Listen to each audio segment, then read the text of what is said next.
down in the dear old tavern. One second, I have to edit this real quick. There we go. Audio. That's weird. Oh, one second. Yep, I want that. Okay. Filters, game. Turn this down a little bit. So, basically, Elben. Time's been winding down. You guys just got back from slaying the tongue monster that spawns on mist. Everyone's sort of eating, not really anything of note. At some point, you will notice, or maybe you don't care, Xerix will eventually excuse himself and he will go head upstairs toward the bedrooms. From there, I guess we'll start with if there's anything specifically you would want to do, you just gotta let me know.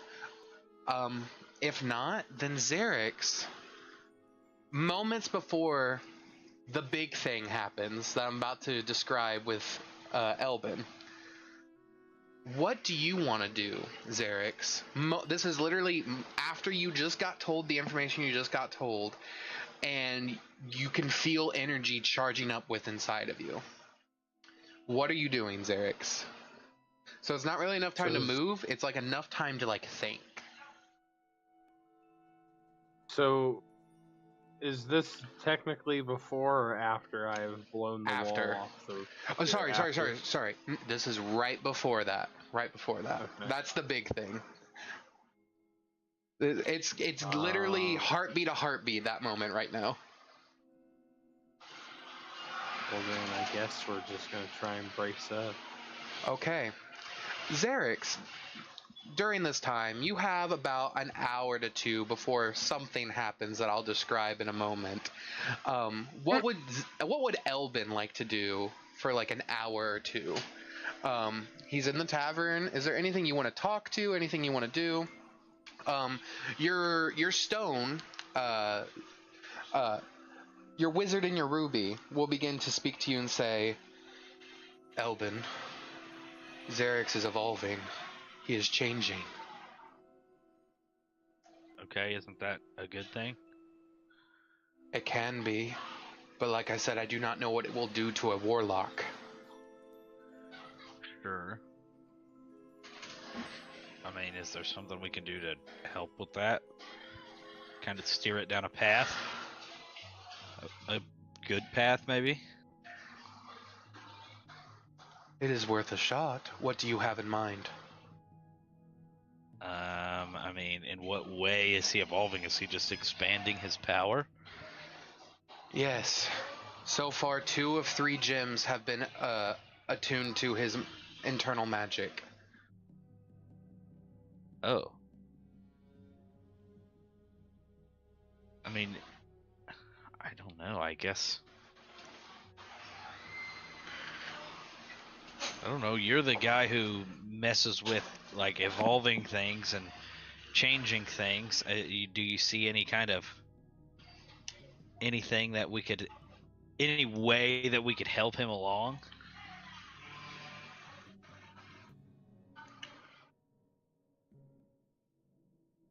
Here's what I can say.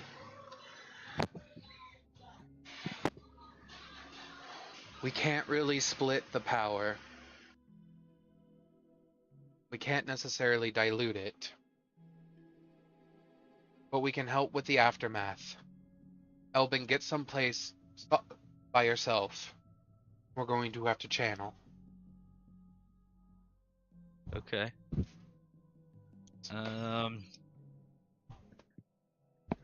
I will... Do I have to be close by? Are you asking if you have to be... do you have to be close by Xerix? Is that what you're asking? Or just close by this How close do I need to be? Because if anything, I might go out to the woods. That could be an option. Separate yourself from the abjuration forces around you. Okay. Okay. Me and Claw will roll. Okay. As you and Claw roll out. We'll say over the course, how far into the forest would you like to go? I mean, right on the other side of the barrier. Yeah, you step like 2 feet out of the barrier, and as soon as you do, you feel like that watchful presence watching you again. Mm-hmm. And just this. Does it seem like the barrier is going to have an issue? I'm going to have an issue with getting through the barrier? There's a chance that it could, but also there's a chance you don't know what you're going to do. Because you've never done anything like this. So. Okay. It's kind of up in the hands right now. I guess I will ask Valzir, is there a way that I could potentially, like, ruin whatever he's trying to do?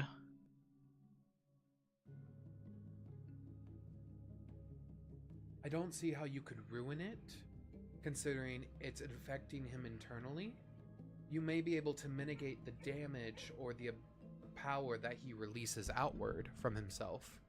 That would be it. So there's going to be a release of power, for sure. Yes. I mean, that's... Okay. This happens with everyone when they get up to 3. So, up to 3? I thought you said he only attuned to 2. He is currently trying to attune to the 3rd one. Oh. I mean, should I get everyone out of his vicinity? I think we've already made it to the jungle. At this point, it's a moot point. Okay. I'm gonna... let's see what I can do here. I'm going to see if I have anything that is magically adept.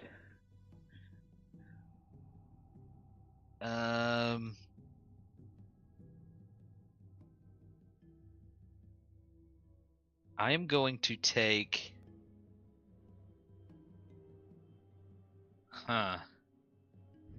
Screw it. Why not? I'm going to take one of my vials of my blood for the rebreather. Okay. And the other vial, instead of blood, I'm going to just use that liquid delirium. Okay. And see what kind of transformation I get from that. Maybe, hopefully. I don't know what. So I'm you're going to thinking, use both of them? Are you using both of them in your rebreather? You're just... Yeah, because I have to have my blood anyway. Yep. So, yeah. You crush down into it. So you're using the delirium juice. Yep. Got you. Did you? I apologize because you caught me off guard with the delirium juice. Is there any? Yeah. Were you using other blood that isn't your own? No. Okay.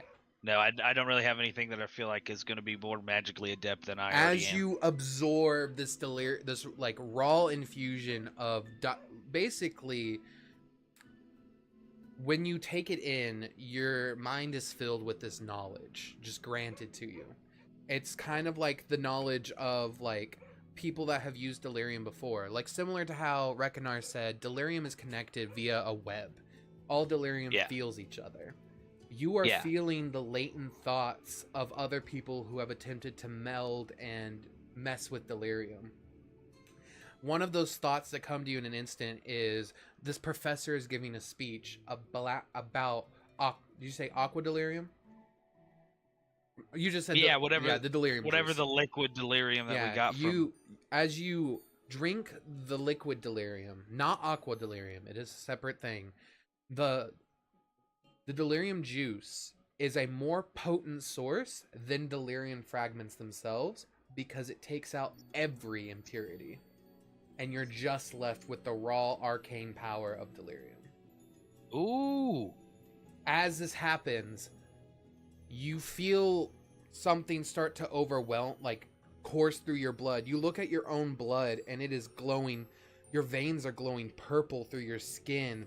Your eyes become bright and they hurt to open. Everything sort of hurts at once. And then you hear your own thought reflected back at you. And it says, Do you wish to adapt? This sounds exactly like you speaking to you. Me to me. Yes.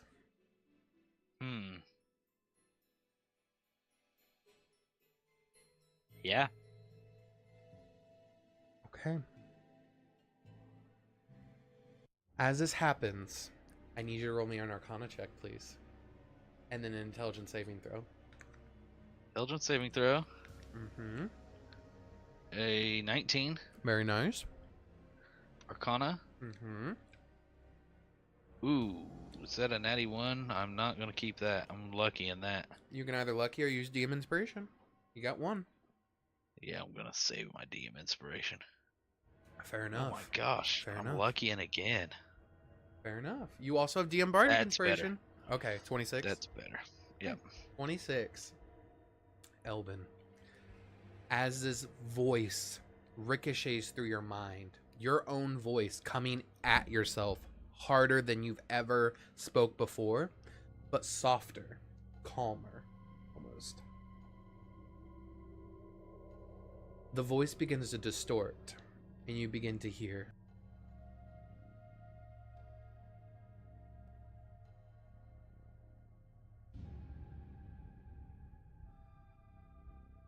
He's finding a voice. Damn.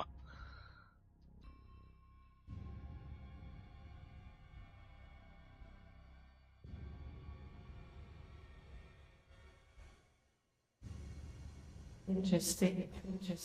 Another one has come. No one expecting candidate.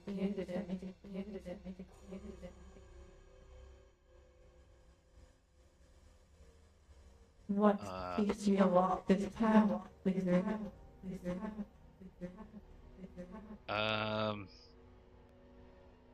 Well, my original goal was to gain a little bit more power so that I could help one of my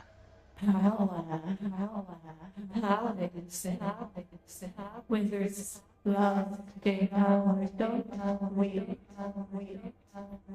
Yeah, I suppose so. I'm just trying to help everybody get strong. You're so helpful. Do you want to be helpful, or are you just doing it as a survival tactic? I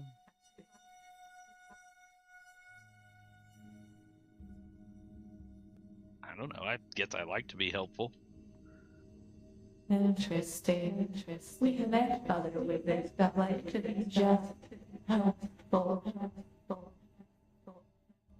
They didn't last long. So, just helpful wizard. What are you trying to help with?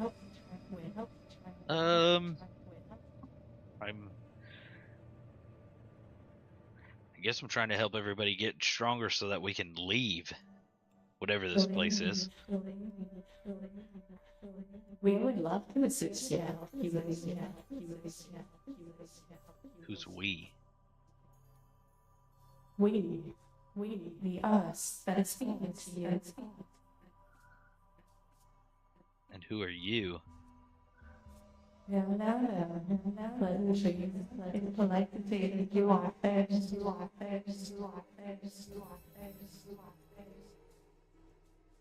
I'm gonna attempt to talk to Valzir in my mind. Why do you try to talk to the wizard that we have communicated? That you guys excommunicated him? Yes. Do not bring him in with our conversation. He does not need to be here. Why did he get excommunicated? Why are you not giving away? I mean, I would have figured you'd know my name, especially if you can intercept my telepathic thoughts. You weren't telepathically speaking. You're currently right now adapted to raw delirium flowing through your body. It is coursing through your mind and acting every synapse of magic inside of you, expelling everything.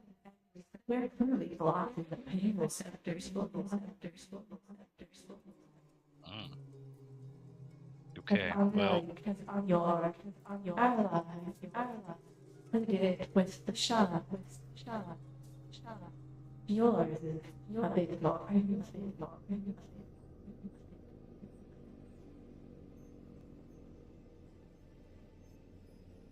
my name is Elben. Our name.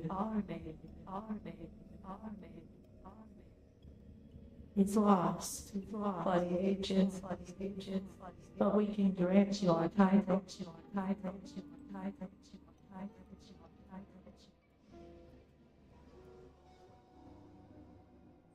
Are you still interested in a title?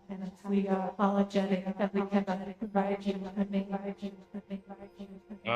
Yeah, I guess a title will work. Understood. Titles, in some cases, can be a strong language.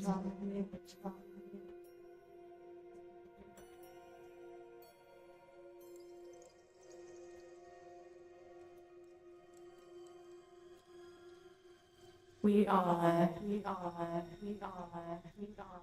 the choir of 1,000 lives.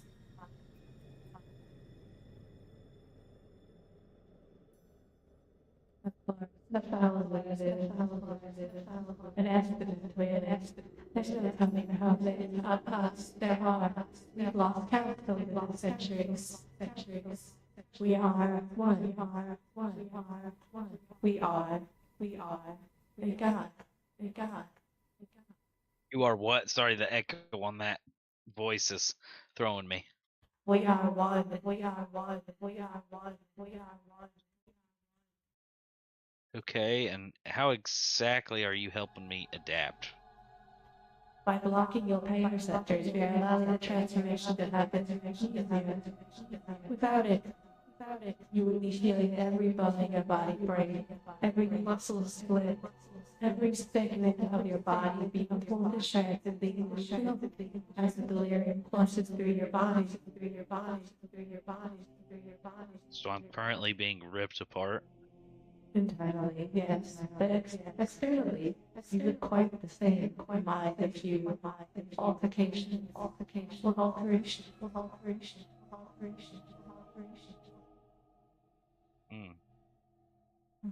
Don't worry. In about 3 minutes, they will be released. And your fat will end. And you will feel the power coursing through your veins, giving you one step closer to leaving. And one step closer to joining by fire. If you're still resistant.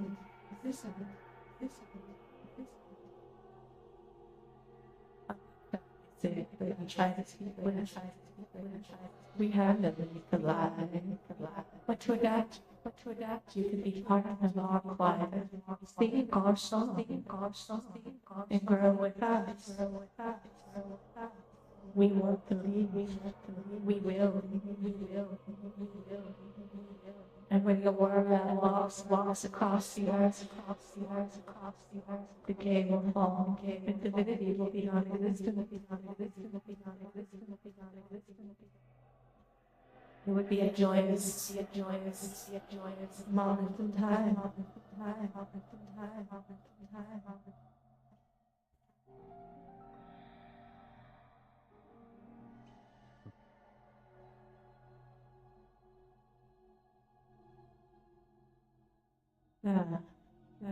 Mind you, you did this for a reason. What's your reason for taking so much delirium, so much time?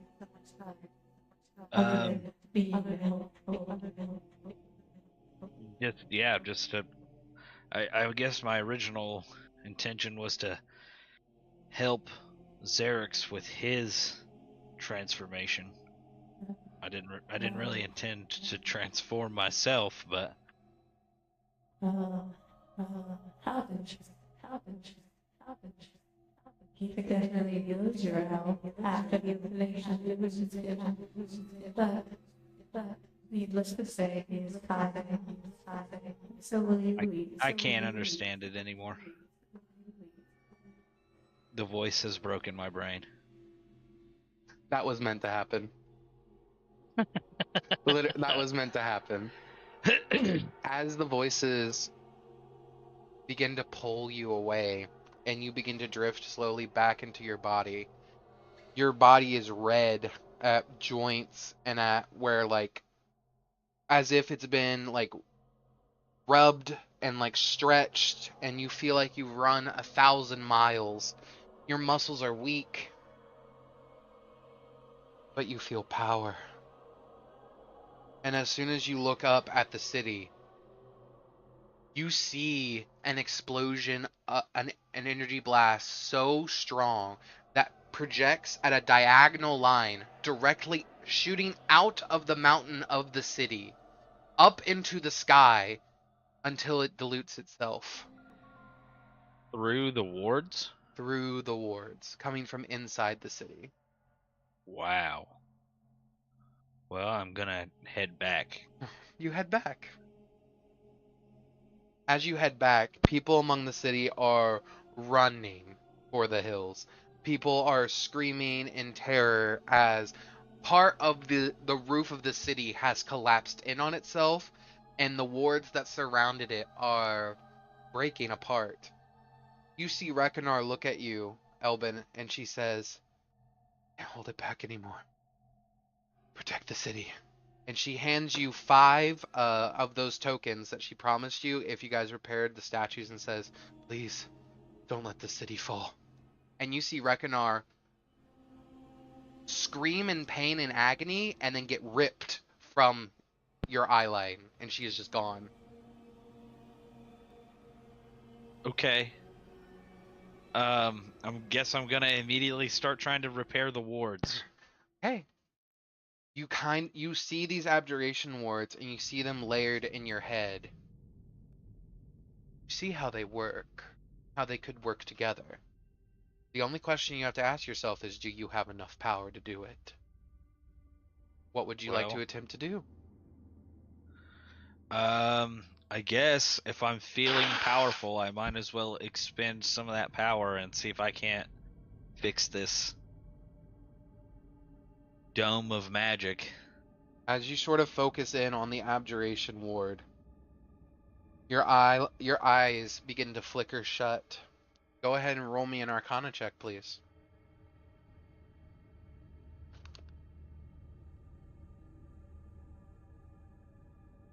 DM inspiration. Okay. I'm using them all up right here at the beginning. Okay. That one's pretty good. Okay. With a 30, you want more than anything, you want to be helpful.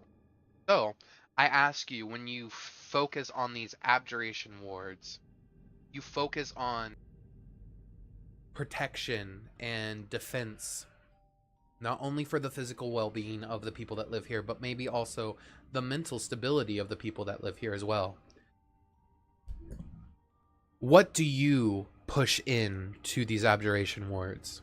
You feel like Rekinar left something in them. A piece of her glows within each and every one of these abjuration wards.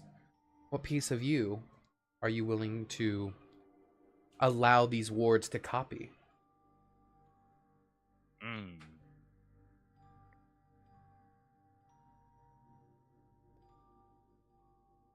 This may be a little bit risky, but I'd like to imbue a little bit of the, like, evolving nature. Okay. Evolving abjuration wards. Yeah. Okay. Maybe adaptability is more the correct word. As you focus on these wards, you focus on that one singular word that has been repeated multiple times. Adaptability. The ability to adapt. You focus on it. You watch as the runes begin to take a purplish-like hue, mixing with your own magic. You begin to overtake the broken wards and begin to reforge them. Whisperings around you, your own thoughts begin to project outward out loud, as if you're speaking multiple times but aren't. All of them say adaptability at the same time. And you see the wards begin to solidify and strengthen, and then you begin to watch them warp and change, becoming better than what they were, evolving, growing. The only question you're left with is, when do they stop? Yeah, that's kind of what I figured. But you look up at the ceiling and you see this burning glyph into the ceiling where like the massive hole is, and it's blocking any external influence. As you look around, you see people are slowly starting to come out from what is left, and they begin to wander around, and they're like, we don't hear the voices anymore. We don't hear the screaming. It's gone. Okay, that's why people were running and hiding. Mm-hmm. Okay. Well, as soon as I can tell that people are, chilling out a little bit, I'm gonna go. I assume you can tell where this blast came from. It originated from the tavern you were at. Yeah. Okay, I'm gonna go there and try to find everybody. As you start to head there, Xerix, we come back to you. Right after that expelling all of that power out of your body, you're left in a room, your eyes fluttering open with the knowledge that you now know. What would you like to do? How do I feel? You feel like you were eviscerated and then restored. So it hurts to walk, but also your head has a throbbing pain in it. Yeah, that tracks. You look around you on the ground and on the tables. You see bugs. Bugs? Flies. Worms. Centipedes. Ants. Small, tiny little bugs crawling around the room that you just blasted open. Coming from where? Don't seem to be coming from any location. They just seem to be there.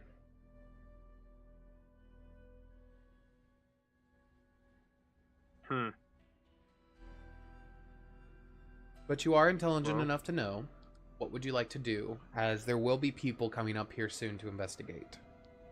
Oh, I'm just gonna go downstairs, dude. If I don't know anybody on the way, I'm gonna act like I don't know what happened. Okay. You head downstairs. As of now, you head down almost immediately as this happens. People look at you and say, "Did you see what happened? Were you up there?" Didn't see a thing. I was in the bathroom. Different hallway. Roll me a deception check. It's a different hallway.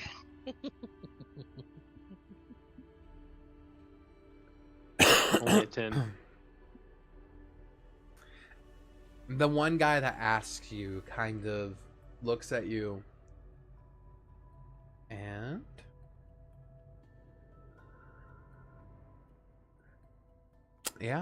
kind of looks at you and kind of squints his eyes and says, "Okay." But you end up heading down. You see Elben is missing. You see the rest of your crew is sort of there just helping people that have fallen, picking things up, cleaning up the tavern that is very disheveled right now. It's as if an earthquake just ran through this entire tavern. That is truly unfortunate. I wonder what happened. Okay.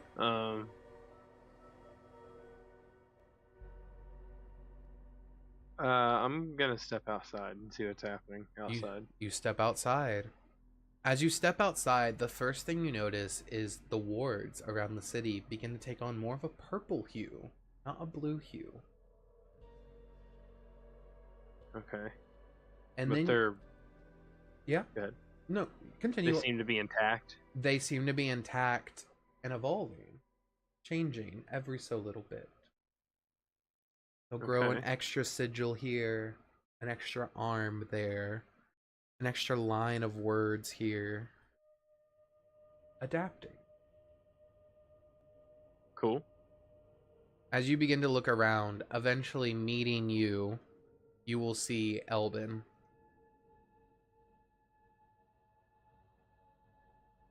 What happened?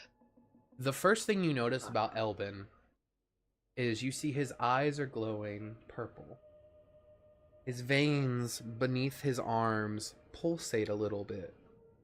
Purple. His hair, instead of it being the stark white that it was, just at the ends, takes on this very dark black and purple color. Elben, you notice on Xerix, his scales aren't all purple anymore. You see carving up his scales from the last gem. There's filament of like pure white scales carving up his jaw. You notice his arm on one side is completely scorched black, as if he stuck his whole arm in a furnace. This is very different from when we were just sitting and eating not very long ago, right? Most definitely. You also notice that Xerix's eyes, one of them glows a bright blue, while the other one looks normal.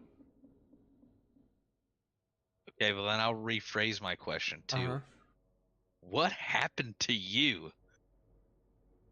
Oh, man. So much. So much. Big explosion.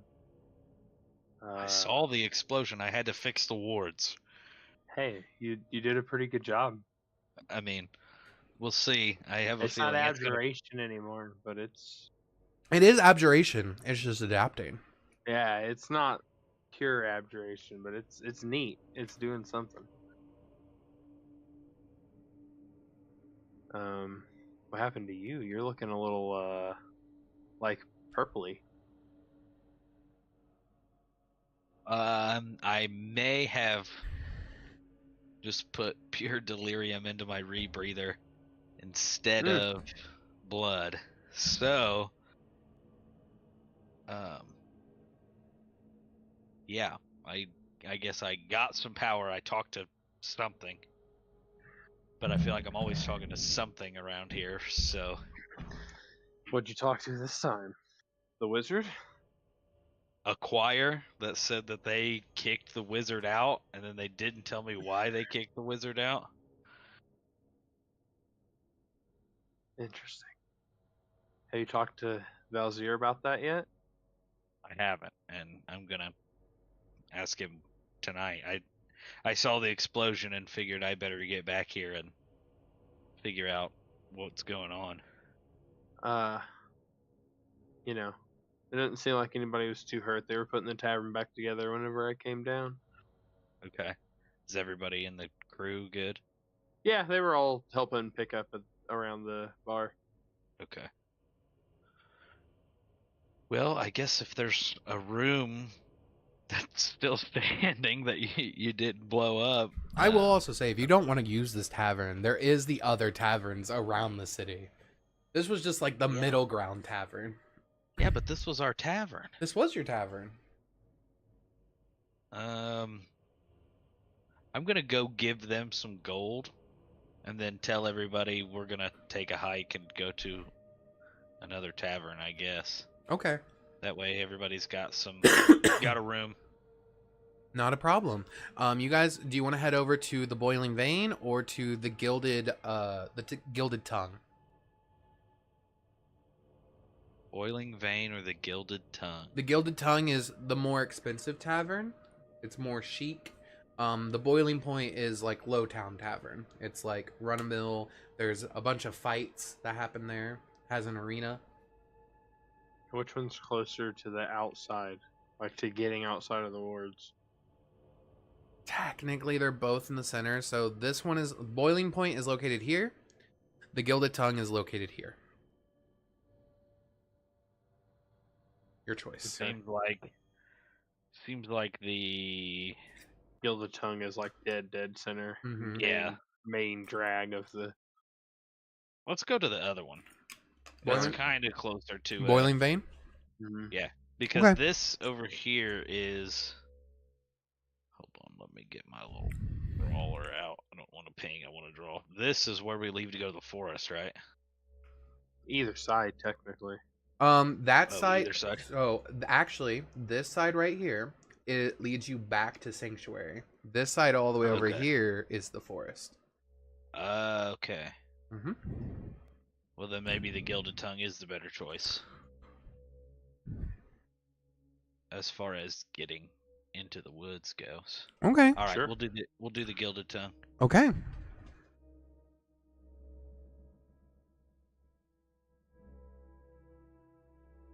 There we go. Okay, you guys head over to the Gilded Tongue. As you get there, you see they're basically put together. They are having yeah. Nope, you're good. You do your Okay. thing. Okay. They are still they are put together and they are just waiting for more people to come by. They are currently selling late lunch, early dinner. Oh, so it's not like nighttime yet. Mm-mm. No. Okay. I mean, after all that, I could probably eat something. Okay.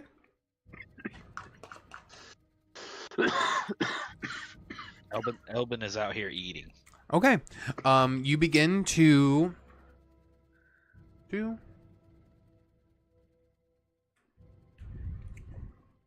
They offer you some muck brew ale, and for some mains, they offer you some flayed bloom stir fry. Is there any meat in the flayed bloom stir fry? There isn't meat, but you can get a side of charred umber hog ribs. I'm doing that. Okay. The ribs and the stir fry.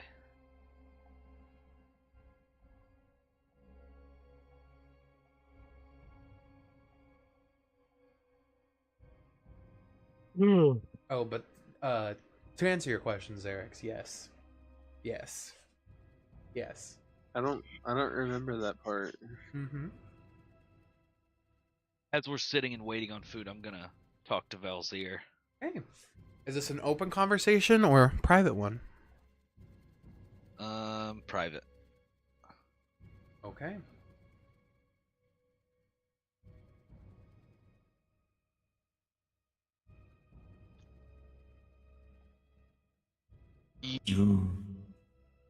You attempt to reach out to him. What do you say?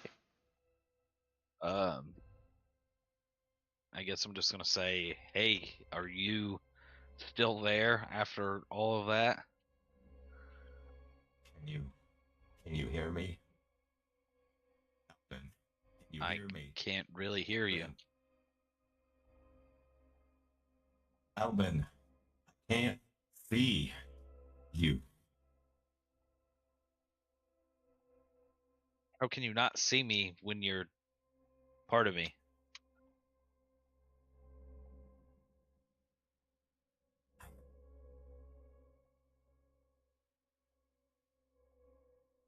You do not hear a response.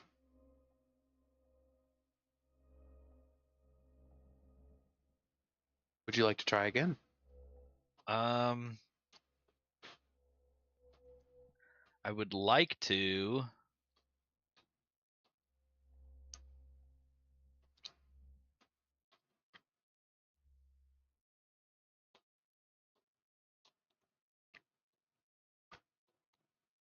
Are there oh, that's not gonna work. That's Are not there gonna what? work. Are there what? I was gonna say, are there the psi crystals around here like other places we've been? So there haven't been actually any psi crystals here. There are more delirium shards, though. I don't know about that. Well, similar to how you focused on fixing the abjuration, do you want to try to focus that power elsewhere? Do I have any residuum left? I Do believe you you want still. to touch that raw right now? That's table talk, but I'm just saying maybe something You to think do about. still have that half, and then I believe you still have 4 other shards. Yeah. Why? Do you want to pull some out? I would like to. Pull some out? Maybe that wouldn't be a good idea. Why wouldn't that be a good idea? Well, I was gonna fuse this is table talk again, so you can't use this against me.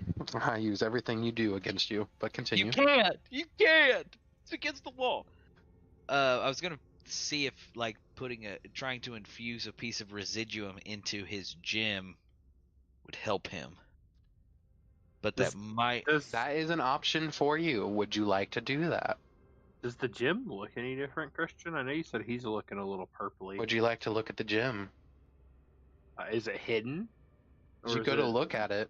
It's just kind of in my robe. I mean, I can't really see it all that well. Do you open your chest so he can see it?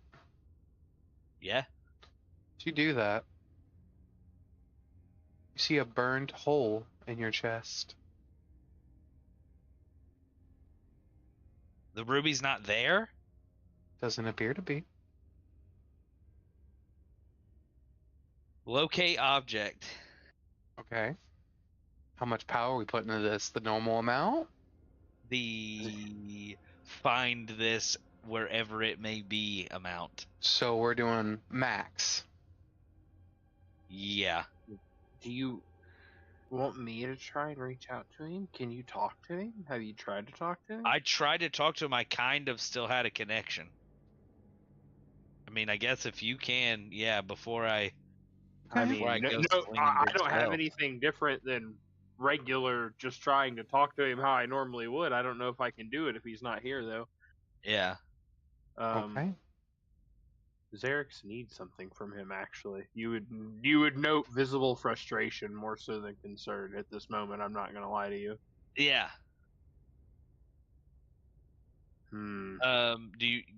If you can try to talk to him, maybe that'll help.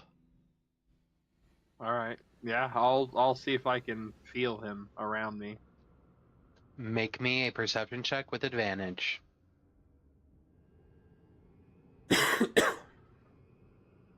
18.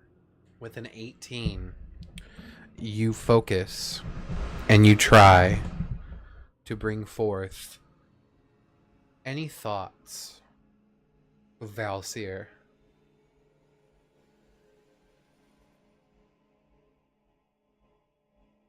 You do feel something grasping at your thoughts as you push out to Valsir.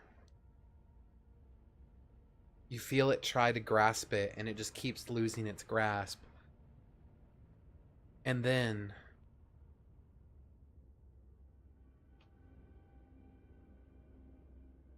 you begin to hear.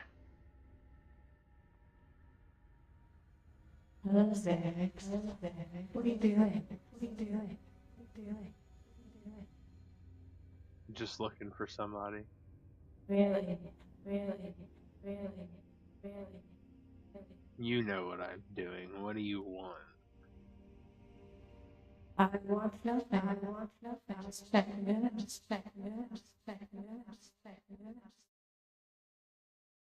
I didn't catch the very last part. I'm sorry. I want nothing. I'm just checking it. I'm doing all right. I'm just trying to find a missing colleague. Would it have to be that wizard? That was in a chest. It would be.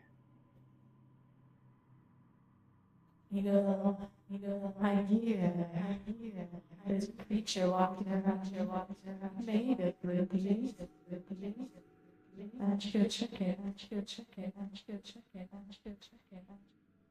Insight?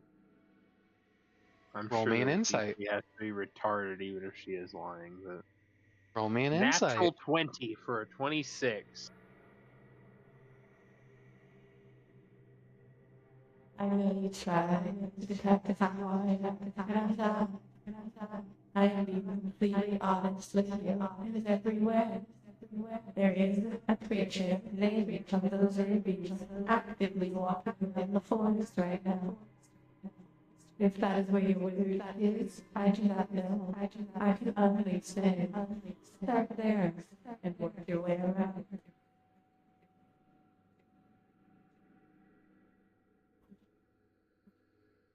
I'll try and shut off my connection. And you do. I'll Any what? share a lead, but not a guarantee. After you hear What's that, the lead? yep. There's something in the forest right now made of the same rubies that contained him. I don't know how reliable the information is, though. A monster made of rubies? You do Mhm. remember that back when you first got the ruby from Tick and Tax, it was stated that this was a fang of a creature made of Fang. rubies. Yeah. I don't know how it would have gotten from you to there, but it seems like a Well- trap to me, to be honest with you. Well, I was in the woods when I did my transformation. Hasn't he... Do I know in character that he's told you not to fuck with delirium? I can't remember. I will leave that up to Elben. Do you think you would have? Well, that's asking me. I will say from my point of view, the wizard did tell you not Oh, to. he did. Yeah, Yeah. the wizard did tell in a you. private conversation. Yes, the wizard told you, don't let Elben use delirium. Okay. Well, then you feel free to interpret this next question however Elben wants to. Then, Yeah. and I will ask. I will say, didn't Valkyr tell you not to fuck with delirium? Okay. I mean, no, he never said anything about not experimenting with it. He's kind of all about experimenting with stuff. What? Why are wizards always the fucking stupidest smart people, dude? I swear to God. Why would he tell me and not you? How the fuck am I supposed to stop you when I'm not around if he doesn't even tell you not to fuck with it, so you've got a warning? Valid crash Oop, out. I rolled a die when I hit my desk. Valid crash It out. was inside check again. That is a On valid. itself. That is a valid crash out to be having. No cap. Valid crash out. He's gonna be upset that you know about that council too. You need to stress to him that I didn't tell you about that, please. If you manage to talk to him again. Okay. Well, I mean, he was there. I mean, granted, he may not have been awake, but he was there when I was messing with the rebreather. So, Well, I don't know exactly where we were at in the timeline there, but he was also guiding me through some processes when that explosion happened. oh, As stated, he's not omnipotent. And I will let you know from personal experience that there's a 98% chance that Valkyr that led you to do whatever you did was not Valkyr. You stepped beyond the wards, Elben. Yeah. he didn't make me do anything. No, they didn't. Did he? No, they didn't make you do anything. They just helped you. No, but if that was him and you openly suggested to him that you were gonna do it, and he has already told me to not let you, I feel like he would be like, hey, bud, I'm Yeah. gonna fucking explode. I mean, we know that he needs you to survive to some level. So Yeah. Do I feel different now that he's not a part of me? Your mind is empty.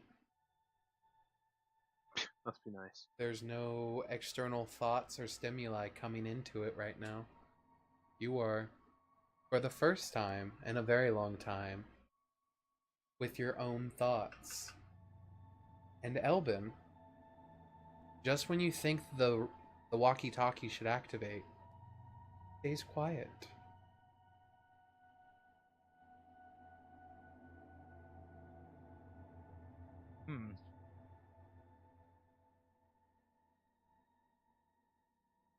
Well, I mean, I can try to locate him, and we can, if he's close enough, we can go find him.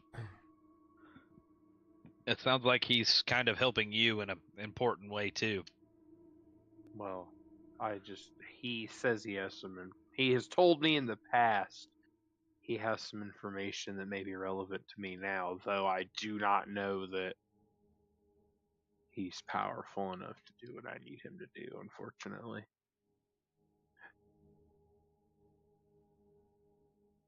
I will say that you'll probably notice a very big in-character difference about Xerix too. Like he's experienced some stuff. Okay. He's downtrodden, I think, might be the most optimistic descriptor I could give to him. Yeah, but in an opposite chain of events, you no longer feel attached to that hat, Elben. Oh yeah? Uh-huh. You no longer feel like you need to constantly be worrying about 1,000 different things. That's strange. Why do I feel that way? You felt like that ever since you came back from the forest. When Are you talking about the rebreather? When the delirium came in to your system. Are we talking about what, Dylan? Sorry. Are you talking about the rebreather? No, the hat that I had from the security officer. Well, that makes I don't know how that makes me feel. That makes me feel strange that this power is like subduing some of my emotions. You feel your for no other better word, you feel your madnesses are gone. Oh. Removed. I see. Cleansed might be a better word. Hey, Elben. Yeah. I watched you pull that divination magic out of that heart, right? Mm-hmm. You still have a vial of pure divination magic. Oh yeah, I need to write that down. I was waiting for you to say. Why did I not do that? I was waiting for you to use it. I really thought that's where we were going. So, yeah, same. I was gonna correct you because I thought that's what you meant. Because I didn't remember you having liquid delirium. He does have liquid delirium. Well, I have done a solo session, so I don't know if there's information that I don't have. So yeah, I didn't want to open my big mouth. Man, I should have done that. You still could. I've wasted my. Just do it on top of the delirium. Why not? That sounds crazy. There's no longer a gym to stop you. To tell you what to do. What does divination usually? Foreseeing, basically. Mm-hmm.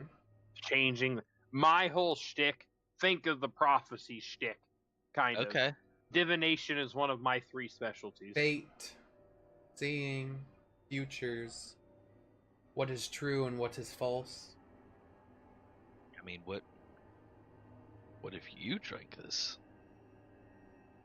Well, you know... Yes, drink it, Xerix.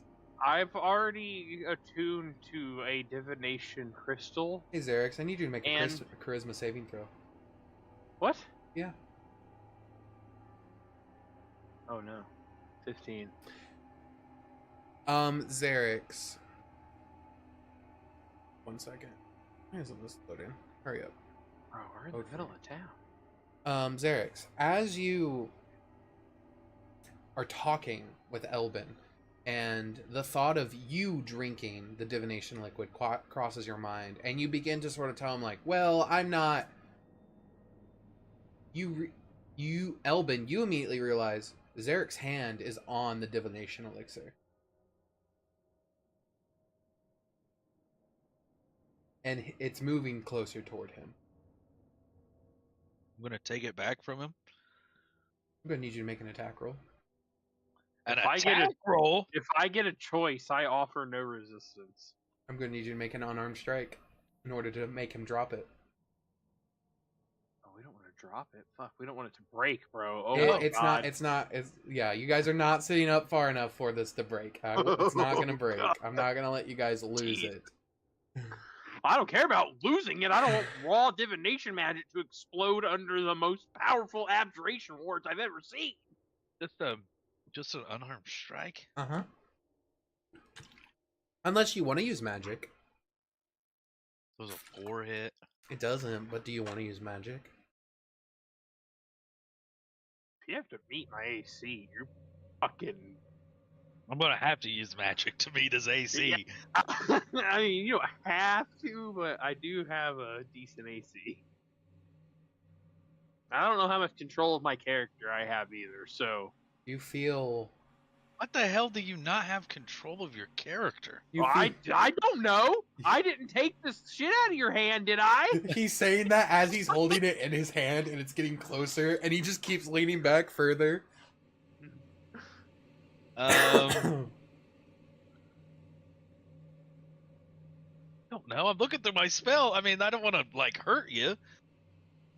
I'm not healthy right now. I will either. I look ask like you, shit. like, magic can take on many forms. You've heard about how Xerix has manipulated his own internal magic to shield himself without the shield spell being something he knows.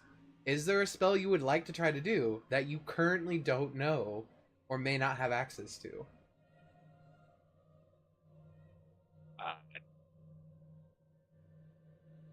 I mean, I guess I have command. Yeah. Do you want to command Xerix to drop it? Yes. Is your command drop? Drop. Xerix. Do you willingly fail? Oh, do I still get that choice? Yes. So, I mean, I'm obviously aware at this point that Yes. for whatever reason You've been I've lost. actively dodging your arm. Then yes. As soon as this happens, you feel Xerix's mind allow this to enter, and you feel your magic course up Xerix's veins to try to unclench the vial. And it takes both you and Xerix prying his hand off of the vial for it to finally let go, even with the spell. What the hell was that? As the vial just rolls harmlessly under the table toward you, Elben. I'm gonna pick it up. You pick it up. I honestly don't know.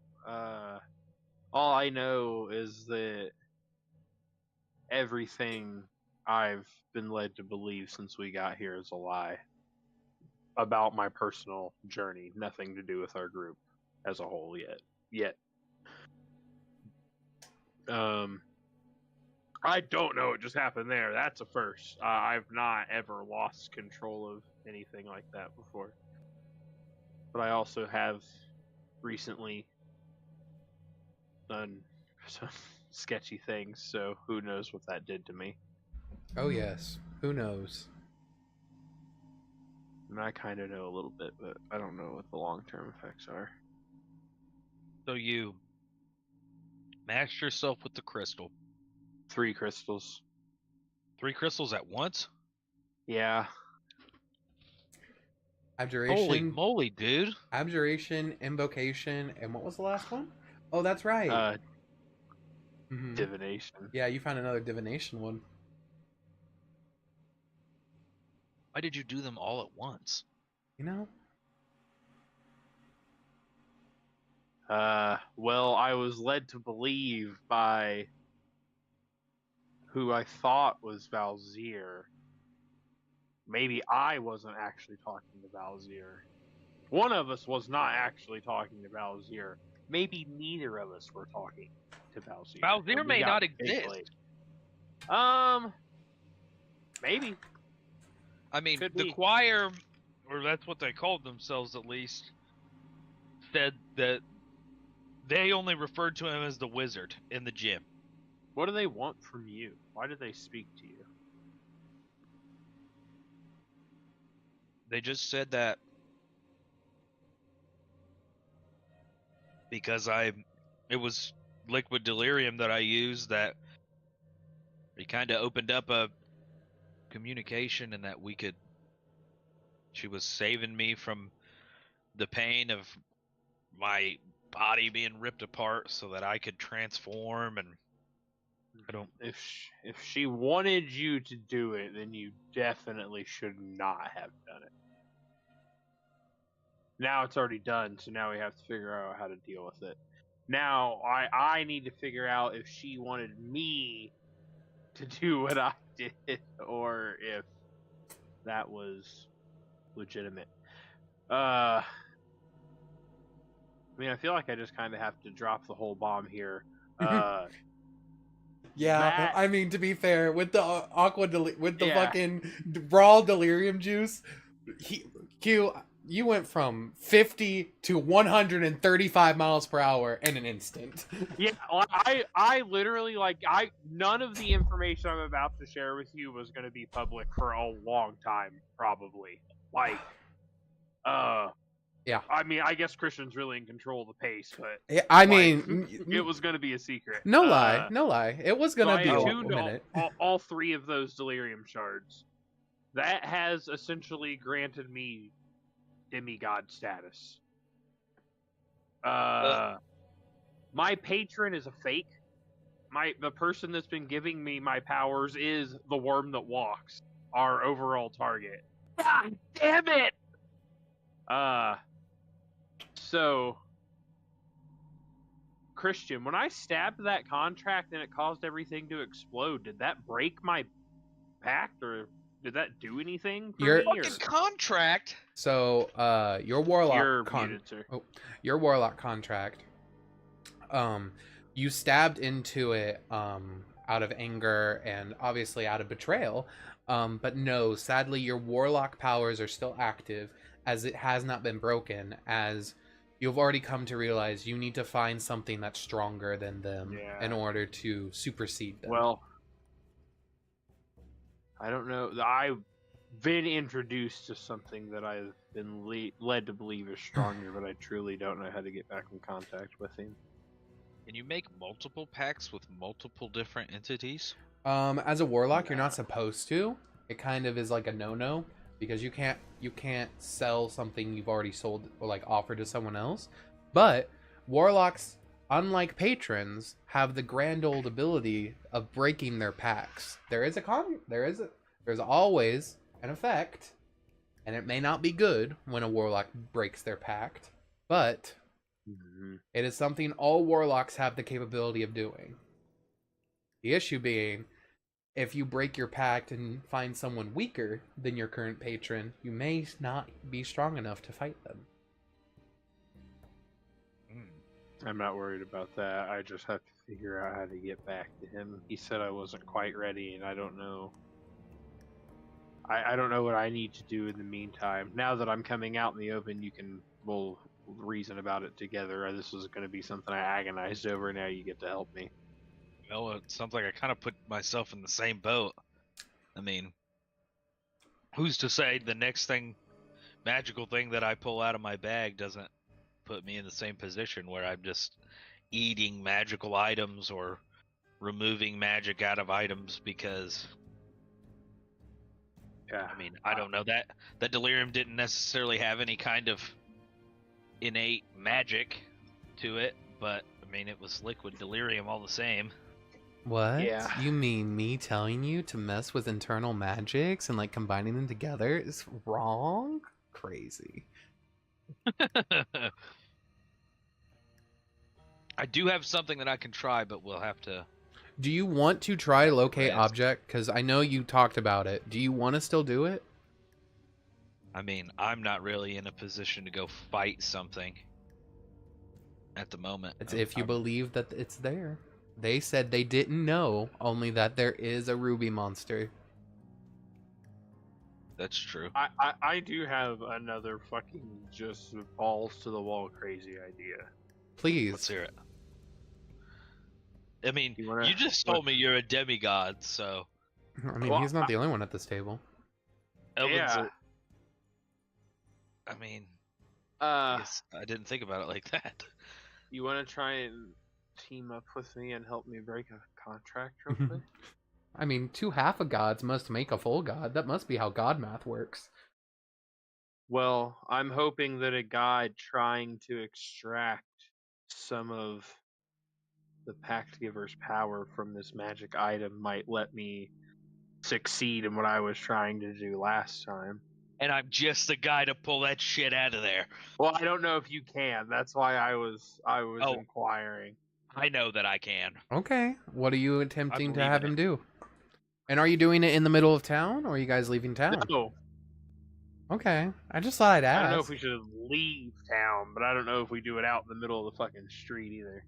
Go to the frog pond. Yeah, you guys can go to the frog pond. Stream. Sure.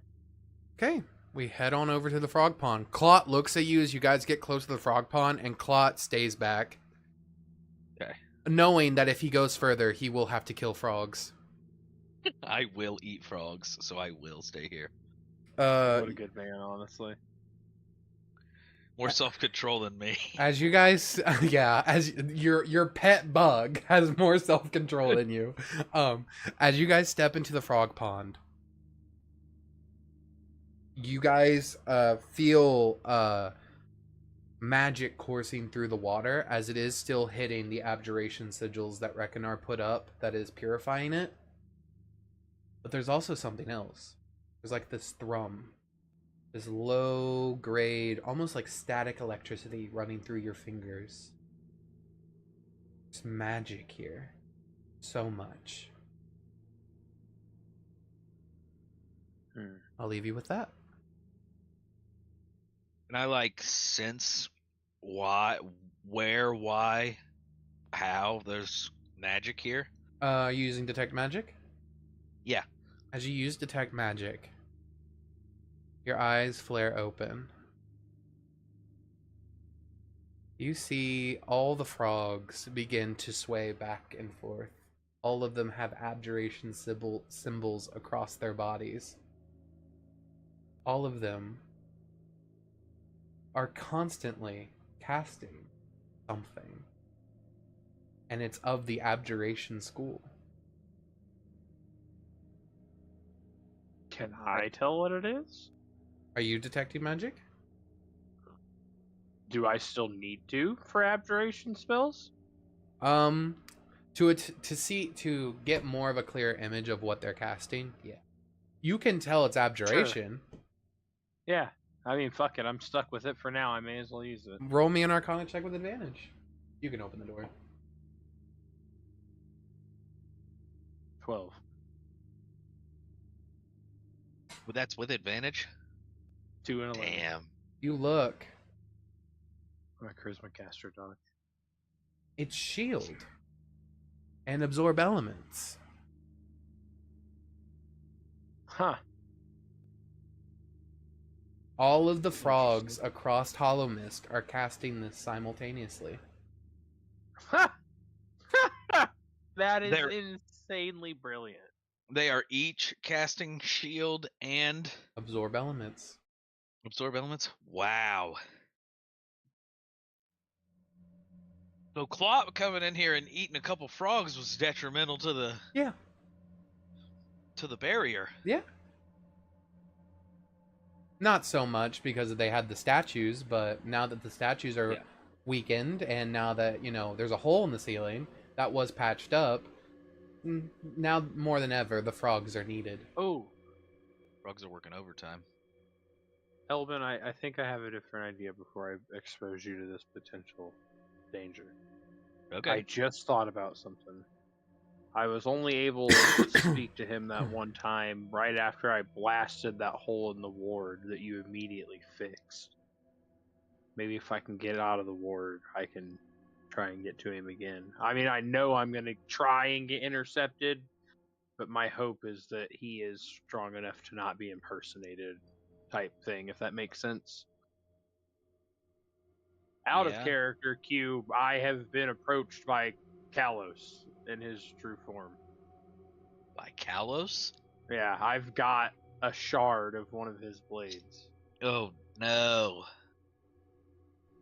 Okay.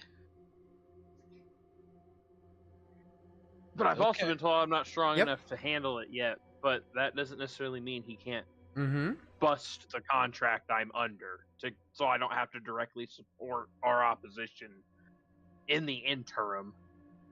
Yeah.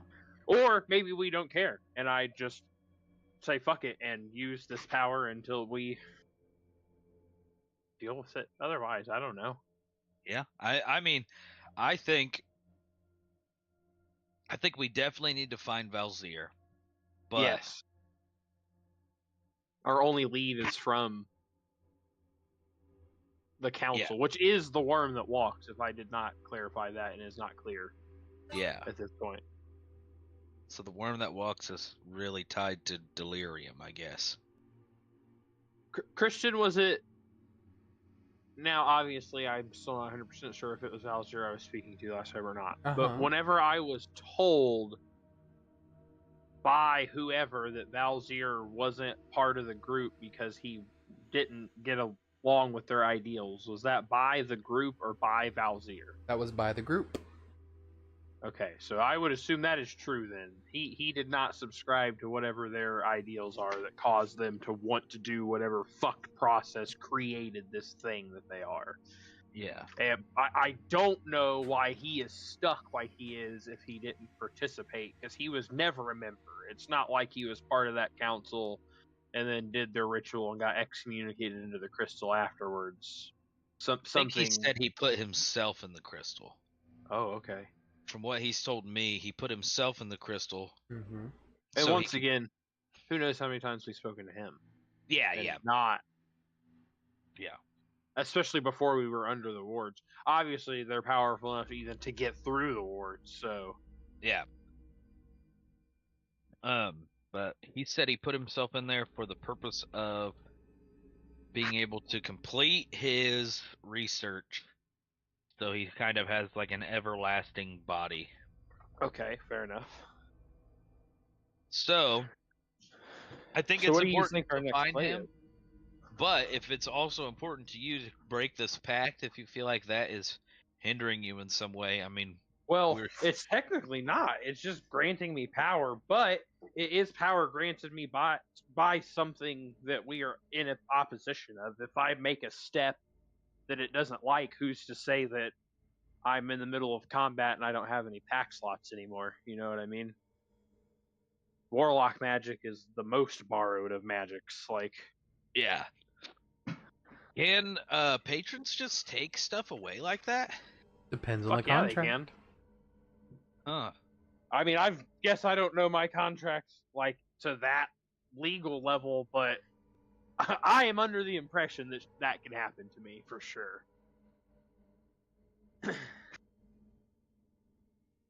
However, I have also theoretically spoken to, I think I told you about this, the one who waits and he wants to die. Yeah. So if that was actually him, there's a possibility that he's at least on par enough to bust up the contract too. But once again, I have zero faith that anybody I've spoken to is who they say they are. Well, especially remember, not face to face. They said they couldn't see you when you asked them about that. That is true. So I once again, it's similar to them saying what they said about Valzir. I would assume that is safe knowledge, but everything at this point is a grain of salt at best. Like, yeah. Okay, I'm going to pump quite a bit of magic into a locate object. Roll me an Arcana check. Focusing that ruby. Do you know locate person? I don't. 17. Roll me an intelligence saving throw. A natural 20. Nice, bro. You see stretching out from Elben. Elben, as you cast this, at first nothing happens. You feel the normal radius, and then you shake your head and you go, no, I need more. You see, Xerix, the entire water that you're standing in flashes purple as like a radar goes and it begins to cycle up the walls of the city all the way to the ceiling and then back down to Elben and keeps doing that over and over again. Elben, as this happens, your mind is pushed from your body and you are floating hundreds of thousands of feet above the city.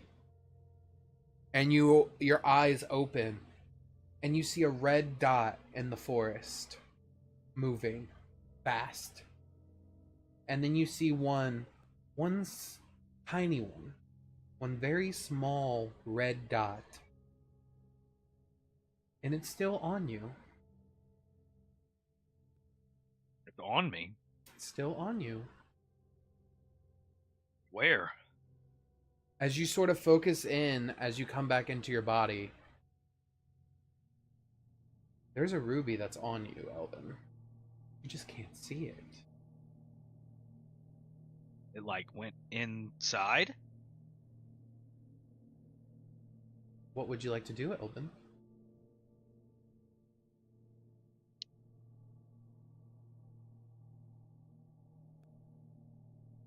I'm going to get my wand out. Get your wand. And I'm going to cut where the ruby used to be. Carve into your skin more and more. You eventually hit something hard. And you see just below about an inch of skin and dermis. See the ruby. Oh yeah, you pushed him in. Yeah. Your skin grew over it. Because you were Oh, healed. when I got healed. Okay, as I do that, and we're still in the city, I'm gonna ask Valzir Mm-hmm. if he can hear me.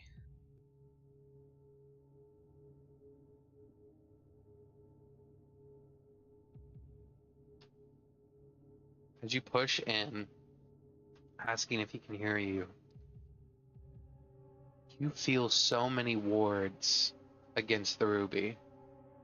You're not sure if you put them there, if he put them there, or if someone else put them there, but something blocking your thoughts to him. But there is a thought that crosses your own mind. You've seen what you can do. Would you like to blow past those runes? Blow past those wards? Yes. Your mind opens and flares. You shatter through about 5 different arcane wards, breaking through them in an instant. Until you hear, Elben, can you hear me? I can hear you now. I was silenced for quite some time. How long? If you had to estimate. The ship. Since the ship? Since we found the baby on Keg and our 2 other companions? Since I started protecting your minds, something was working behind the scenes, carving me away, silencing my voice.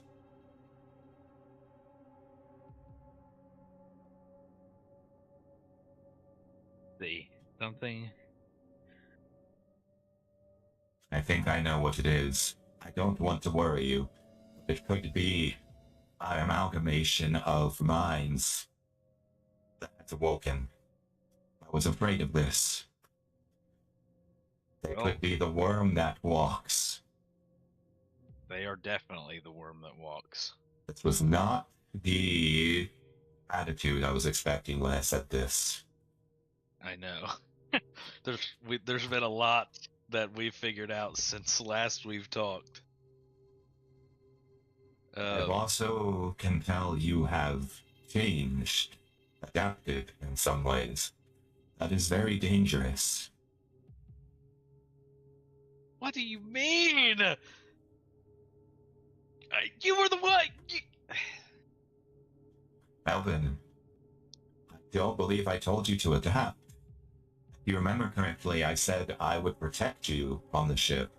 And I started protecting you all on the ship, protecting your minds as much as I could. What? That What was do the you- last time I talked to you. Yeah. That was the last thing that Valzir actually said to any of us. Wow.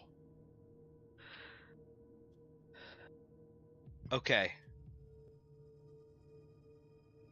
We're gonna have to get way past. I know it's been a long time since you and I actually have talked, but whatever I was talking to has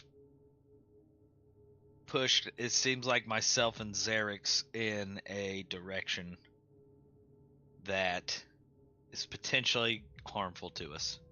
So we have to get past the secretiveness. We have to get past the partners and the parasite and all of the other stuff that we've had our... Absolutely. I thought we were partners from the beginning. That's what you said when I started the protecting your minds. I have nothing to hide. What would you like to know? Why did the choir, was what the worm that walks is calling itself, why did the worm that walks in particular know you, and why are you not a part of, why did they seem like you had the potential to be a part of their group, but you did not? The worm that walks is not just an entity. It used to be separate individuals. Thousands of different wizards from the tower that worked together to try to build a better tomorrow. Their goal was to become a sentient magical force, one that could usurp God.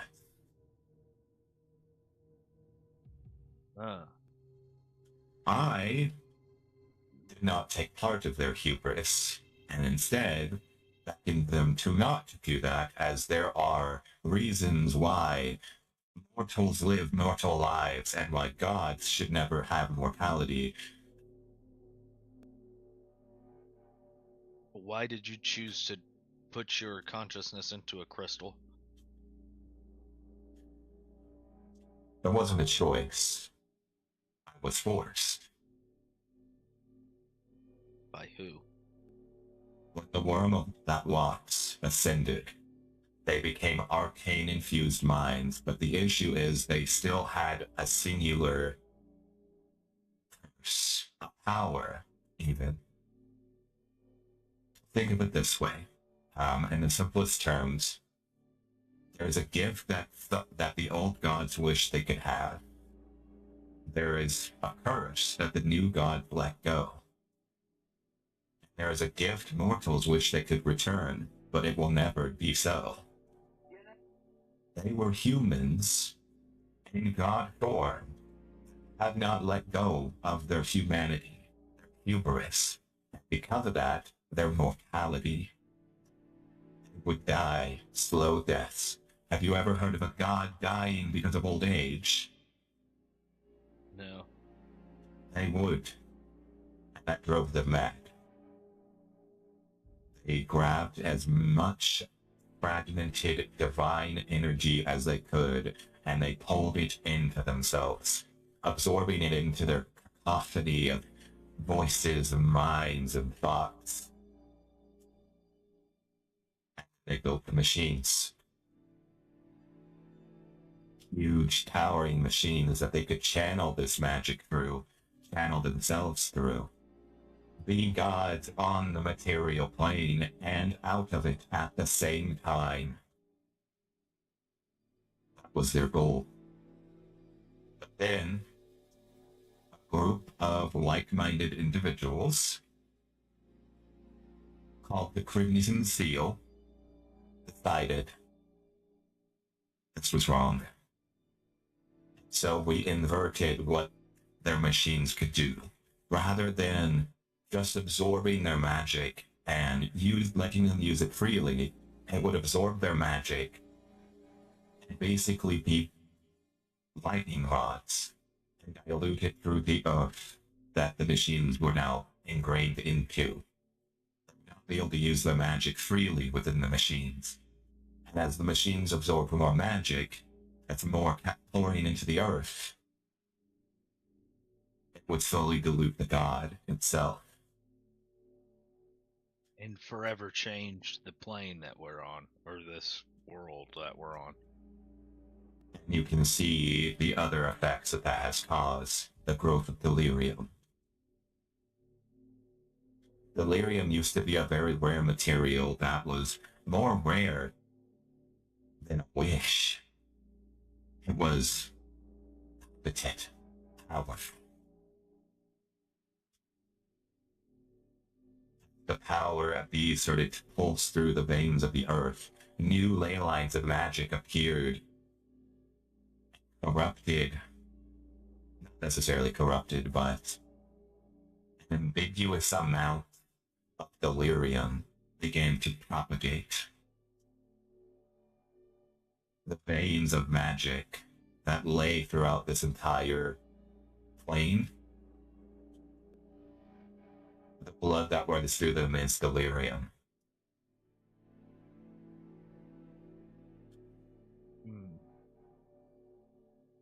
So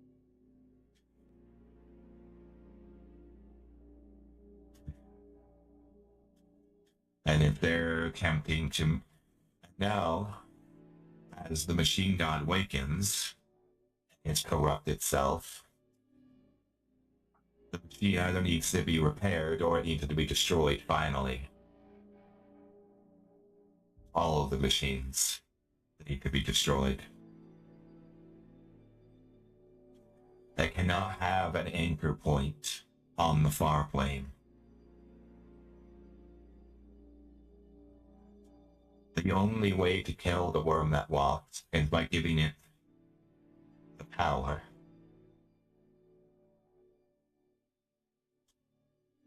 It's not the power to reshape reality, or the ability to forge new things. It is a gift of humanity, and a gift of mortality. If the worm that walks no longer has anchors to the far plane and is expelled from the far plane with the gift, power, it could be killed on the other side. And being we don't have a gate, the gate isn't a machine or a thing, a person.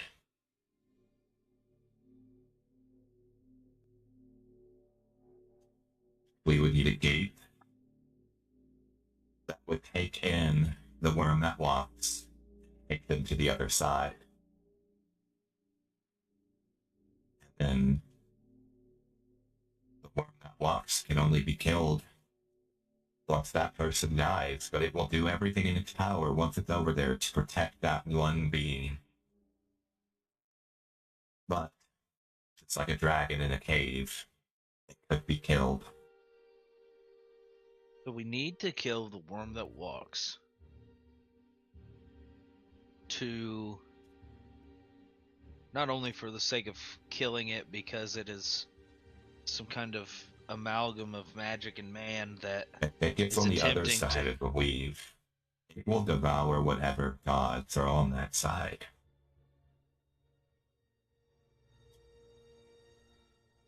and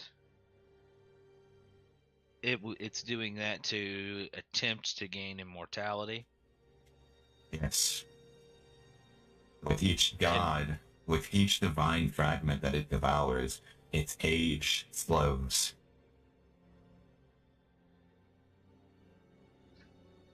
Could it ever really slow to a point that it doesn't die, or would this There's just be theory. something that kills all the gods until there aren't any left? There are theories that it devours an entire pantheon of gods as they are transferring power to a new pantheon. It could end all divinity at once.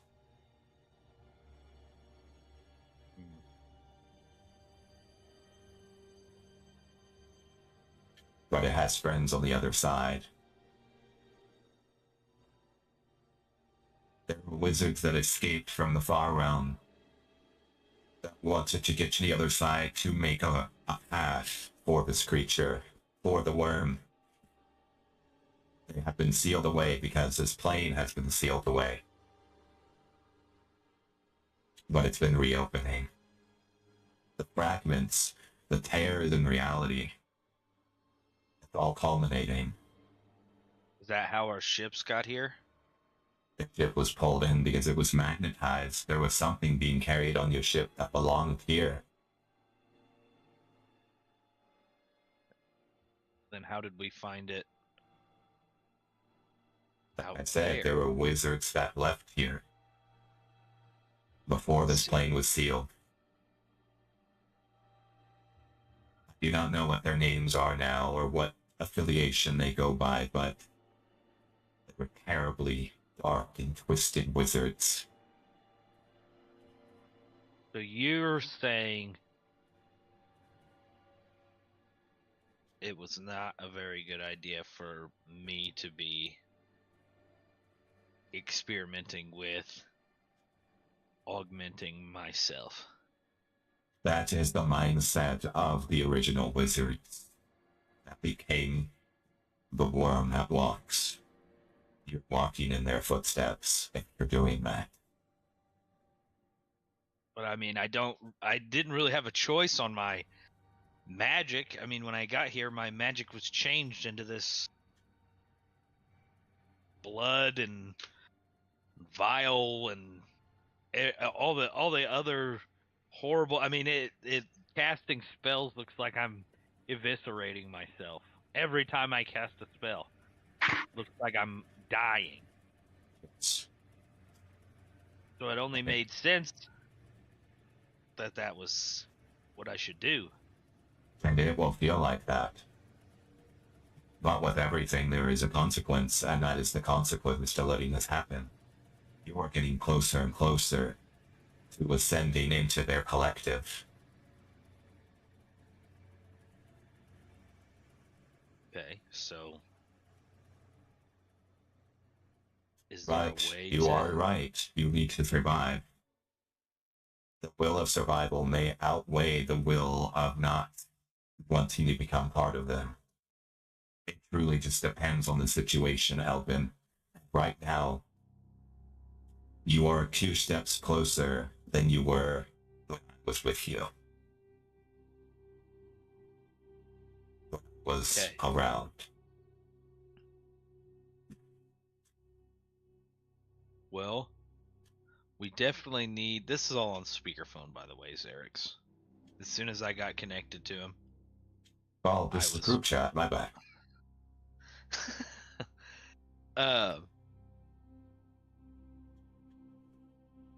We need to definitely have some way that we can tell when we're talking to each other.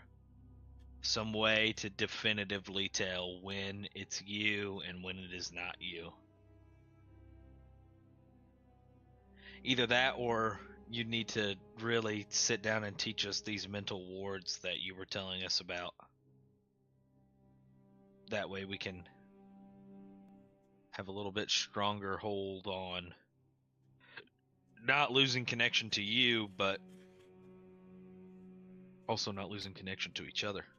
You had access to a powerful divinationist. You could have them draw a rune on you that would block you from divination magics, and in turn would allow you to tell if the person you're talking to is the person you actually want to be talking to. That is what we had to do when the worm that walks began to ascend into power. Okay. What if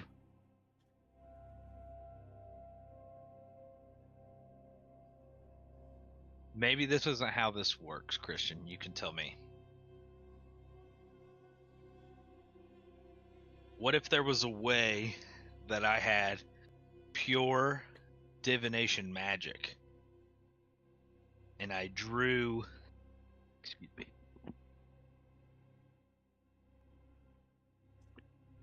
And I drew symbols on each of us. You, me, Xerix, the rest of the crew. And allowed the magic to seep in like some kind of I don't know. It's just some kind of like invisible mark. That way we all know we have it with that magic, pure divination magic in the rune of protection. Would that be enough? You have pure divinity or pure divination magic. I'll kind of get the. Oh no, I won't. Yes, I do. A vial.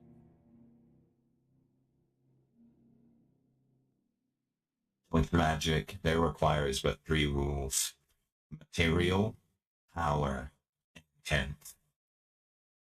You intend, when you craft these sigils from the divination magic, you're intending protection and to hide yourselves from others looking in and to know if the ones you're speaking to match you and the ones that you want.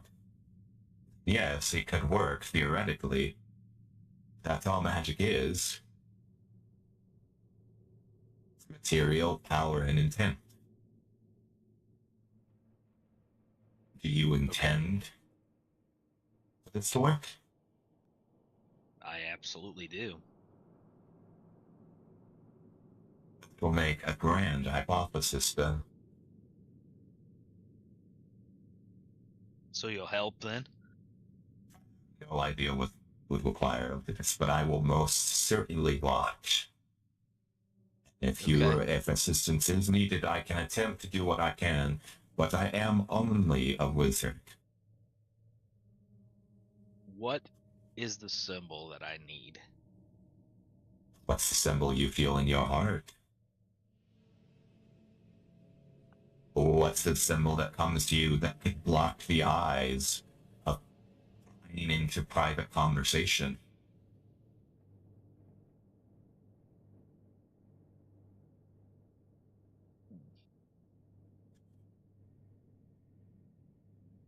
Xerix, you are a little bit different. What, did you also delve into adapting yourself as well?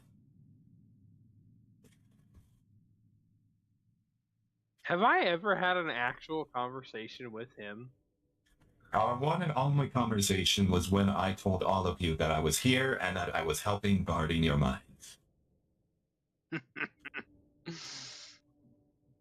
Yeah, I did some stuff. I may or may not have attuned to 3 different types of delirium. Good. Well, I apologize that happened, and, well, I'm glad I can now tell you what I was looking to tell you after I stated I was going to shield your minds and I needed to talk to you. After I shielded your minds, once you guys got out of that ship, I can finally tell you. You should know that the patron that's warped around your mind is very dangerous. Yeah. Yeah, she is, isn't she? You're not just a she, a collective. Mm-hmm. You're a little late to the party. You need to see that. You got any idea how to break a warlock pact? Yes, I've seen it done. Elben's just going to be scribbling and like writing different runes and trying to, figure out the one that makes the most sense. I've seen a warlock break their pact before.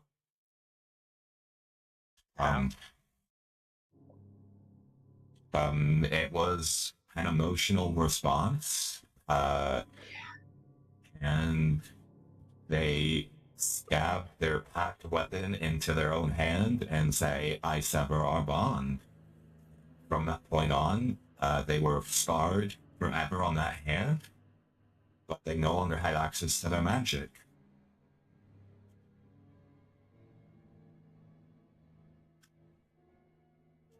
Okay. If you're looking to separate from the worm that walks,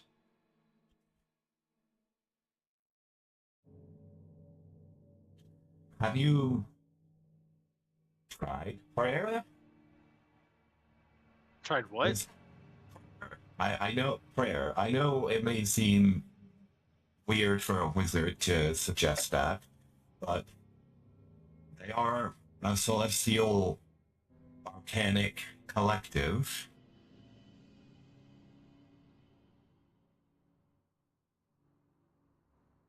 If you want, pray to them? no, to something else. I mean, there is at any one given point there is any one god that could exist. Have you tried just reaching out to another one? Gods exist to be heard. There's a lot of interception around here. I'm not even positive I'm actually talking to you right now. We've had like 37 conversations and we have not had any conversation. So here's what I can say. Yes, conversations can be heard. Mental conversations, telepathy, that can be overheard, but there is a special, I don't know how to put it, but like a special connection that prayers have that can't be spied on. They are the wishes and thoughts of a heart being sent directly to a deity that is overseeing that part of that prayer. Those can never be looked in on. Where the logic of the one that walks and the choir and all of those wizards was illogical, there was some correctness.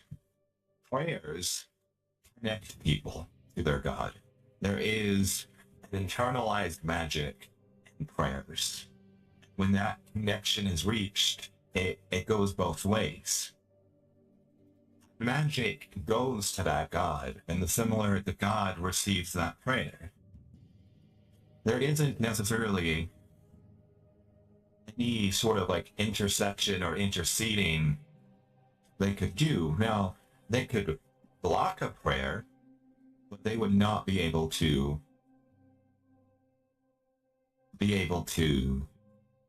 do anything. Okay. Well, I haven't tried that yet, but the only real person I know to try isn't. I need to work on myself a little bit first, I think. Understood. Well, I wouldn't want to adopt you any further. You don't think three? You think three's enough? You took 3, and you're still alive. 3, yeah.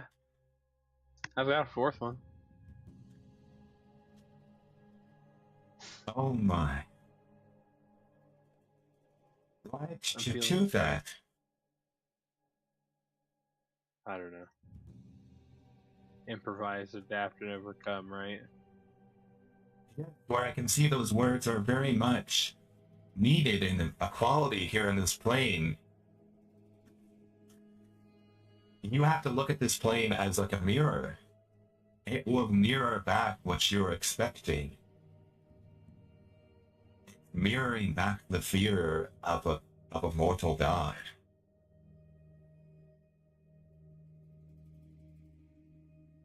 Does it only mirror back our fears?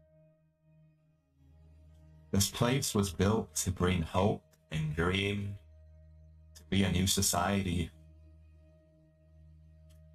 But now it only mirrors the strongest willed.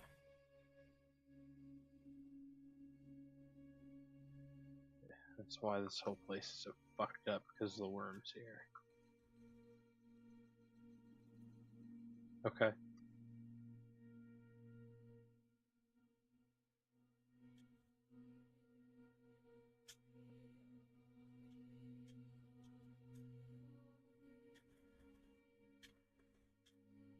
That's all I got. Okay, as you guys I've got a room cooked up, maybe. Okay. What's the rune? I'm excited.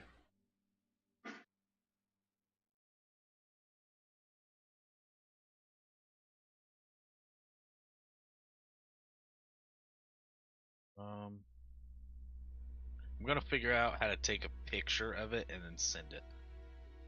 Okay, just take a picture of it on your phone and then just send it to Discord or screenshot it. Yeah.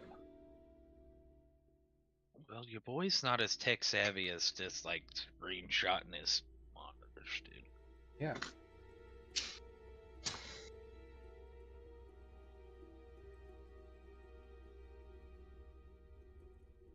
Sending it to you on Snapchat. Oh, okay. I still have it pulled up though. I'll figure out how to take a computer screenshot to send it in Discord. Shift window S is screenshot. Shift window key S.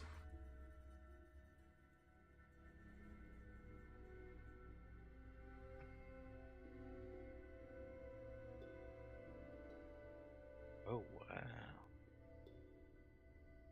Pretty sick. Out here learning all kinds of cool tricks. There it is.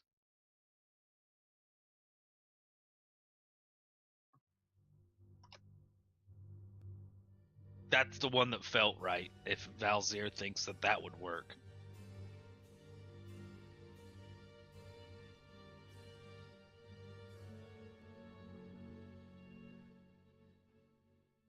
Is it even Valzir? Mm-hmm. Just a very small, tiny orange thread. But yeah, I love that symbol. That's perfect. Oh, what?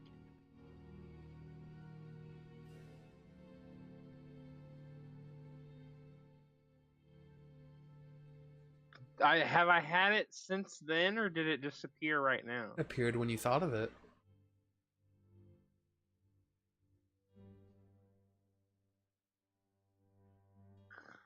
Oh no.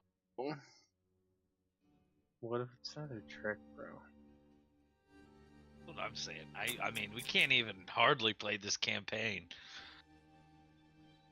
with all of the dastardly twists and turns in it. I mean, for sessions, literal majority of the more sessions have we played with a false Valzir than we have had a regular Valzir.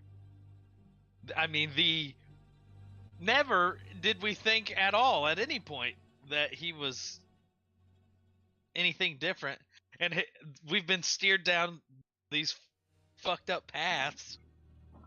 You should have fucking been here whenever Christian's talking to me as the fucking worm, right? And I'm like being, ornery, like I don't want to fucking talk to you. And he's just like, "Is this voice better?" and switches to the voice he uses for my dude. I almost punched my monitor. God. I had to just ask him a question because my notes from that night are a mess. I was triggered. What? I was wondering, he was giving me like play-by-plays. He was messaging me, and I was like, okay, he attuned, and he did all this stuff. I'm like, awesome, that's cool. But he didn't tell me about the earth-shattering news. God. What happens if I detect magic on this orange thread, Christian? You do? I said, what happens if I do? Yeah, that's the only way I'm going to find out. Yeah, I mean, like, are you doing it or not? Hey, sometimes you get excited, alright? Okay, as you look at the thread with Detect Magic, your vision goes into it. It just kind of blocks everything out. And as this thread, like the color expands across your eyes, it is not giving off any aura of magic or school. It is just giving off an aura of just raw power.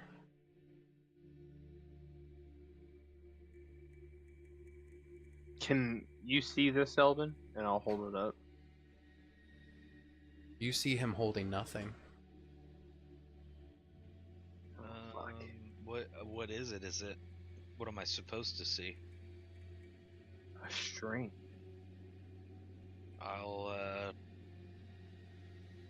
detect magic. You, Doesn't See work. anything. as you cast detect magic,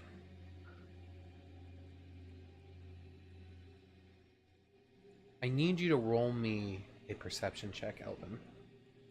Okay.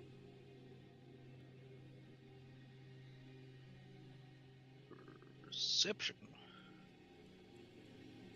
Not awful, but not my best. You don't see him holding anything, and that's not why I had you roll it. Your detect magic spreads outward from you, and you begin to see some aura of magic from the shoulder of Xerix. And you begin to see that aura change. Looks like fingers.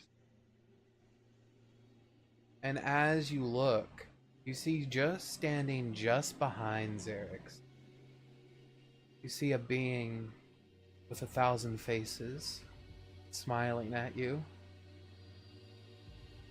Their mouths open wide. They all Hemocraft spike. What'd you say? make an attack roll. Make an attack roll. Hemocraft spike. Do it. They all begin to screech outward. A 17. 17. Do you think that hits a god? That doesn't even hit Xerix, bro.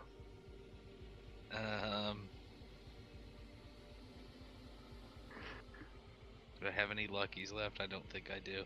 You have bardic inspiration from the DM. The D6. Yeah.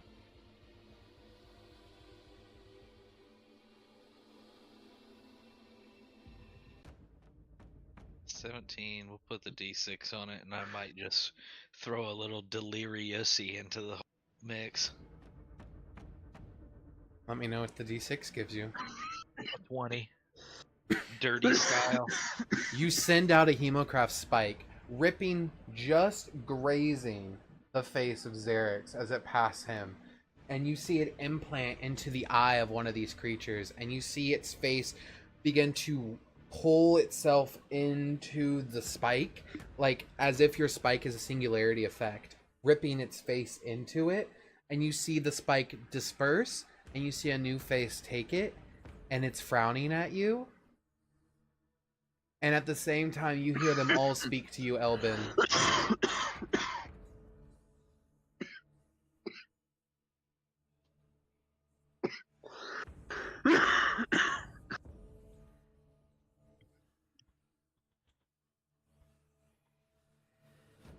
Being nice doesn't cost you anything.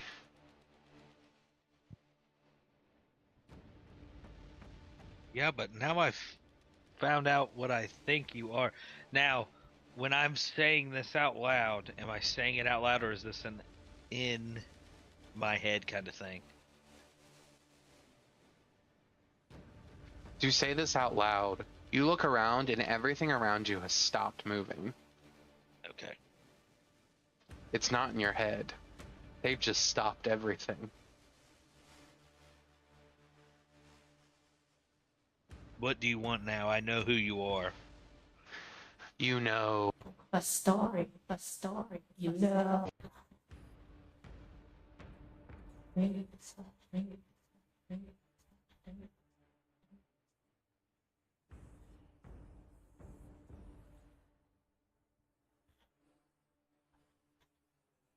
Help me.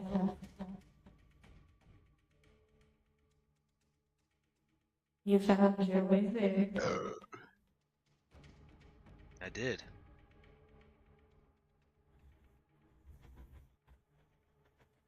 You're not gonna do what he did, correct? I don't even know what he did.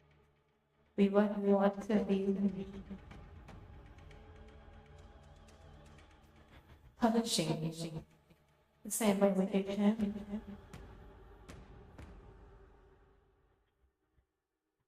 The same way we did all of them. So you put them all into rubies? Of course. Harming the stone so they could walk. We didn't want to kill them. Killing is too easy. Especially for mortals. He died. Fixed. We made them watch.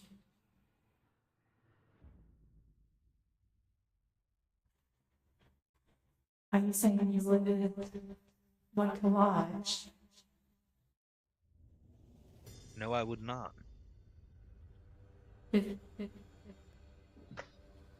Was she the one that caused an explosion of delirium? Because you wanted to see it? Well, am I to assume that they were the ones who were impersonating Valzir this whole time? There's nothing That's to what I was assume. implying. We were.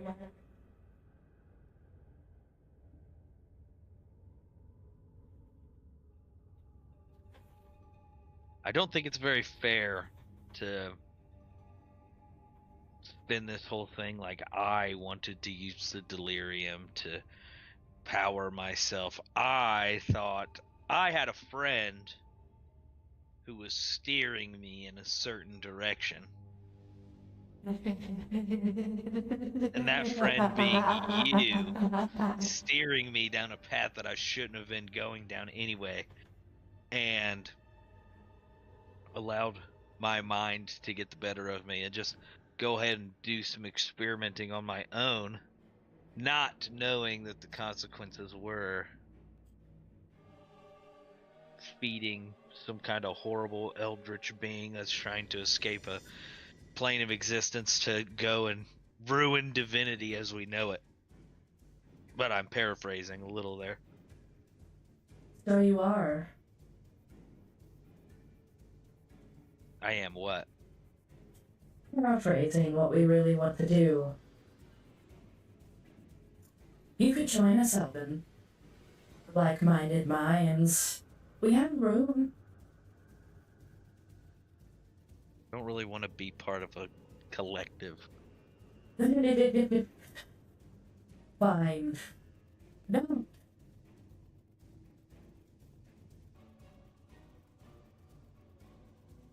Our power will keep growing. We will leave this plane of existence, and we will make it outside of the weave. You will fail in stopping us. It has been foretold. Who foretold it? The Oracle. Who's the Oracle? Why? Been looking at your friend. Xerix? He is our Oracle. It was spoken. He will have to choose. A choice will be made. He will either let the world he is in fall into oblivion, or he will save himself. And vanish to another one, and let that one fall. That is the choice. And we've come to realize that most mortals are selfish rather than selfless. So you, a helpful wizard, how truly selfless are you as a helpful wizard? I guess it depends on the situation. Does the situation have to mean that you're on the winning side all the time? I think the situation just has to mean that whatever I deem right or wrong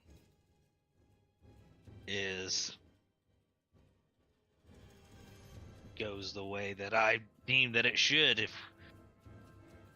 If my friend needs help stealing food because he's hungry, I may help him steal, even though stealing is inherently wrong. My friend, needs help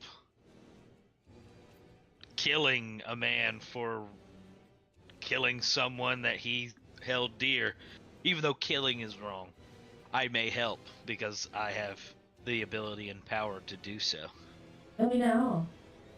We've been with you for quite a while, Elben. Helping you. Guiding you. I mean... Elben, I think I figured it out. We've That always was- been there, Elben. We've always helped you. Of course, once your friend showed up, and they started messing with the box. We had put it into your mind and it was bad. Had to make you scared of it. Once you accidentally go inside. What's in the box? No. You lock the doors on that. You'll have to figure it out the hard way now. Also, Elben, thank you for giving us a taste. When we finally got to open some of your gate, your fear is quite delectable.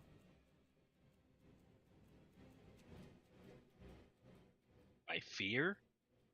What you gave to open your gate. Oh.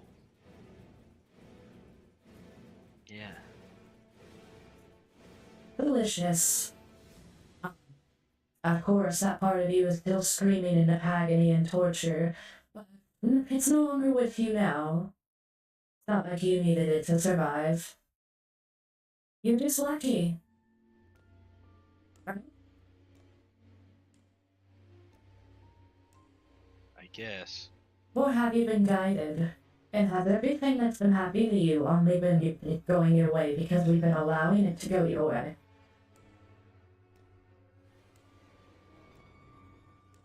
Can you really fight fate, Elben? Can I fight fate?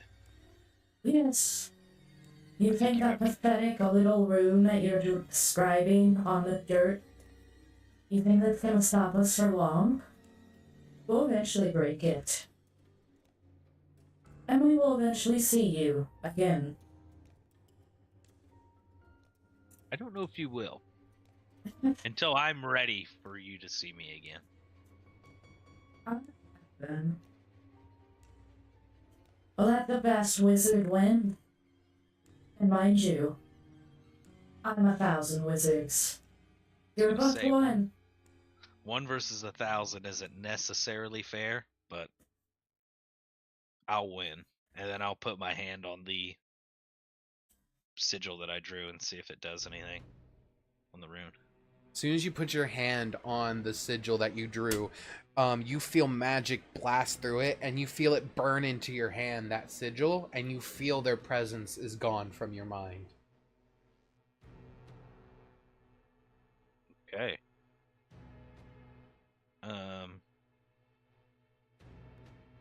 I will slide it over to Xerix. As soon as you slide over the sigil to Xerix, what do you do? As you sort I'll of kinda like show you my hand. you kind of have like a momentary like lapse of thought for a second, Xerix, and the last thing you see is Elben burning his hand on this rune that he activated with his own magic and lifting it off the ground. You're muted. Did you write it with the divination magic? Right?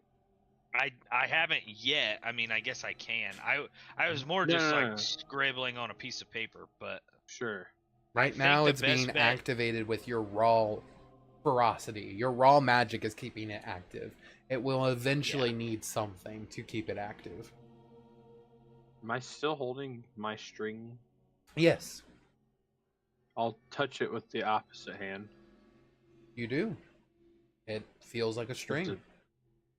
No. Touch the rune with my opposite Oh, I hand. got you. apologize.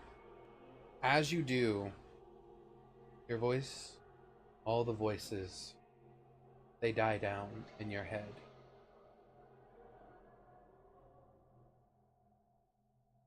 Till it's just you. Oh God.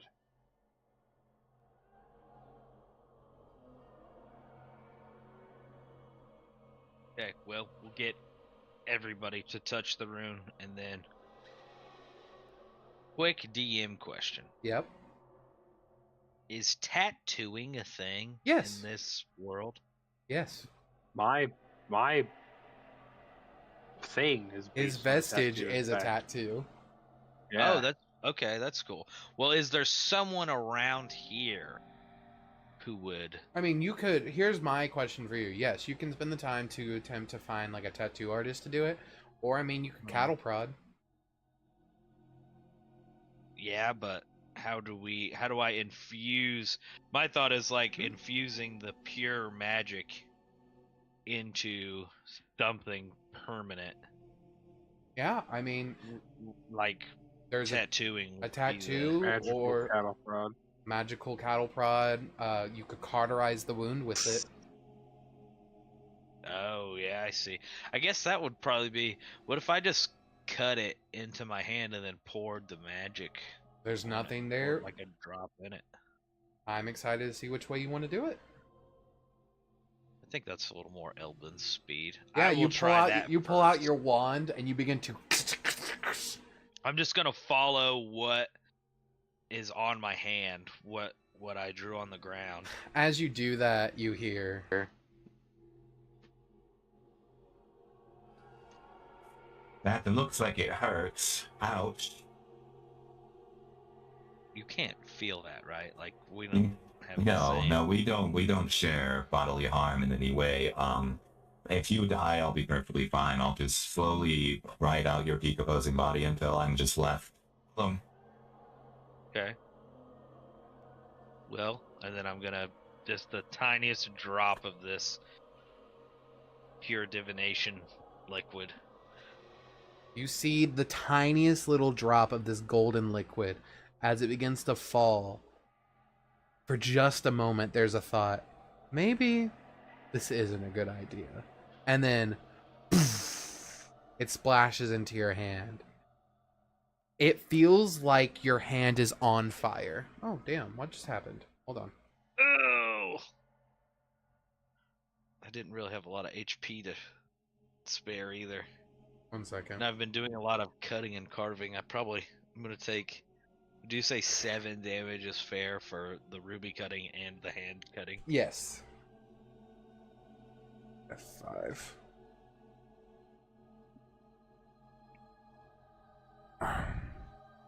There we go. Refresh this. And boop. There we go. So yeah, you take 7 points of damage, and then as this burns into your skin, seemingly mixing with your delirium infused blood now, you see your hand try to hold it in as like radiant divine fire begins to burn across your hand from the divination. And then it ends.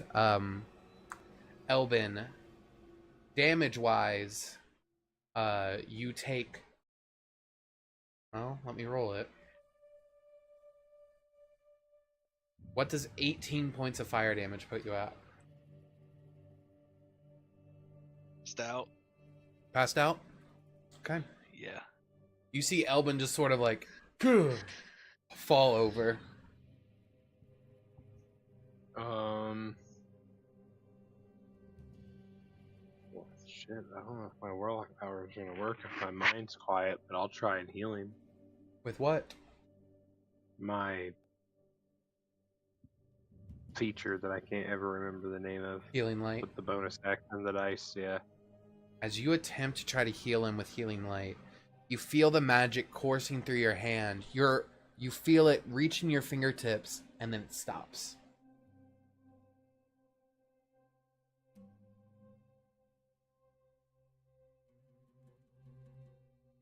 Hell shit.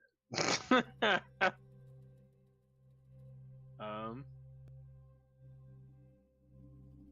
think I have a regular potion. Let me see. Elben, make me one death save. Good God.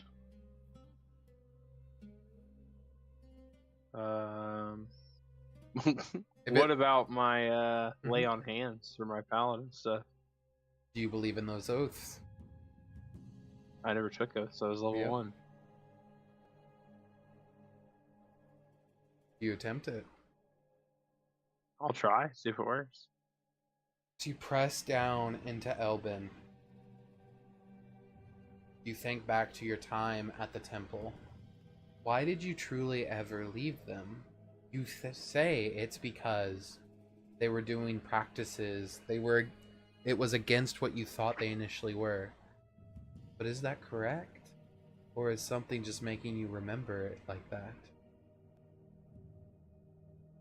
I don't know. At this point. As you begin to focus, your power pulsing from your hands,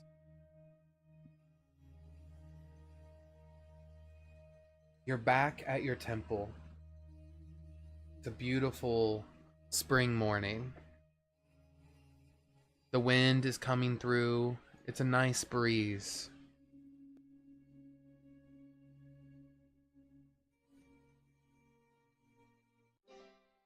It's a very gentle, nice breeze. You see this amber dragonborn looking over you, guiding your hands with magic. And you hear him say, "You should never be scared of what is to come, because it hasn't happened yet. If you stay in the what if you stay in the mindset that no matter how far you travel, no matter how far you walk, you'll end in the same spot, you will. So, little gem, bring back life to this broken wing." And he puts in your hand a bird that has its wings broken. Picture its flight.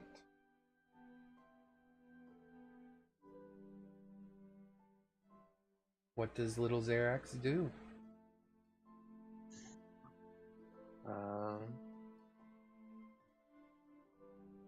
I'll attempt to heal. I don't know where I'm at in my developmental Yeah. process here, but however I need to do that. Yeah, you attempt to heal it, and as you do, you begin to hear fire. You see a bird begin to take off, its wings soaring around you. And as you do, you look at the temple and you see fire raging around you, burning around you. You see the amber dragonborn grab you and thrust you outside, and you hear him say, "Run! Don't look back. Just run.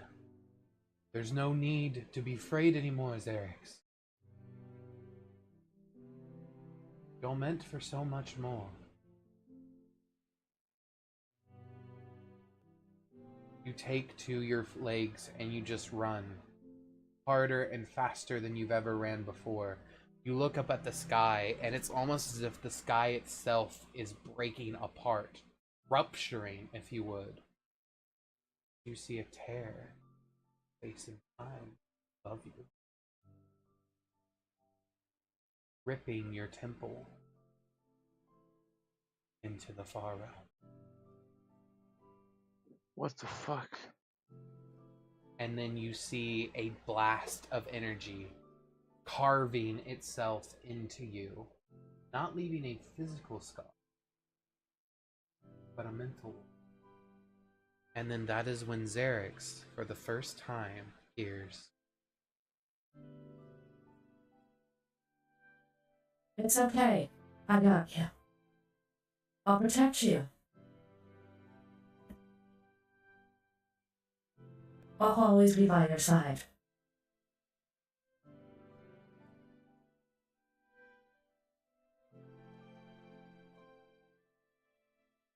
That's not good. No, you don't know what pact was made, what deal was spoken, what words were said,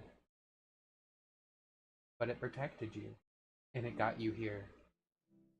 And then you're brought back to where Xerax is standing over Elben's body, and you feel that same little lifeless heartbeat like you felt from the bird. As your magic spreads out from your fingers, Xerix, and begins to wash over Elben's body, you see for the first time you healed another without the need of your without the need of your pact powers.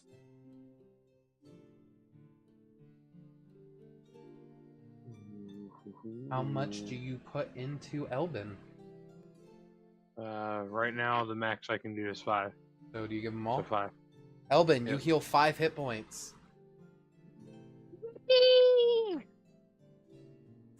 You see Elben come too.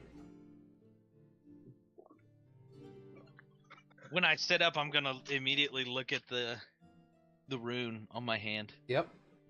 As you do, it is perfectly carved in the way you wanted it, and it is now scarred into your hand. Okay. All right. Well,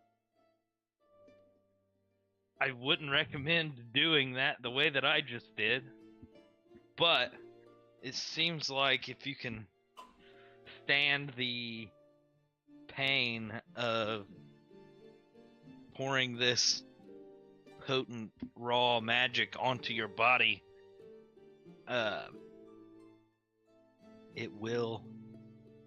seems like it has made the runes a little more permanent. Okay. Balzir, is there a better way I could have done that you can think of? Still on speakerphone, by the way. You probably could have gotten a tattoo, or maybe like a artificer could have infused it into your body, or put it into a magical item. Yeah. Yeah. Okay, Elben. Are you ready, dude? Yeah.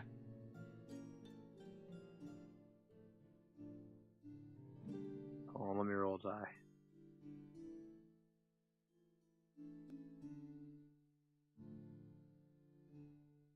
We're gonna pull on this string Okay. and see what happens. You hold the string in your hand, even though it's barely longer than your forearm, the string, and it kind of dangles from your hand. You pull on it, Okay. Excellent. you tug it, and there's almost as if, like, even though you can't see anything at the end, there feels like weight at the bottom. And as you keep pulling it, you see more string begins to appear. Slowly. You begin to pull more. And more. Until finally, it stops abruptly.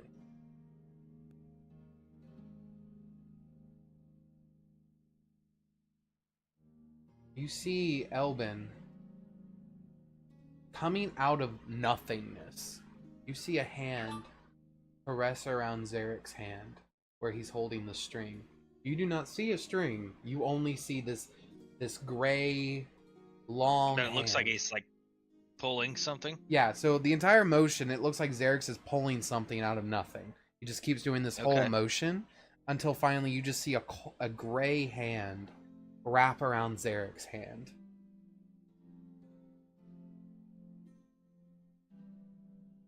What is that?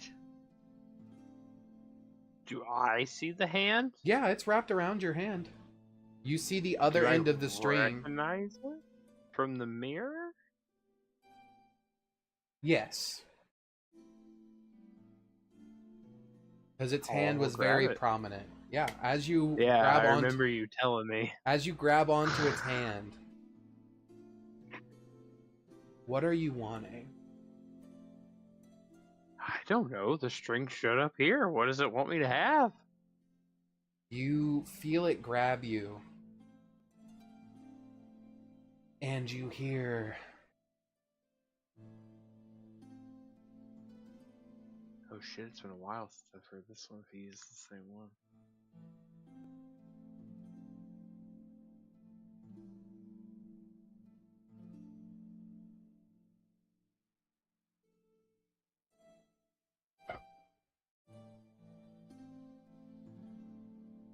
Hello.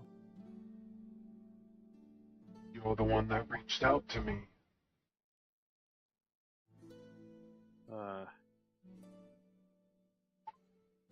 Possibly. The string appeared in my hand. I didn't know this was what would happen. It is all fine in the realm of the unseen. But why do you seek the unseen? I seek something strong enough to break a pact with a very powerful entity. I'm not sure God is the right word. Understood.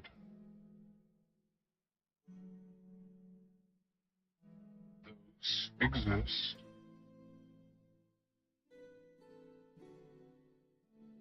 But no entity is stronger than the individual that made the pact. I tried to break it and ran into some resistance. Did you try to break it, or did you try to end it but keep your power? I was trying to unattune from the thing I was given. I thought that was giving up my power.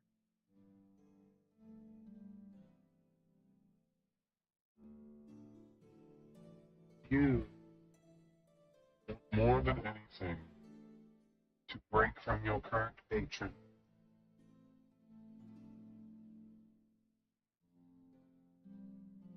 My only question is, why? Why does it need to happen? Because their goal does not align with mine, and I was misrepresented with whom I was forming my contract. I understand. Heavily misrepresented. Outright lied to, in fact. I can separate you from your patron. It's a simple procedure. But there is still an unseen fate about you that I cannot change.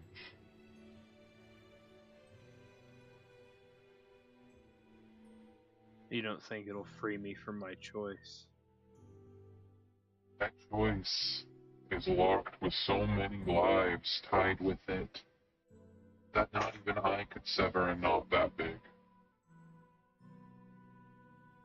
You have the weight of two different worlds on your shoulders.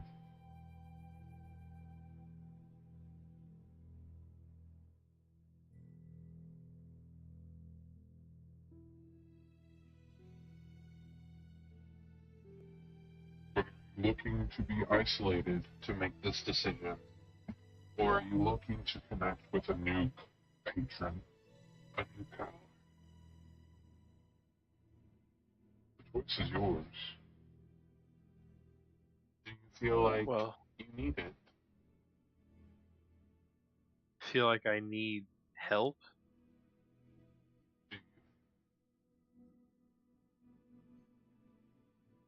I feel like I could lean on my own magic, especially after what I've already done to myself. I just don't really know what my own magic is at this point in my life.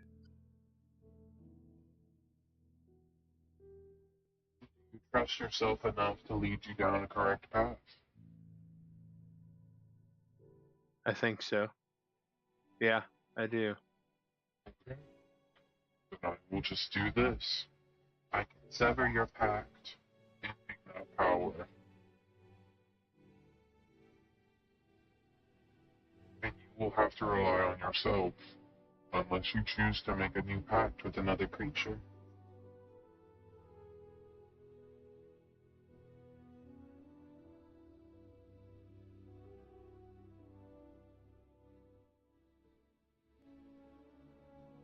The creature does not have to be me. It does not have to be anyone other than yourself.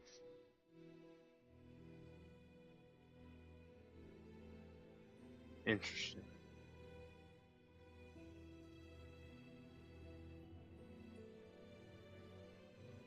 A pact in the style of a politic oath, almost.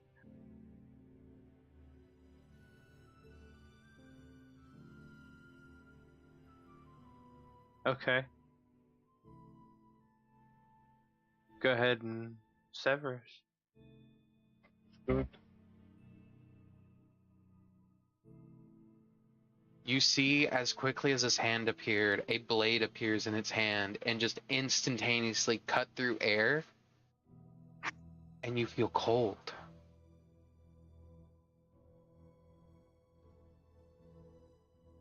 Do Your I see the hand slice through the air? Yes, you see his tattoos across his face begin to fade until they're no longer there.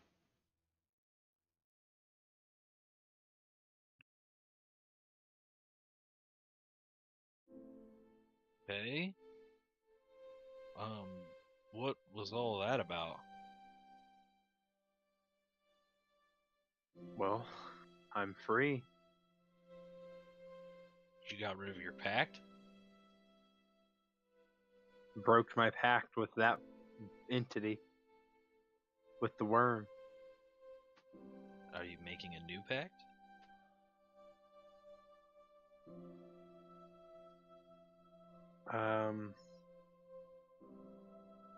I might.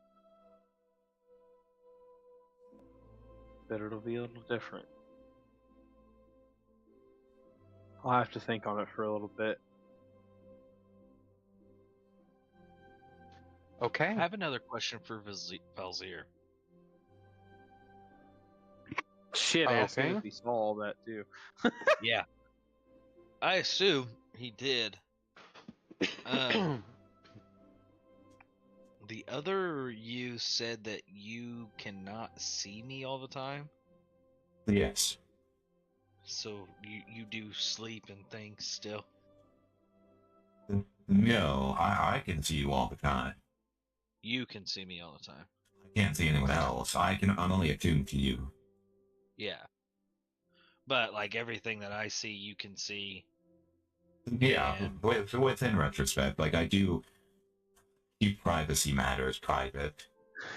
Sure. Okay. Well, that's good to know because I kind of thought. I feel like that was a dead giveaway. You know, that's just me as a wizard to another wizard. Yeah. No. Yeah. I mean. Also, I hadn't talked to you except about 6 times before we lost contact. So Completely understandable. Completely understandable. But my question. hypothetically, Go ahead. hypothetically, if a creature that you become attuned with is a sentient magic object that is attuned to you, hypothetically, they should have access to see and hear whatever you see and hear, as they are attuned to you. Sure. Yeah.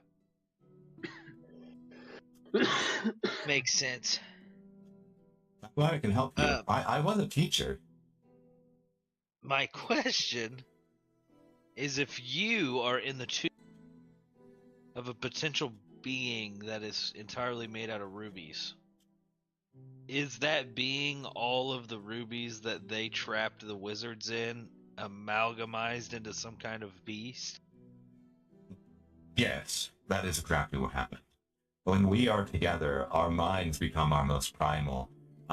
We are a mix of our primal mortal selves, fueling fully on fight or fight, but still have the competency in order to cast magic. So, I mean, do you care about all of those people enough that we should probably stop that monster and try to... I mean, is there a way to get you out of this gym? Is this like a curse, or is this something... Well, I mean, there are ways to get out of said gym if you'd be so inclined to do that for us. Yes, our bodies are long since gone, but if you find other habitable bodies we could go into. Let's say somebody could make you a body. Make me a Hypothetically. body. Well, we're just talking hypothetically. Okay. Maybe it's not exactly a body that you'd want, but a body that would work. I'd be interested to see where this is going.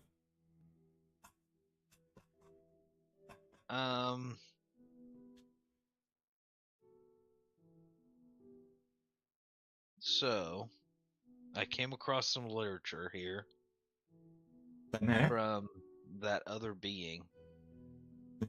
Yes, what literature? I don't know if he was I don't know. He seems like some kind of historic figure, somebody named Hatrix. Have you ever heard of? Oh.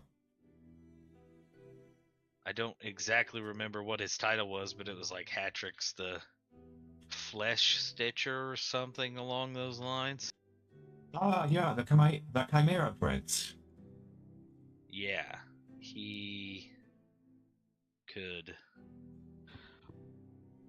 had a way of magically imbuing creatures with other parts of other creatures and things like that, which I guess if I was doing it for a bunch of people, it would be more to the necromancy side of things. Yes. But I don't know that I mean, I don't know how you guys feel about that. You know, how would you feel about not necessarily a stolen body, but a built dead body? I guess. Yeah. Well, there used to be, so back in the times before, everything went to shit, there was a time where we built bodies, warforges is what they were called. We built some of our own. I'm aware of warforges. Yes, we built them I say we, they were built to disrespect the gods version of the warforges. I see. And you have that knowledge of how to do that? No, it's probably lost in the city. You'll have to find the city that was buried underground, but the factory should still be there. Most of the technology is still around from the city of old. It's just a matter of finding it. It was very resilient and reliant. It's just a matter of turning it back on and powering it up.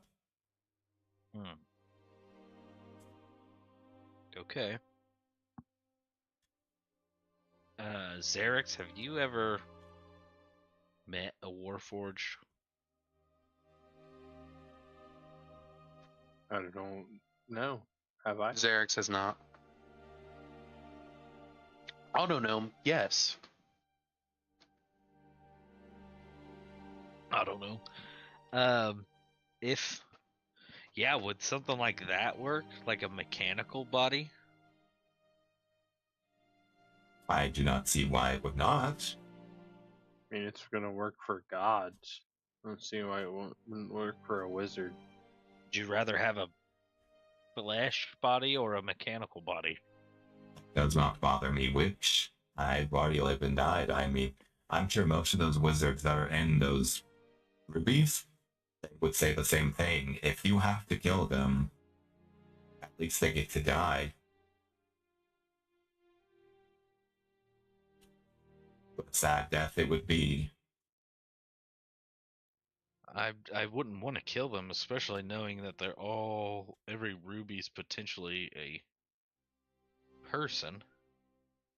True, but I highly doubt the worm would make it that easy for you to be able to synthesize them into bodies. That's true.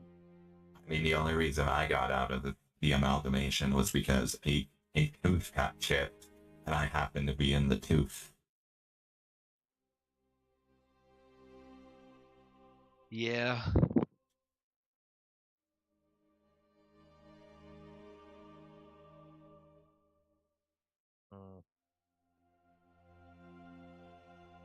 Is that amalgamation creature pretty big and powerful? Yes, has the collective influence and intellect of all the wizards inside of it. We can take it, dude. I think so.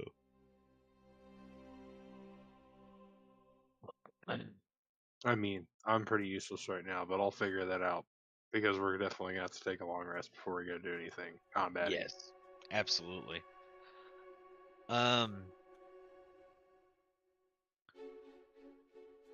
Oh, I'm going to. What would be the best way to put this rune, protection rune, on your ruby?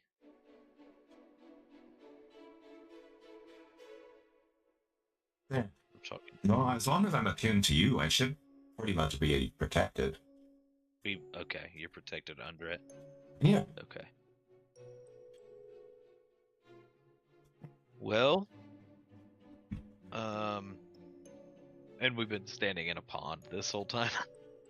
Yeah, the frogs have been constantly changing between shield and absorb elements the entire time, and they are very unhappy that you've been standing in here partially polluting the pond with your magics. Oh, Okay. yeah. We'll get out Yeah. of the water. We'll leave. How do you know how the frogs feel? They are telepathic. Have you not tried to speak to them? No, I'll try to speak to one of the frogs. I'll say, hello, sorry, I didn't know. I was just made aware that you don't really want us here. We are the ribbit kind. Well,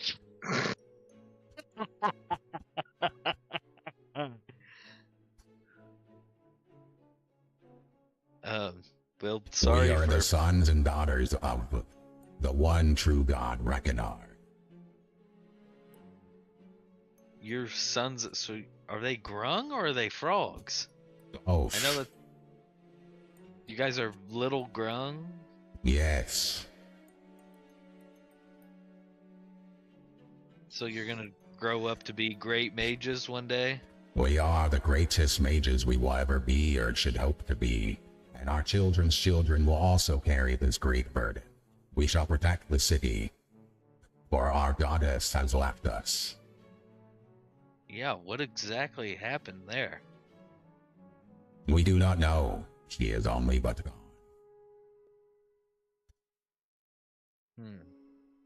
Well, apologies again for standing in the pond, and I'll kind of... Absolutely. And please note, we are on the lookout for a killer bug. If you happen to see it, please let us know. It must be exterminated. It has killed many of our kind. A bug?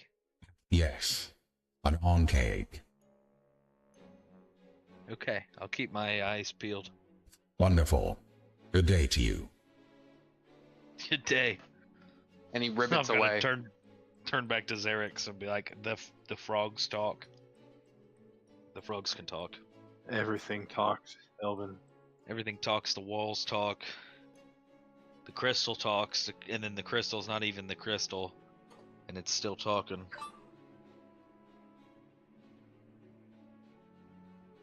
I'm tired, and I think we should go to bed. Okay. You guys head back to the tavern. As you guys head back, you are able to get a long rest. You guys are in your own rooms. During the night before long rest comes, is there anything either of you would like to do alone and within your own rooms?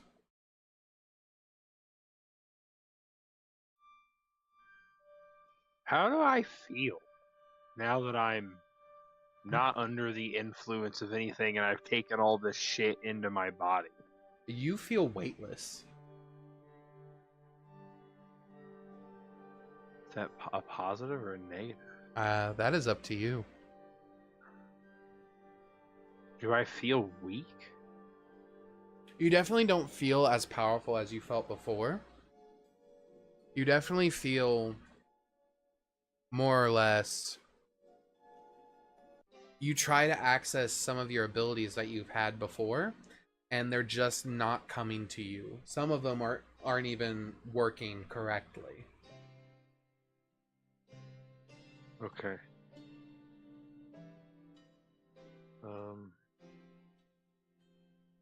Elton, you got anything you want to do? I don't think so. That's been very eye-opening and kind of horrific that Welcome I did to the all far this realm. stuff. Yeah, I did all this stuff thinking that me and the Ruby were getting along fine. And Yeah, you're telling me, bud. yeah. So, Christian, I assume that string's gone now that I've done my shenanigans, right? No, Oh, God. but you do notice it's a bit longer. And you see where the purple at the end of it begins to wrap around the orange a little bit. The purple. Hmm? Mine? No, not yours. Just What's purple? Just it's almost as if like the string is dyed purple halfway down.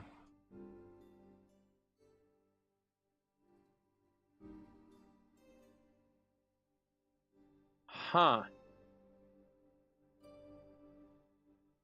Well, that's different than earlier. Earlier it was just orange. Do you pull the string? Oh my god. Oh my god. You said this is before the long rest, right? Yeah. Yeah.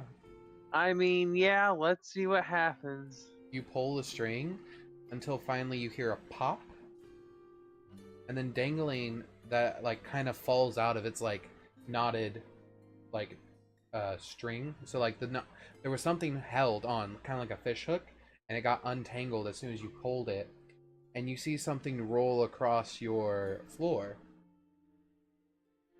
And you look at it. You've seen this before. It's chrono chalk.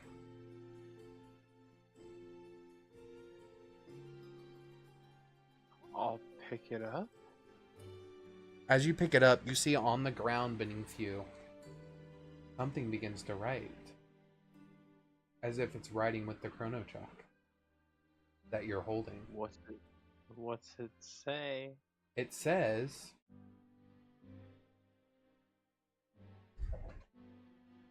Purple. Purple's abjuration. Right? I've got so many notes.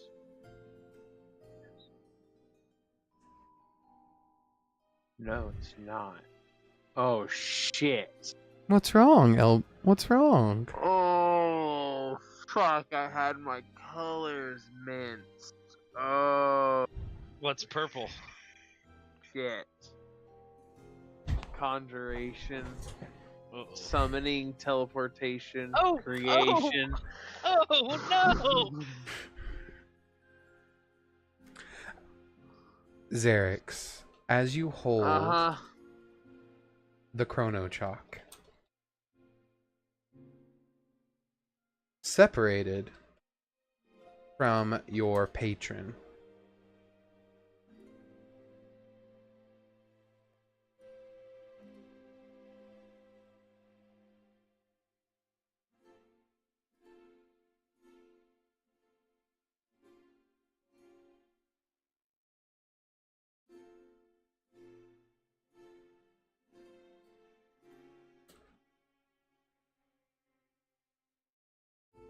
one second, there we go.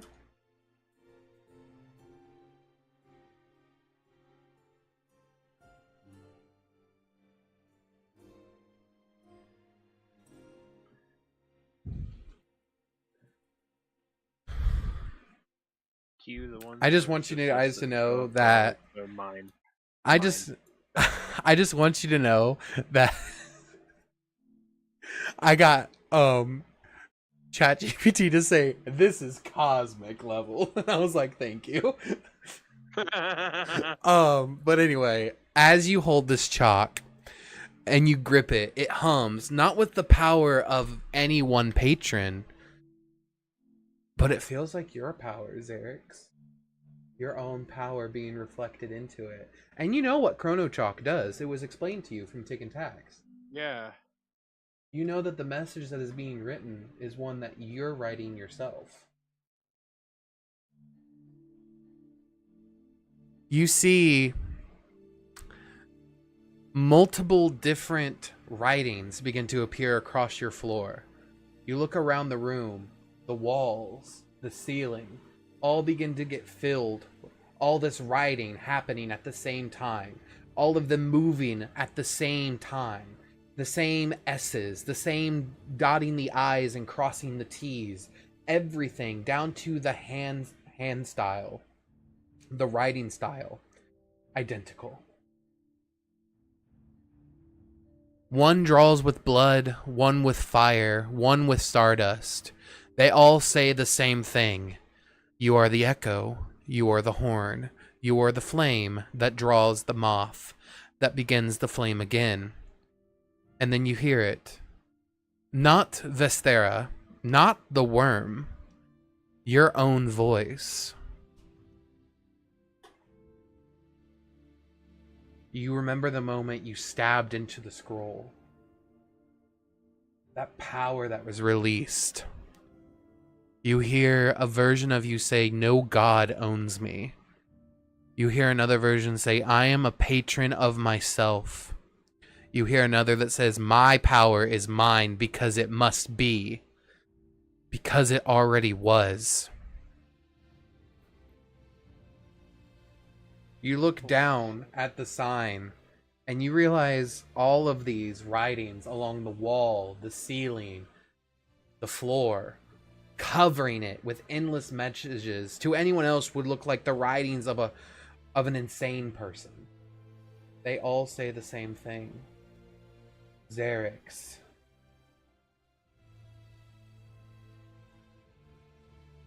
One second. There we go.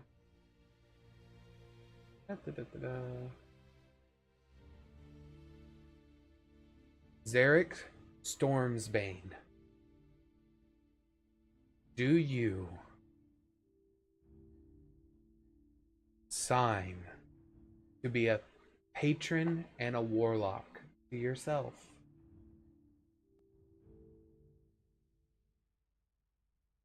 Oh. For past, for present, and for future. I'll write the word yes in the air with the chrono shot. As you write yes, you see across every single one a different variation, the same handwriting, but underneath the one that wrote in flame, you see stardust. Underneath the one that wrote in stardust, you see blood, and then so on and so forth, as if they're all writing to each other at the same time. And you feel a connection like you've never felt before. But it's yours. Your own power connected between past, present, and future. A version of you, Xerix, in any one given space. You are your own patron. And then you see the string wrapped around your hand begin to dissolve away into the air. As the string pulled those times together, just this once.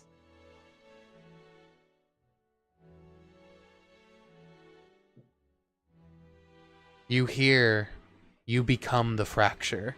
You become the loop. You become the fractured star incarnate.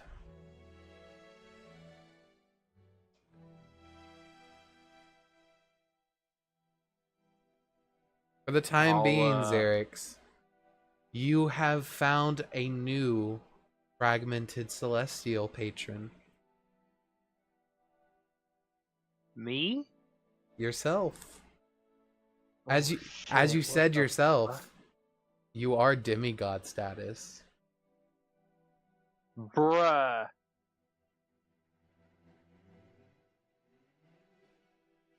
Okay. Holy shit. I'm my own patron. Get wrecked. I mean, it kind of makes sense. Just rip open the portal. It's just a connection to power. I mean, yeah. If you rip open that fucking portal. I guess there's probably stranger things that are happening in the far realm anyway. Stranger Things TM happening in the far realm. Holy shit.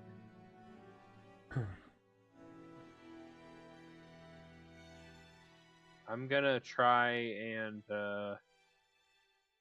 cast light on my maul and see if it works now. As you cast light, you see the power begin to expand drastically. Faster and faster. You see it reach 30 and keep going. You see the bright light fills the room up to 60 feet. I will let it go. It fades down.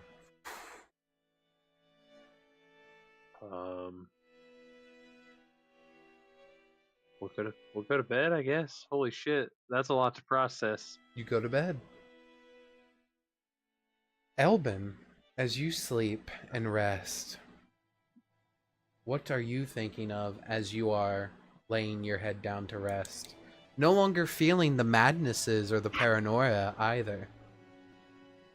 You've noticed, subconsciously even, you're not wearing the hat. It's just off to the side on a table. I'm gonna. Would you say I'm asleep, or am I just about? You're just kind of like laying in your bed, looking up. I'm gonna grab the hat and really look at it. Make me an investigation check.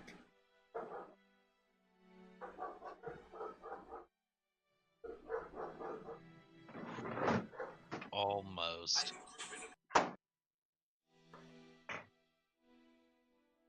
How'd you do, dude? I'm in the kitchen. It was a 19 for a 26, I believe. 25. When you look at this hat, you stare at it for a amount of time. And then you notice the hat's not quite right. It's not been quite right for some time. And as you hold it in your hand, it wriggles.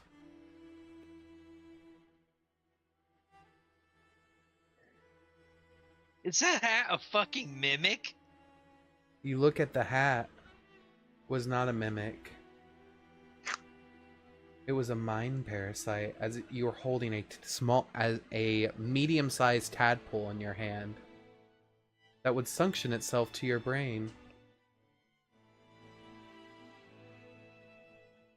You talking like brain-eating ooze from Futurama, bro? You see in your hand, it is now, its mouth burned from the inside out, from when you rebuilt yourself. Oh, wow. That's... You see Clot in the corner just staring at it, and you swear he's licking his lips. Let him eat it. Is it dead? It's close to death. It hasn't been healed, and it's been charred internally. Yeah, I will. I'll just stab it with my wand, and then I'll definitely feed it to Claw. You stab it with your wand, and as you do, you notice that the ooze it leaks out is the same color from the doppelganger from the ship. Oh. I'm gonna telepathically talk to Clot. Okay. Is this okay for you to eat? Clot walks over, smells it, takes a little bit, dives in. Okay. It's his. Okay. I believe in Clot. Okay. Of course, you made it with your own power.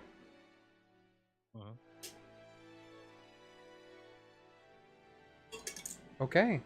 You guys go to bed, you get a long rest. You wake up feeling in the morning refreshed. You do notice in your room, though, Elben, stuck to like the upper portion of the wall, you see a pulsating purple cocoon, but no Clot. Oh god, he's evolving, bro. Why? Why is You he let him evolving? Eat the mimic thing, the shapeshifter thing. I mean, I'm okay with him like doing his own thing, but I'm gonna like go over there and kind of inspect it. Yeah, you inspect it, and you realize it's not because of what he ate. It's because of what you did. Clot's connected to you, remember? Oh, the blood thing. So he's got a little deliriumness in him now, huh? You sense the purple aura is definitely deliriumness. Okay. Well, then I will cut my hand Uh-huh. and just infuse a little bit more blood and You sort of wipe your hand on this cocoon. You see where purple and red meet, it makes like a bright violet color. yep, and I'll just infuse some more in there. So he Okay. hopefully has a speedy evolution. Okay. What would you all like to do for the day?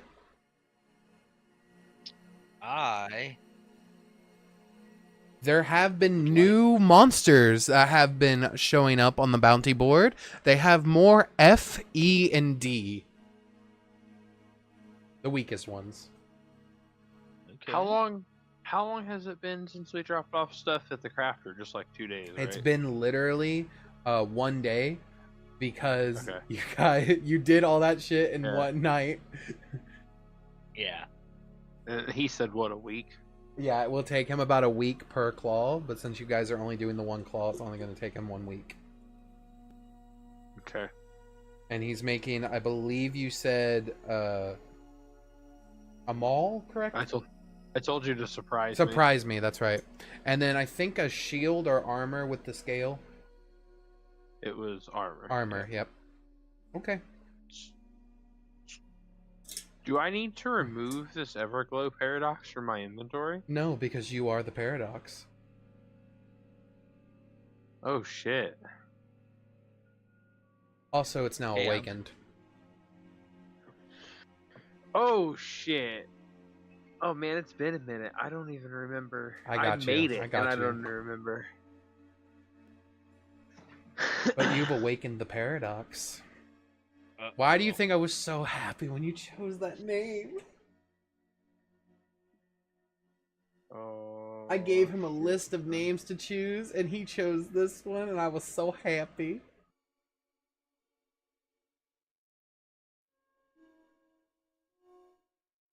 I am going to find Xerix in the morning. You find Xerix in his room. You notice not only is his tattoos returned, but you notice every so often his tattoos shift across his face to a different constellation. So you did make a new pack.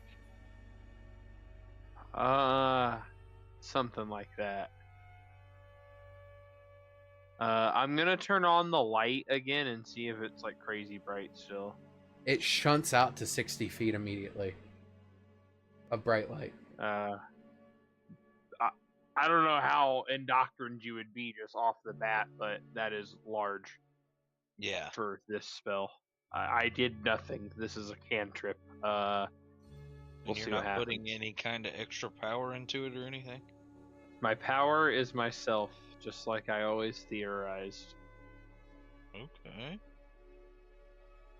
You're your own grandpa kind of situation. Correct. I think it's yeah. Correct. Yeah. I was thinking about it more like almost like an oath instead of a pact, but this oath opens the door to access this version of power. Oh yeah! Oh shit! Oh. Got some crazy shit now, huh? Yeah. This one goes nuts. I forgot. Oh no. Fuck yeah. You want to try and snag one of these new hunts? I bet there's a couple we could either recruit the boys to do or handle. Yeah. I want to try something though if you want to try it. What are you thinking? I have a spell holding a 4, Christian. Gotcha. I have a spell that can purge the body of contamination. I don't know if these infusions of delirium would technically count, but if I do cast this spell and it works, it's going to like take a lot out of you. You said you merged with 3. It could potentially remove all 3 of them from you, but you will be pretty much down and out. I honestly think I'm okay. I'm not too worried about it. Yeah? Mm-hmm. Would you like to Okay. do If it it to becomes yourself? a problem, it is very good to know that we have a readily available, at least attempt. If you're at attempting to do the spell I think you're helping us. doing, you do still need to get the 1,000 gold pieces worth of alchemical fluid or holy water. Yeah. Yep. Which you can make holy water, can't you? It requires ceremony. Yeah, I would have to say that's probably like a cleric. I might be able to learn ceremony, but I don't know ceremony currently. Pandemus could, but Pandemus is always also cursed. Any holy water he makes is corrupted. It doesn't say non-corrupted. That's up to you, my friend. Oh yeah. So, But I would you guess- guys I mean, like if to go you're look at the cool with board? it, I'm cool. Yeah, let's go check out the board. Okay, you head up to the board. So you guys head up there. There's a couple. Would you like to look at F, E, or D ranked monsters first? Whatever the lowest one is, I can't remember which F. way the alphabet scales here. F. So F would be the lowest. Yeah. Oh, you only sent that to me. I thought Q got to see that. Oh. Nope. Oh. Nope. Only you.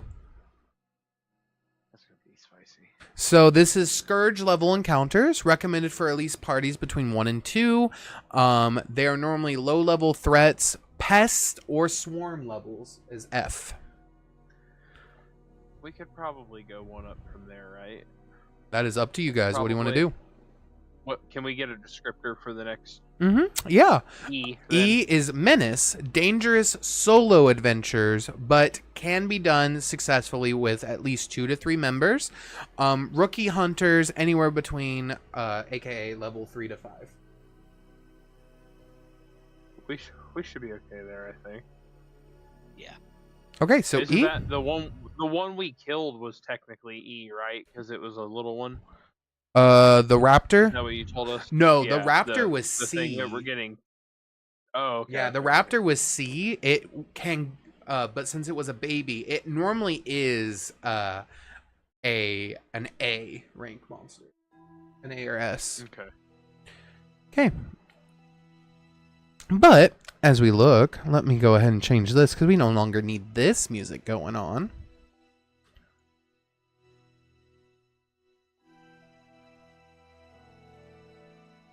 Okay. So, scrolling down, there we go. So for the E rank quests that are available, you have the Cragfur Gnashers, the Threadweaver Moth, Hollowed Eye Merkfowl.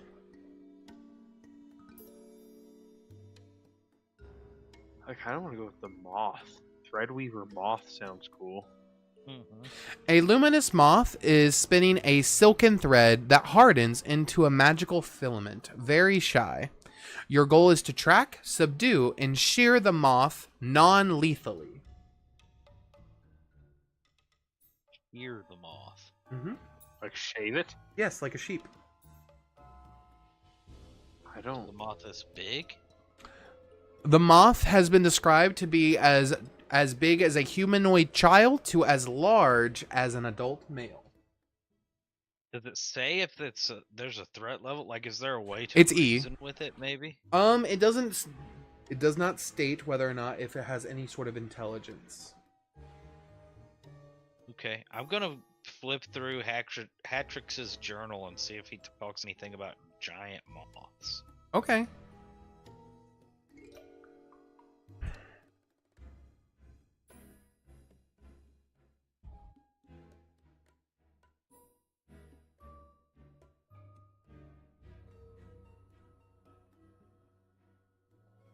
Because I feel like if I have a does- question for you. That journal Yeah. and knowledge was given to you by a different Veil Sir. Are you still wanting to access that information? Did he not give me like a physical thing? No, that was sent to your mind. Oh. Well, then I guess I'll ask Mm-hmm. my Vilser. Yeah, he responds if- with, I have knowledge from the Chimera King. What are you looking about? Well, I just didn't know if he had talked about giant moths. Seems like we're gonna go face one, but it specifies not to kill it. It just says to subdue it and shear it. So I feel like maybe if there's a better way to go about it than forcibly Absolutely. holding it down. You'll be happy to know that I am actually one of the few wizards with eidetic memory. So, on Hatrix's journal, entry 114, the Threadweaver Moth, designation Aerial Weaver Class 6, confirmed active in the Twilight Verdancy biome. It spins with intent, not instinct. I believe it deems the garments into being. It dreams the garments into being. The size and wingspan for the smaller ones are under 3 feet, larger ones up to 6. Fully unfurled, light as smoke, utterly silent in flight. Body most of the children are no larger than a clenched fist, whereas the adults can get up to the size of a forearm. But with their wingspan of 6 feet, they can appear much larger. Behavior notes. What do we... Did you want the behavior notes? Go ahead. Okay. Yeah. Only comes out during deep mistfall hours. Twilight after residual delirium has settled in the air around them.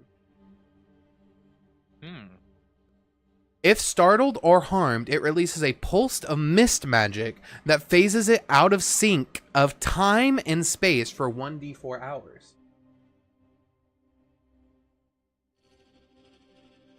Say what they like to eat? They are attracted to moonglow fungi and the hum of a minor illusion spell.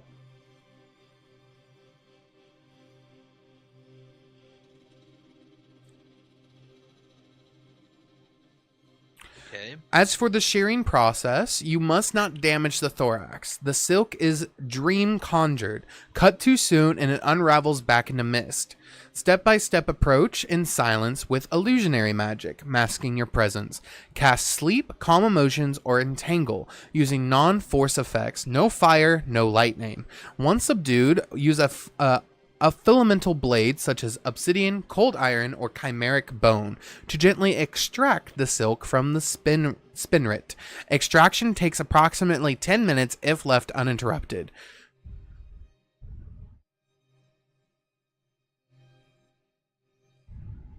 Does it say what the reason for getting this special silk is? What Yeah. do they use this silk for? Armor or cloaks that interact with mist-based magic. Properties can be semi-sentient thread, hums faintly when exposed to delirium, counts as arcane silk. Mistreated cloaks, uncommon magic items, can grant advantage on stealth checks in fog, mist, or magical darkness. Once per day, lets you cast Misty Step as a reaction when you are targeted by an attack.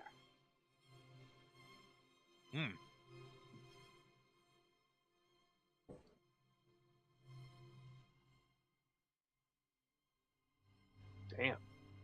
Well, it sounds like something we could do. I will let you know that they are wanting you to bring back one mistreated cloak. So basically, they are wanting enough thread to make a cloak is what the request is for. Sure. So if you guys would also like a cloak, you guys would also need to obtain enough. And is that 10 minutes enough for one cloak? That 10 minutes is enough to get one bundle of yarn, basically. So not enough for a full cloak. You would need to at least do 5 of them for one cloak to get it medium sized. Shit. We can see if there's other options that are more about fucking slaughtering and I was gonna harvesting. say, If that's a little more straightforward. let's just go hack and slash something. Okay. The moths might be like a full group activity, so we can all do a moth. God, that fucking cloak sounds badass, though, doesn't it? Mm-hmm. Okay. Looking at F rank hunts, you have the Scale Snar Beetles. They are requesting that you disband and destroy and collapse the arcane beetles that are currently infesting a collapsed mana conduit near Hollow Mist's edge. Their carapaces store unstable spell charges, so be careful when destroying the beetles. Ooh. That's close to home, too.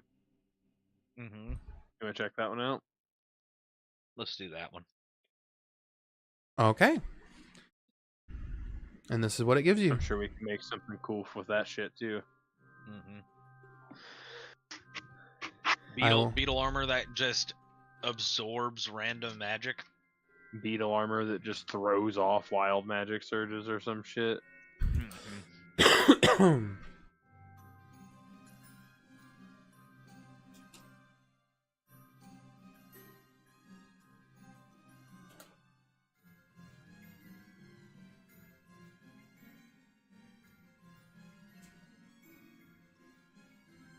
Exploding death spark on beetle death is one of the danger points of this poster.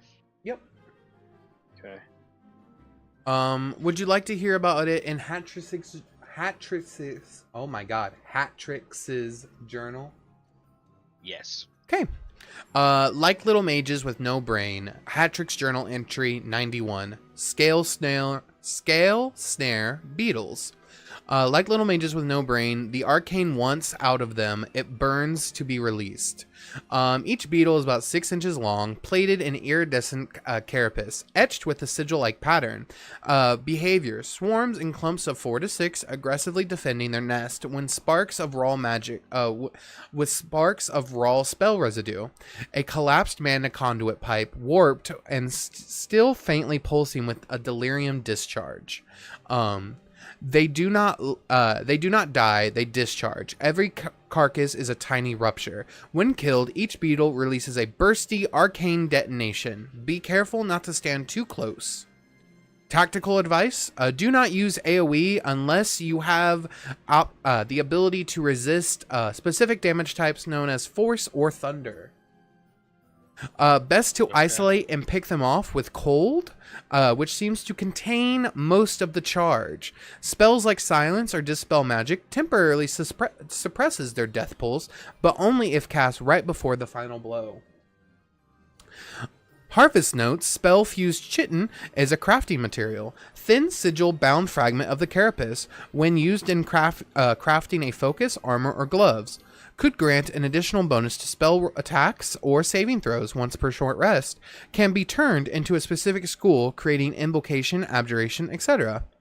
Lastly, you can also use them to create potions of lesser resistance.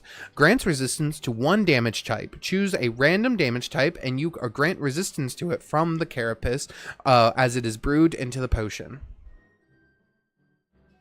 That's sick. Hell yeah. They sound quite helpful for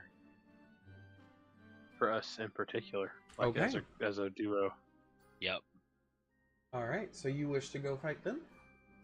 Mm-hmm. Sure. Alrighty. Let's see if we can do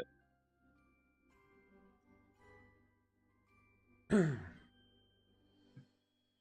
An E rank mission to ourselves.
on y'all. So it's a pretty decent walk. It takes you and Xerix about an hour to 2 hours to get here from starting off in the morning. But once here, let me go ahead and...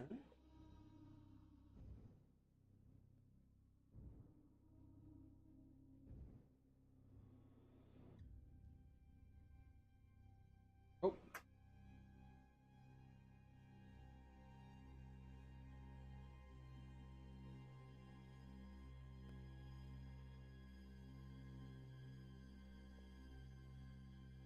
No.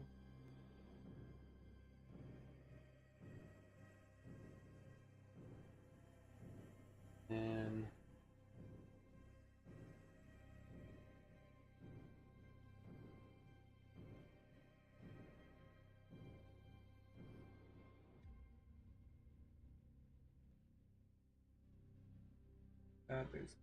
and then give me just a second. Here we go. Okay.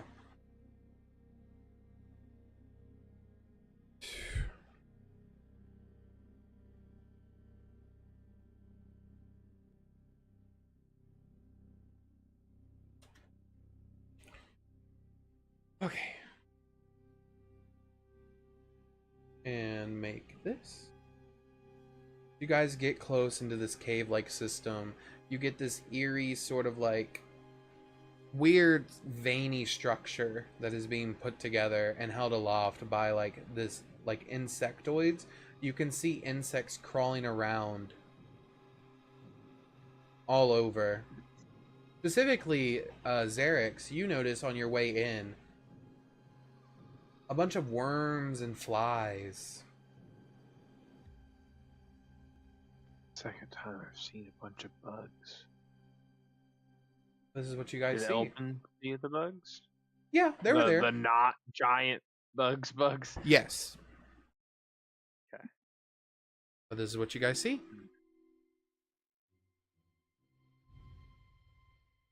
Well, Right. you think we Well- just go in swinging? They're bugs. I mean, Yeah, the journal, Hatrix's journal said to use cold on them, so if you've got anything, cold.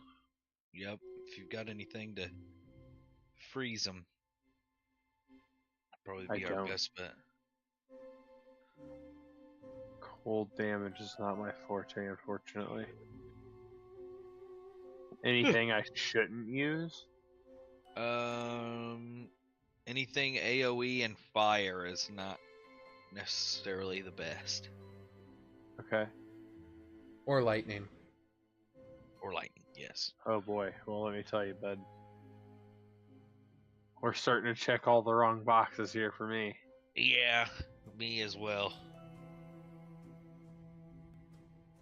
I'm going to hit the swarm of prismatic beetles with a dark bolt. All right, well, give me just a second. That's cold damage.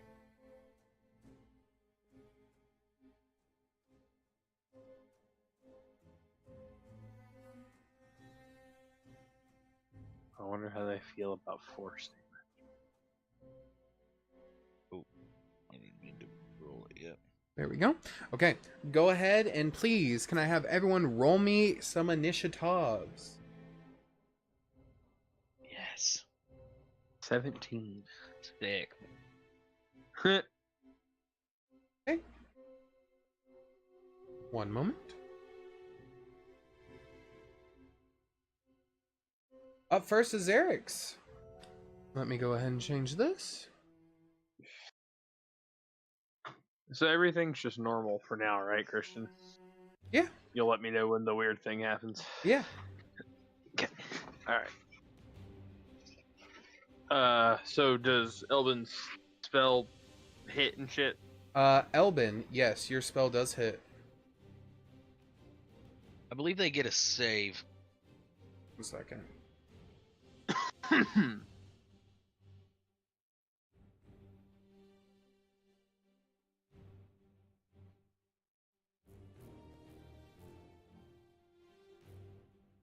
There we go. All right, and which one? You're hitting this one? Yep. All right, what's the save? Well, that's what I was reading. I guess they kind of. I Constitution I save. got you. Hold on. It's that spell. 1 second. Because it's weirdly worded. It's second level, Yeah. correct? Yes. Mm-hmm. All right. Where are you? Dark Bolt, right there. So you basically what you do, because of the way it's worded, you make a ranged spell attack for each target, not each ray. So since you're only hitting this one creature, are you hitting this one creature with all three? Yes. Okay, so make a ranged spell attack. So essentially roll Firebolt or something, or yeah, roll like a d20 and add 11 to it, because that's your spell attack. So roll a spell attack real quick.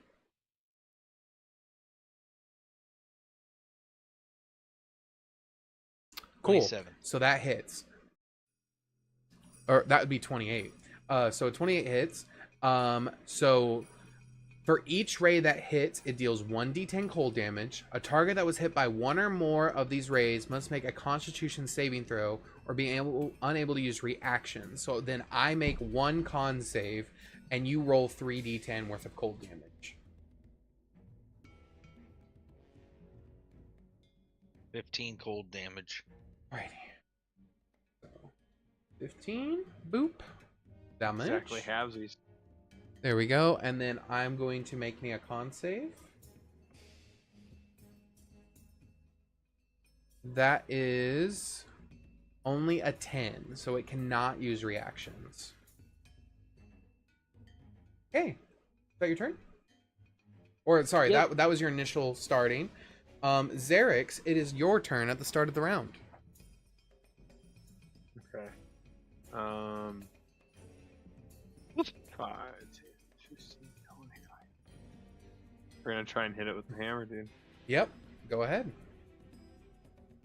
Does a 19 hit? Yes.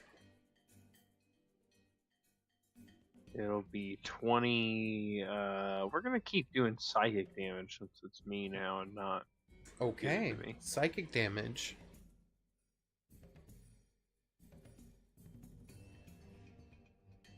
Got you. How much damage? And 20. Okay. That's my turn. Okay, you smack into the swarm of beetles. There's still a hefty amount left, but they are like their numbers have been significantly reduced. This swarm of beetles gonna go.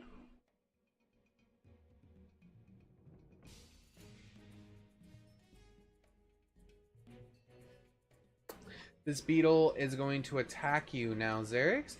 You begin to see the magic that they were hit with from the initial spell from Elben. You see like this frosty aura coming off of them. So an 8, I believe that does miss. Let me roll my second one. Dirty 20. That does hit. Okay. You take 14 cold damage. And then 7 piercing damage. And that's it. 21 total. Yep.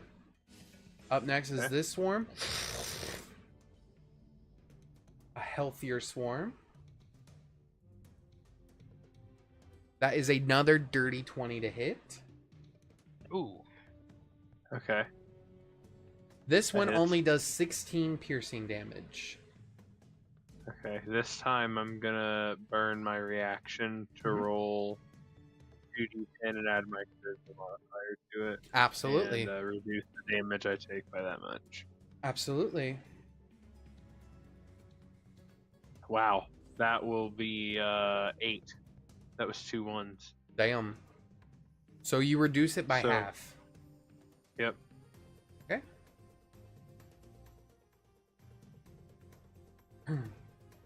Alrighty.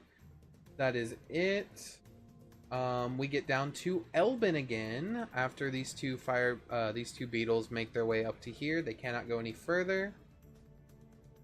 Elben, it is your turn. Yippee! I am going to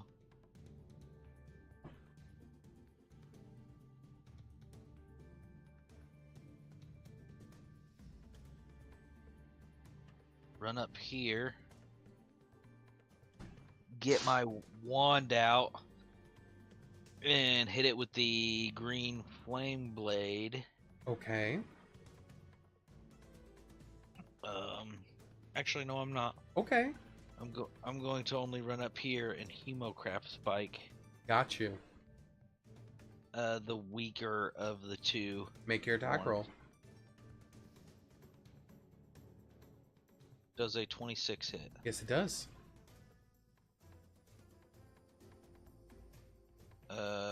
4 piercing damage, 2 necrotic damage. Gotcha. Okay. Is that your turn? I believe so. At the end of your turn, you see something happen. You see Xerix split. And for just a second, you see 2 different Xerixes appearing. Xerix, what would you like to do? What? We're gonna try and hit the injured beetle. Go ahead, make an attack roll on your second turn. 24. 24 hits. For 21 psychic damage. You smash into this beetle. And then, as fast as you saw the fragmented version of Xerix, you see him fade away into nothing. Whoa, okay. Xerix, it's your turn. Alright, we're gonna... So wait, are these not the beetles that explode? They do. It's not their turn yet. I got you. We are going to try and hit the beetle. Go ahead, make an attack roll. Does a dirty 20 hit? Yes, it does. How about 15 bludgeoning damage? Okay, it doesn't seem to hurt them as bad. Kind of what I thought, but I needed to know. And then I will use my bonus action to use a level 2 pack slot and cure wounds myself. Okay. For 17. It's max. Oh my god. Okay, that's 32 plus 6. Okay. Wow. That is definitely my turn. Xerix, at the end of your turn, I need you to make me a strength saving throw, please. It's a natural 1. Perfect. Ooh. You see as those beetles condense down and explode. Xerix, this is force damage, so if you're resistant to force damage, go ahead and still take half damage. So you take half of 13 if you're resistant to force. Okay. But Xerix, you are also blown 15 feet, and you begin to fall. Okay. Okay. I can't do anything till my turn about that. That's correct. Unless anyone has a reaction. I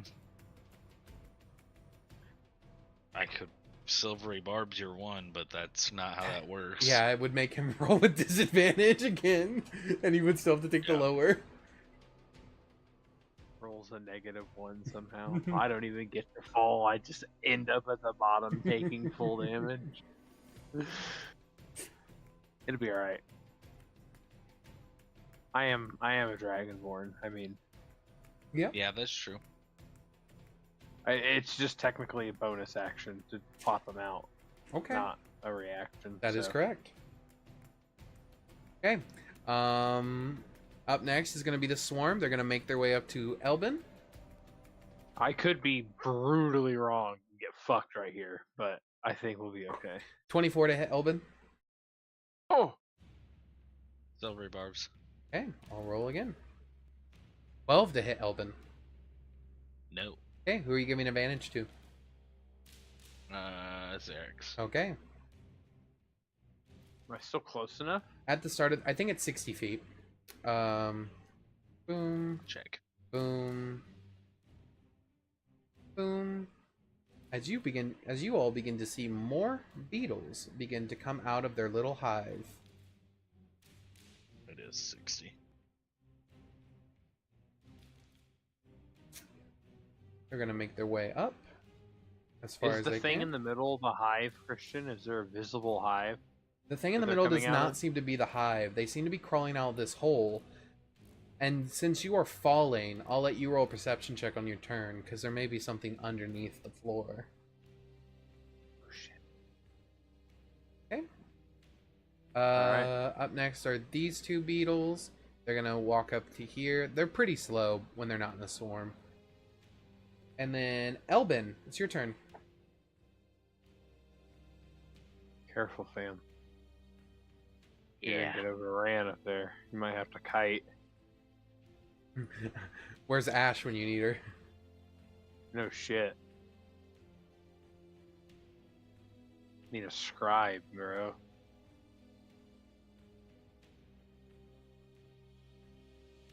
I'm the wrong kind of dragon for this. Damn. You seem to be in a predicament here. Do you need any sort of assistance at all?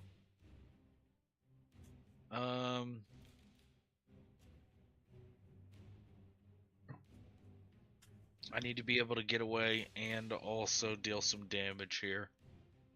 Ah. Like Demandro. Do you have Misty Step? I do.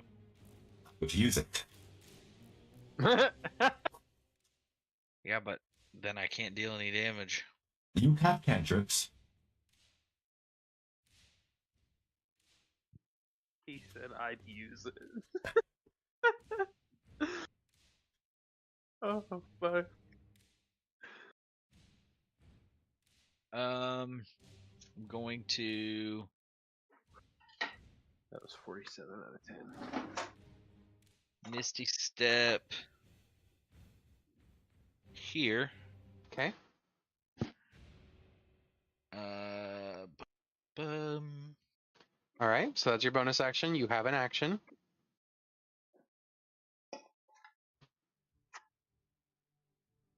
What do you want? Like, are you just wanting to deal damage? Or are you trying to just like close off one side?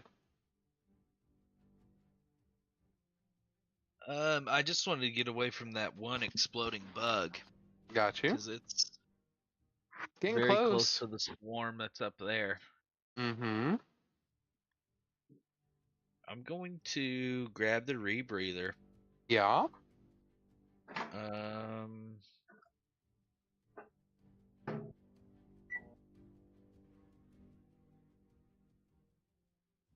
going for a blood morph Okay. with the one of my Gloom Reaver vials. Okay. So this is a basic blood morph. So which one would you like? A natural weapon, physical prowess, or a sense? Natural weapon. You intake this into your body. You feel the delirium blood mix with your own. Your eyes light up. Your hands become sharp razor-like claws, coated in crimson blood that then hardens around them.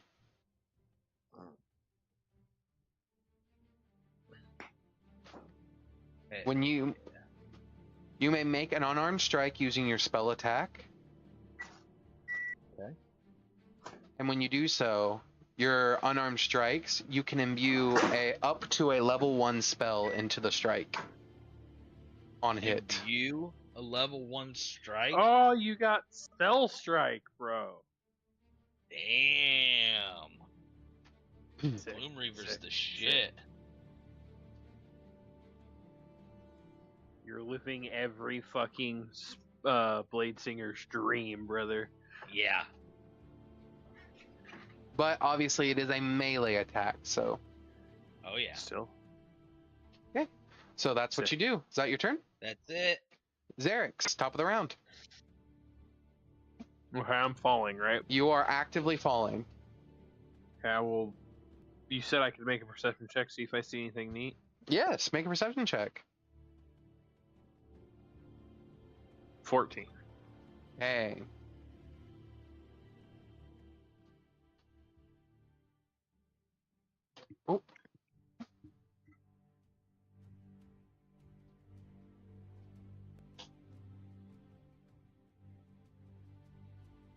There we go.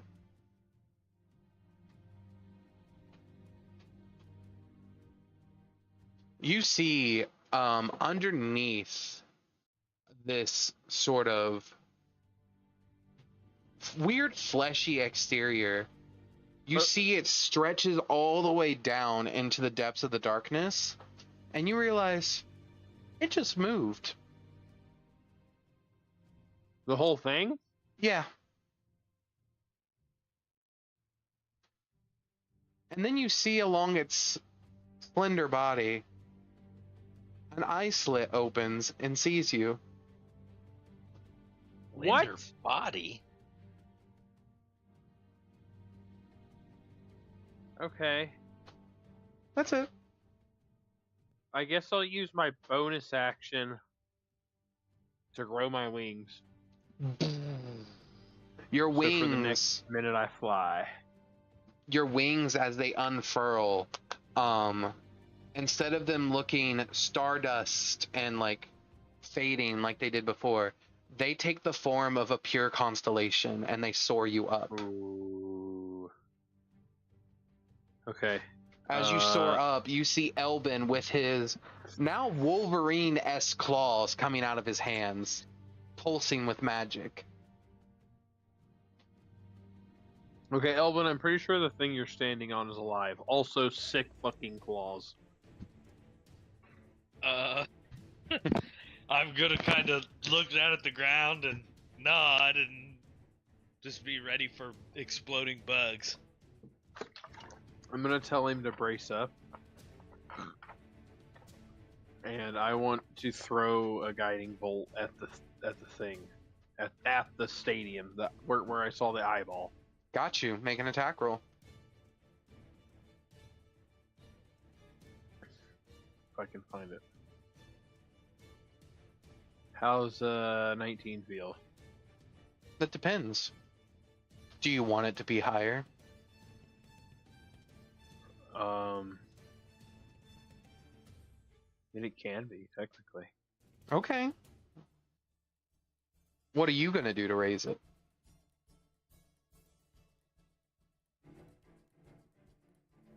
I could roll a d4 and add it. You could. Which I suppose I will, because I can just do that now. 1. How's a dirty 20? You feel That's something not good. pulse. You feel something pulse within you. You feel your guiding bolt as you force it and let it go. It's almost as if like other versions of you are trying the same thing at the same time. And one of you just rolled a nat 20. Oh, So you get a nat shit. 20 version. You stole his nat 20, dude. No, you're Okay. sharing it. Oh. That is 20 straight damage. Mm-hmm. No, it's not. 6 times 4 is 24. 24 plus 15. Plus 15. All right. Oh, shit. And as this happens, another effect triggers from your constellations. Would you like to read what it is? Destined Echo? All the way at the bottom? Oh, yeah. Yeah, dude. Once per short rest, after casting a spell, I may immediately duplicate its effect as an echo of Fate's resonance. The duplicated spell must be 2nd level or lower, and it does not consume a spell slot. I may change the targets of the duplicated spell, as the Whoa. vestige whispers the alternate paths of destiny. Do you Whoa. choose to change targets or fire again at the same target? We'll fire again at the same one. Okay. This one does take your dirty 20 as another blast of energy. Roll me your guiding bolt damage. Sure.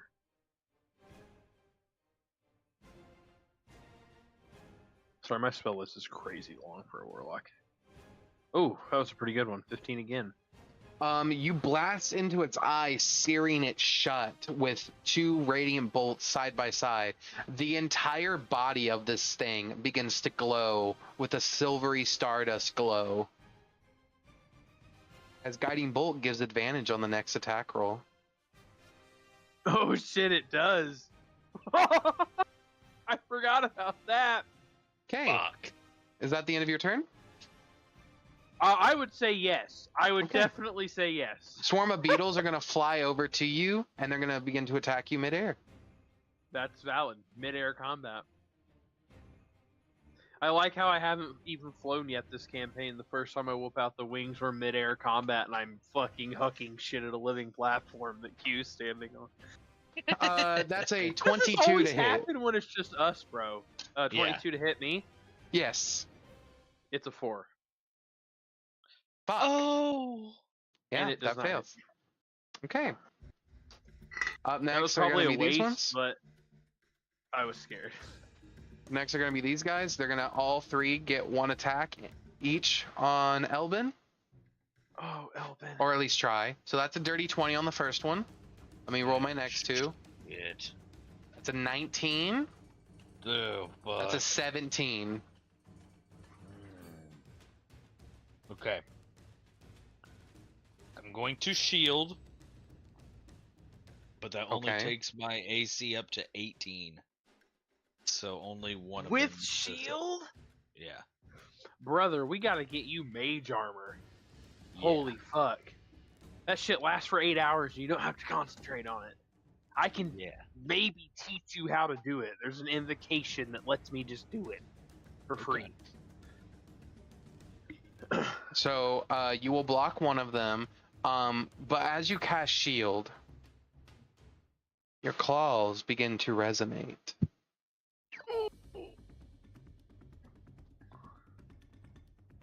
As you block one, you have to choose one of them right now. Do you want to try to do something to the 20 or the 19? You tell me which one. The 19. Okay, I'm going to roll the damage for the 20 first. That is 12 points of piercing damage. Okay.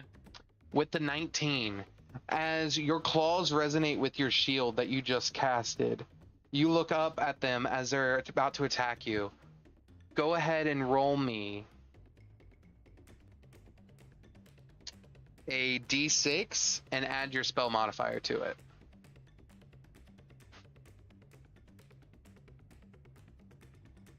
8. You block out of 10 damage. You block 8. Hell yeah. Okay. Nice, dude.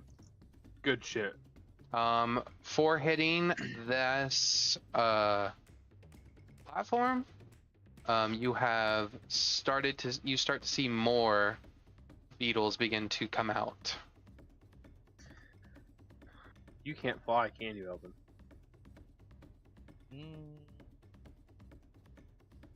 Not. I'm not gonna tell you that. I don't know. Fair.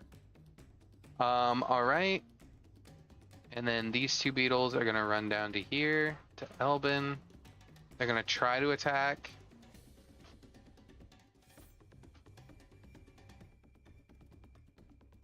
That's an 11. Nope. That's a 21. Yep. You take 1 point of fire damage from this one beetle. 1. Okay. All right, Elben, it's your turn. Um, You're surrounded. What do you do?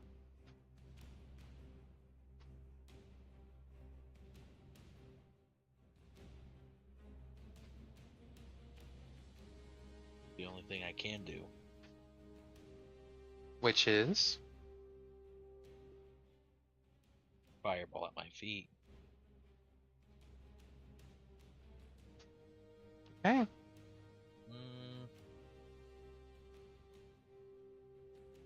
I can do that.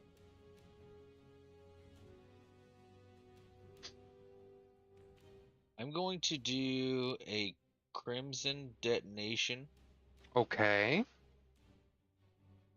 Hold on, actually. I think I can do a...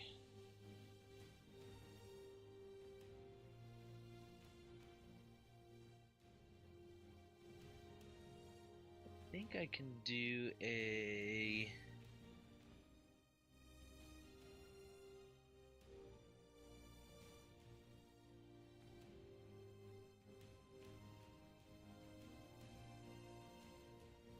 I'm gonna do a Sanguine Surge, actually, Okay. as a bonus action. Yes. You see the power fill your claws, and now you see them become dripping with blood.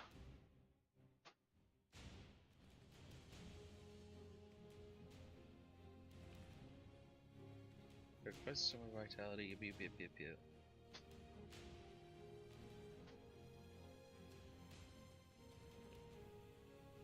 Okay. So And roll that then d6 of damage to yourself from the surge. D6. 3 necrotic. And then I can run up and I'm gonna whack one of these fire beetles Okay. with my claws. Make a spell attack roll. So is that my plus 11? Yes. You can just roll on Sanguine Surge. It has a plus 11. You can just click. Okay.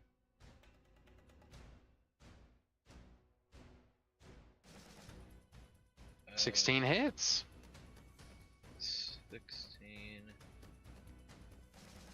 And then what's the damage on that? It's equivalent to your modifier. So it's 6. So 6 J- just 6. straight 6 necrotic damage, and then on your claws do damage equivalent to the sword of bone and blood, basically. So just roll 1d6 plus 2. 1d6 plus 2. Mm-hmm. 5. 5, and then plus the 6, so 11. Yep. And then because I've already done the Mm-hmm. spell, I can't put a spell in the claws this turn, right? Because you did a leveled spell, you can't do another leveled spell. Yeah, but it said a level 1 spell, right? Levels So 1 or lower. Oh, okay. Put a little cantrip in there, huh? That beetle is gone. Oh, okay. I assume I can't, like, use the spell on another creature, right? Correct. Sanguine Surge is once per, but your claws are still dripping with blood.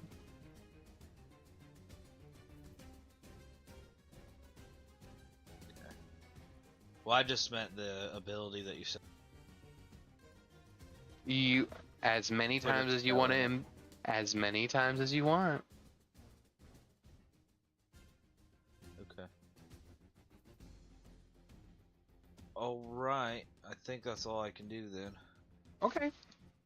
No action with a cantrip? Can I target another creature? There's no reason you can't. Oh, okay. Then I will... I already got the claws out, so I'm gonna Dark Claws these beetles right here. Okay.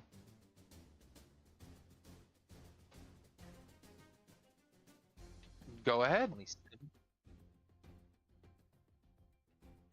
27 Nice. does hit. Yeah. 8 ice damage. And then you see the pulse of necrotic damage cut in. Oh yeah, plus 6. Okay. Top of the round, Xerix. All right. Does the thing that I threw the guiding bolts at look injured at all? Its eye is injured, but the body itself is fine. You get the feeling that it is just a platform. There is something else where these beetles are coming from. It's a living platform.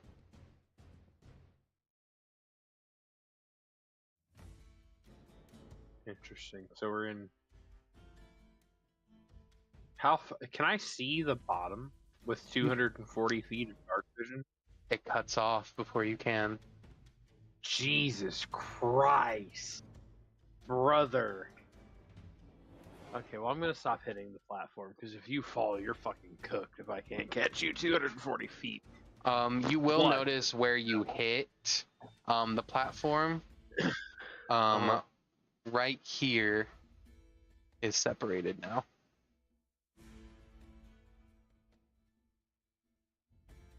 We need to see the other side. Break on through? Huh? Break on through to the other side? Well, there's a bunch of the map we can't see yet. I need to see farther. What if we separate the side and we can let it tilt one direction and that be beneficial to us? Mm-hmm. I just don't can't know. Fly though. I mean, yeah. But that's why we need to see what's going on. Roll me a perception.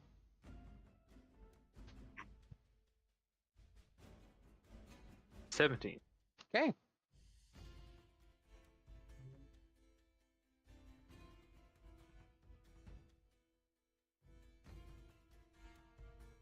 Okay.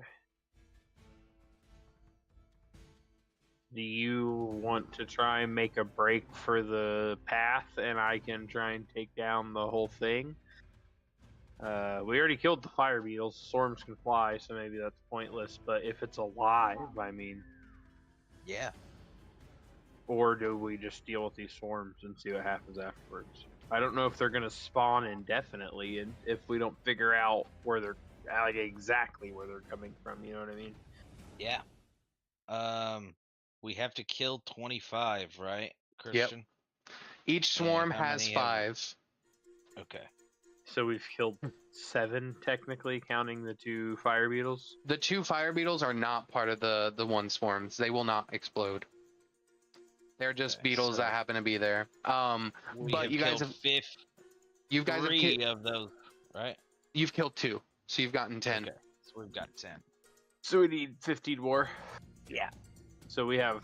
Okay, so we need to kill 3 more groups anyway. Yeah. Okay. But we also need some kind of proof that we've done this. Well, you can take their Well- husks. Yeah, say the fire beetles didn't explode, so they'll leave something. And even if they explode, surely there's Yeah, we can get bits, you know what I mean? pieces. And I'm sure you can extract something. I need to get some blood from him. Maybe some of that magic absorbing blood. Whoops, Oh, that was dude, wrong. we also gave him that fucking anti-magic sack whenever we were turning in all our items. Sorry, I forgot about that. Huh? They just the sack From the mist Oh wait, bat. yeah. I don't think you guys yeah. turned it in, to be fair. I think you guys still have Did we? it. I think Okay, you maybe we might didn't. still Sorry. have it. I can't Didn't remember. turn it in because table talk. I'm keeping selective monster parts because I was gonna start building chimeras. But now that I know that that's not the path I should be going down, I may not. So I have quite a few good monster parts in particular that may be of good value, ready to get turned in. Interesting. Okay. Just table talking that. Yeah, no, you're good. Okay. So yes, I do still have that part. Okay, I guess I'll just try and hit this swarm that's in the air with me. Then I won't Go fuck ahead. with the platform anymore. Hit the swarm. 28 28 hits. psychic damage this time for Okay. 23. Gotcha. Not sure why the. Maybe I just can't read. I swear to God that said 23 on my screen, but it came across as 20. I apologize. No problem. And then I will use my bonus action Mm-hmm. to Misty Step over here, and all of these bugs will have disadvantage on hitting anybody that's not me until Got the end you. of their next turn. Okay. That's what I got for you.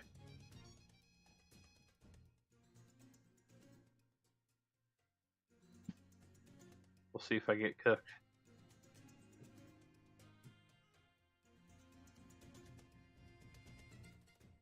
One second.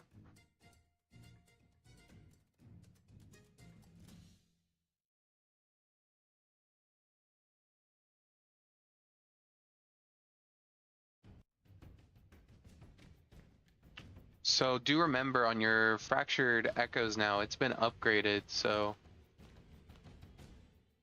if you didn't see it on your vestige. But anyway, after that, this beetle's gonna fly over here. These beetles are gonna attack Xerix.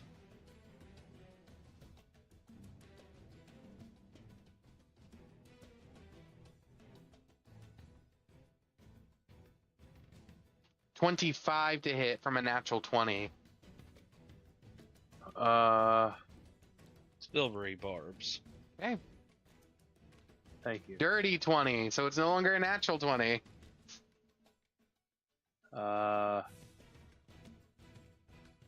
Unfortunate. Okay. Better Next. better than a fucking natural 20. That's for goddamn sure. All right, that's a 24. What did you tell me got 16. upgraded, sir? If you look under the awakened stuff, unstable Uh-huh. presence. Your extra damage increases to 3 plus the spell level, radiant or psychic. Oh, that's right. So that is a 24 to hit you on the second one, not a crit either. And then Okay. final one is a 24 to hit. Okay. So that's wow. That's 4 damage on the first bite, Nice.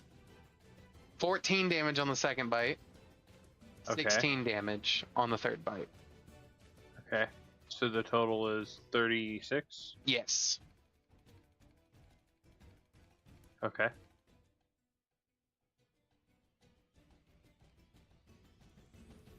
As you see these swarms get closer and closer, you begin to hear something, Elben. Roll me a perception check with advantage.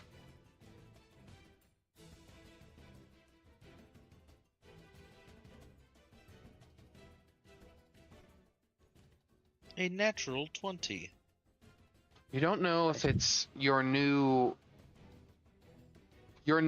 clearness, the fact that nothing is entering your mind, or the fact that like this beast is flowing through you, but something is telling you something is coming. As you see jutting through a hole made in the cavity of this platform, you see a massive swirling mass of beetles that is currently just like rotating around each other, like a giant nest, if you would.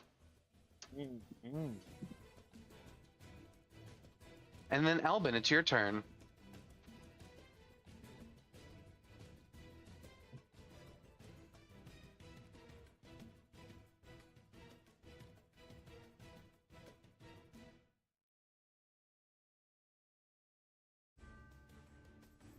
I'm going to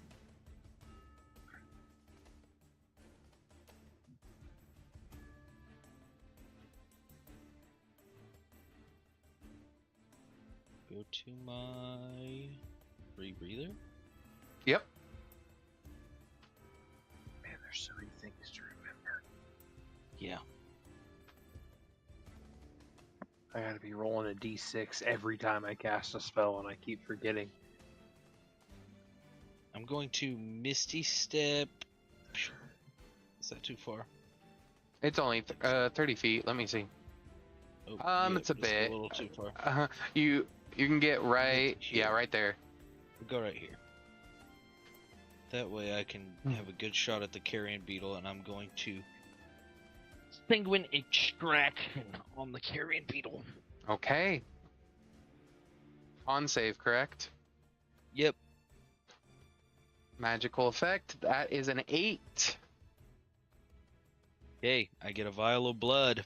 Yes, you do.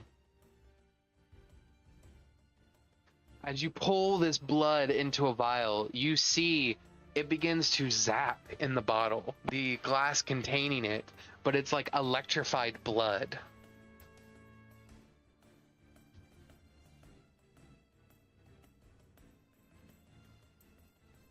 Okay. It's got little like magical sparks to it. Yes. Okay. Roll the damage.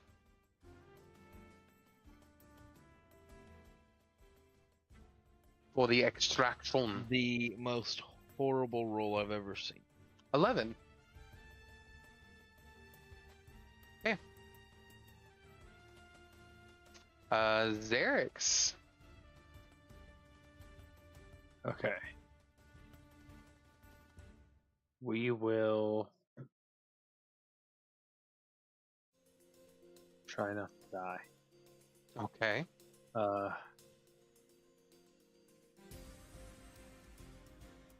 I'm going to go ahead and which one of these beetles? Do any of these beetles in front of me look hurt? I can't remember if any of this group got hit. I This one. apologize. Behind me, so Yeah. none in front of me then. Mm-mm. I'll just hit the one right in the middle then. Okay. Yeah, just give him an old smack, hopefully. Oh, because a 15 hit the beetle Yes. for 19 psychic damage. Gotcha. And then with my bonus action, I will go ahead and expend a pack slot to heal myself again. Okay. For. Let me find it. 32. It's for Max. Jesus Christ, oh my gosh. Okay, 32 plus 6, 38. Damn, I got pretty fucking close naturally. Wow. Okay, I feel a little bit better. Okay. And I'm going to remember to roll my d6 since it was a pack slot. Yeah. Roll it now. Damn it, it's a 5. So close. So close. So close. Alright, that's my turn. Okay, next is Mob Beetles. It's gonna move in. It's gonna start attacking. 13, miss. 16's a miss on you, Xerix. 24 hits you, Xerix, I believe. Yes, sir. And then the last one is a 10. Okay. So you take 18 points of piercing damage. I Up will next go are going to be ahead. this. Yep, go ahead. And use my reaction for the second of my third time today for my 2d10s plus charisma modifier reduction There you go. for a total of 18. So you take no damage. Okay. Nice. Elben, that is 23 to hit on the first one. Yeah. You're too far away from me for me to help you. I'm sorry. All my shit's like 10 18 feet. on the second one. And 7 on the third one. So the third one misses. Beat it. Okay. On the second one. Okay, so that is a total of 31 points of damage. Woo! I'm looking bad. Okay.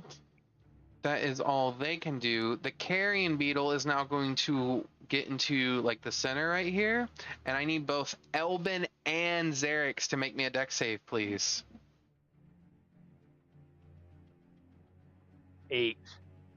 Okay. Hold on. I think I can try that again.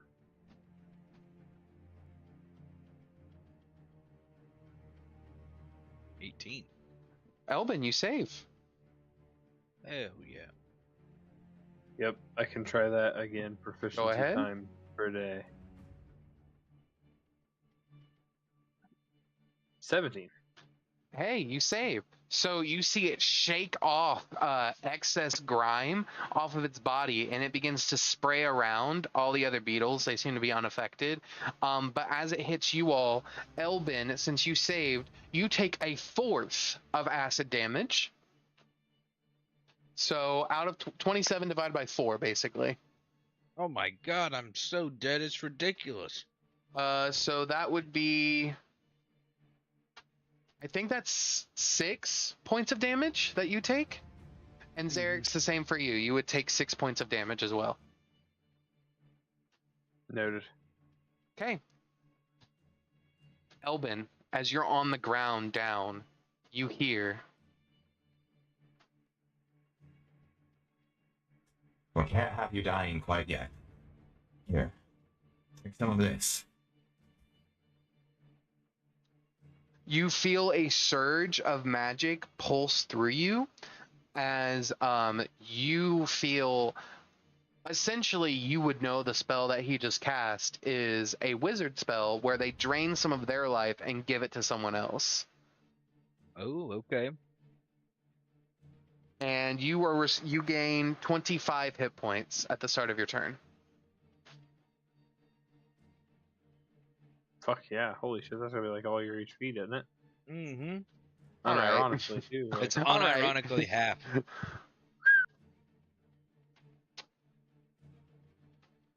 Okay, Elben, what you doing? These claws are itching to strike. They still out? Yeah. Okay. I am going to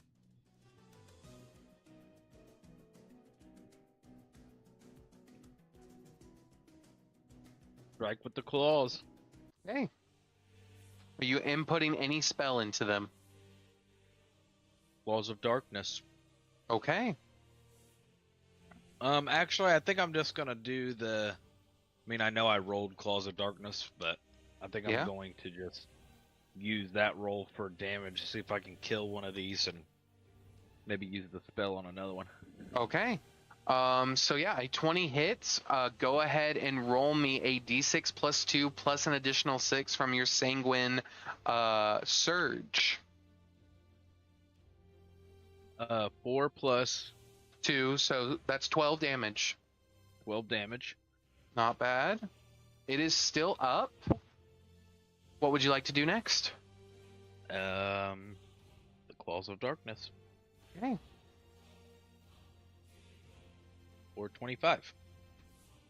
Okay. Go ahead and roll Claws of Darkness as damage. Oop, that was the wrong. No, that's right. That's oh no, that's Hemocraft. My bad. I see it. But even still, we can call it 7 because it rolled 7. D10. Yeah, 7 cold damage. and then add and your d6. 6. Yeah, add your d6 plus 2 from your claws. Your primal claws. Is it D6 plus 2? I thought it was just the flat 6 from the. Not your Sagwin. Your Sagwin Surge is adding just a straight 6. Your physical claws that you have now is a d6 plus 2. Okay. So 8 on top of the 7. So 15 and then plus 6. Fuck yeah. Out here putting in some God damn, damage. bro. You ate him alive. 21. It is still up, but looks hurt. Holy shit. Xerix, it's your turn.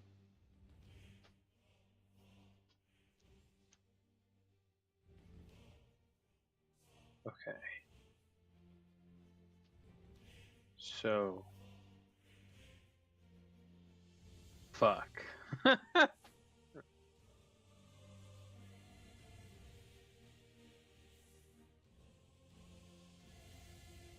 guess we just keep fucking hitting them. I mean, Yeah, that's 18 hit the one that I've been beaten on. Yes, it does. 21 psychic damage. Okay. Still up. Are you bonus actioning anything? How's he look? Pretty bad. Rough. Pretty bad. Pretty bad. Alright. Yeah, I'll bonus action. Well, let me mark it off or I'm going to forget. Confirm. And I need to mark off my other two things too. Okay. I will bonus action and I will vengeful strike him, which just lets me hit him with the mace again. I do have a question. Do you use a cantrip or do you use your newfound rewritten fate ability where when you use Destiny's Divergence feature, you can instead cast a leveled spell up to 2nd level that deals radiant or psychic damage? Well, I don't have anything that would not give me disadvantage for casting at close range right now, unfortunately. That does not matter here. Then we're definitely gonna guiding bolt it. I mean, Go ahead. Roll your damage. Or roll attack. 18. 18. Here we go. I'll also let you know, you do have Mind Spike as well, which is psychic damage. If you forgot about that one. I'm out of level 2 spots. Oh, that's right. Let's see. So it will. Yep. I rolled it. I forget. Yep, you're good. 17 plus 1 because it was a spell slot, a first level spell slot. Radiant damage. It's the calculation is 3 plus the spell's level, so it's plus 4. Okay, 4. Okay. Yeah, so it's gone. All right. Okay. And then I'll remember to roll my d6 to see. Oh no, that's for pack slots. I apologize. All right, so you guys are up to right now. I believe you guys are at 20. Yep. One more bundle. Okay. Up next is going to be all my beetles. These 3 are going to attack Xerix first. 13 is a miss. 25 for a natural 20. Silvery barbs. I was waiting for it. 22 instead of a natural 20. That hits. All right. And the final one is a natural 20. Oh my god. I will use my last charge of my reaction to roll 2d10 On the plus crit. charisma modifier and make it a not crit. Yep. Okay. So I'll reduce it by 20. And Okay, it's so not a again, crit. all right. So let me roll the first one is 17 piercing, and then this one be the crit that is no longer a crit. So you can block the 17. So yeah, you just take no damage from the 17, and then it'll roll over to the 10. So you only take 5 points from the 10, I believe, if the math is mathing. Maybe I'm a little more bit than more. happy with that outcome. Yeah, if you think it's more, tell me what to take because it's probably at least. I think it might be 6, because let me think. It's 3 from the other one. Oh, 7. You would take 7 points of damage. Well, I took like 10. I took That's 10 off okay. HP. Okay, there we go. Very Those happy with 3 that go. outcome, still very fair. All right, time to attack Elben. The wizard. That's a 10. No. 22. Natural 20. Bye bye. Okay, so the first one is 8. Yeah. Okay, I thought you were doing something. I said All right. fuck. 18 damage on the first one. That is not a crit. Yep. And then 15 plus 24. Elben, you begin to fall, your eye line becoming nothing, your eyesight going into darkness. Roll me a wisdom save with disadvantage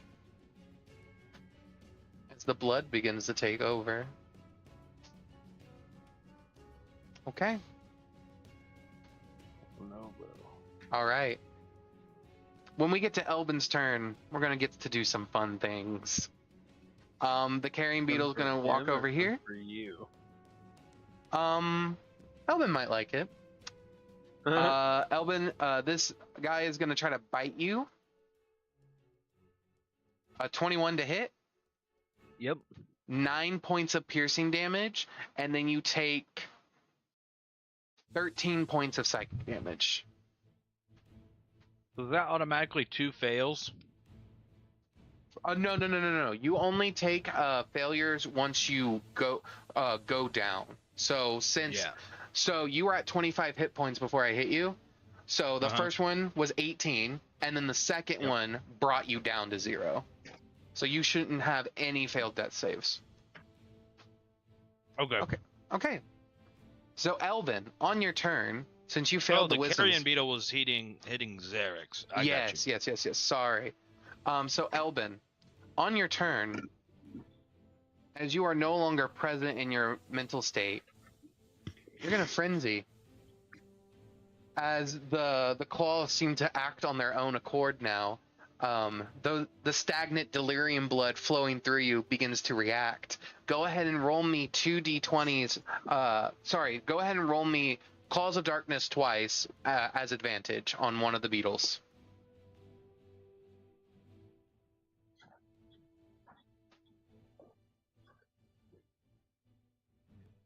27. 27. All right. Nice. Now go ahead and roll Claws of Darkness damage. 4. And now roll me 2d6 plus 6. Ooh.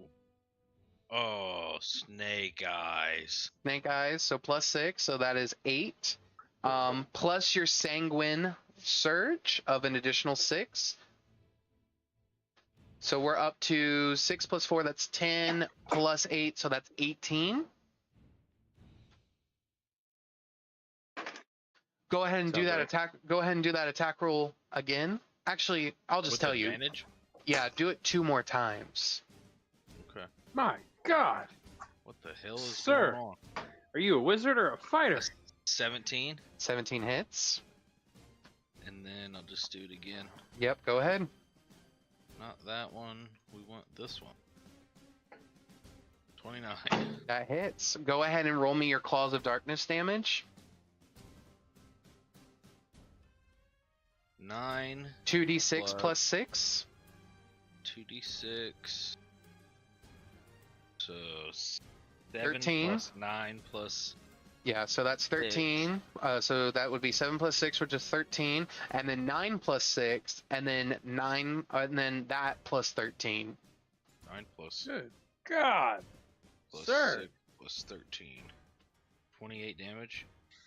Okay. And your second one and the one after that hit rolls Claw of Darkness again.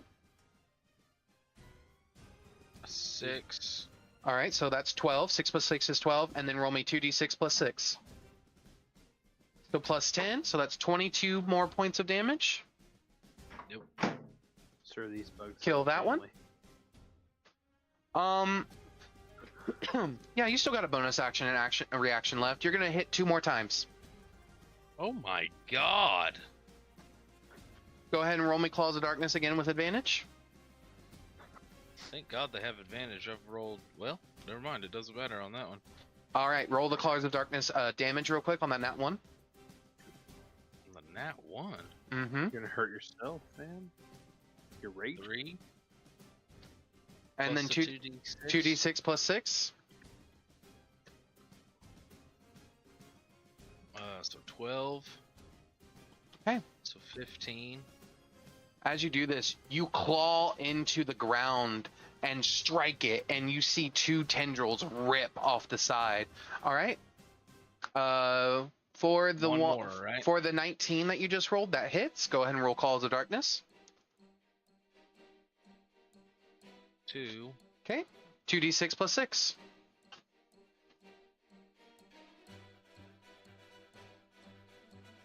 7. Nice. Okay. Elben, you take 1 point of exhaustion. No failed death save so far. Oh well. Xerix, your turn. He is down though, right?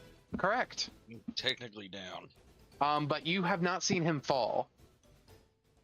Oh, is he still standing right now? He is still up. The claws are reacting, and you see his arms begin to twitch and bend in abnormal ways. Elben himself isn't even talking. His head is down, and the claws are just reacting. Okay. You know who this is? This is Clot from his cocoon. Q, shut the fuck up. He's a puppeteer. Shut the fuck up. I'm going to expend all of my healing die, my healing light die on Elben. Mhm. Let me Okay. find them. So that will be 1, 2, 3, 4, 5. Start green. 5d6.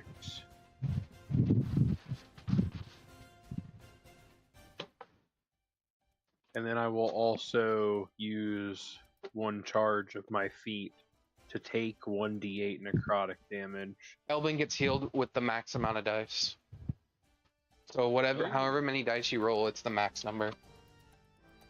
Okay, so that's 30.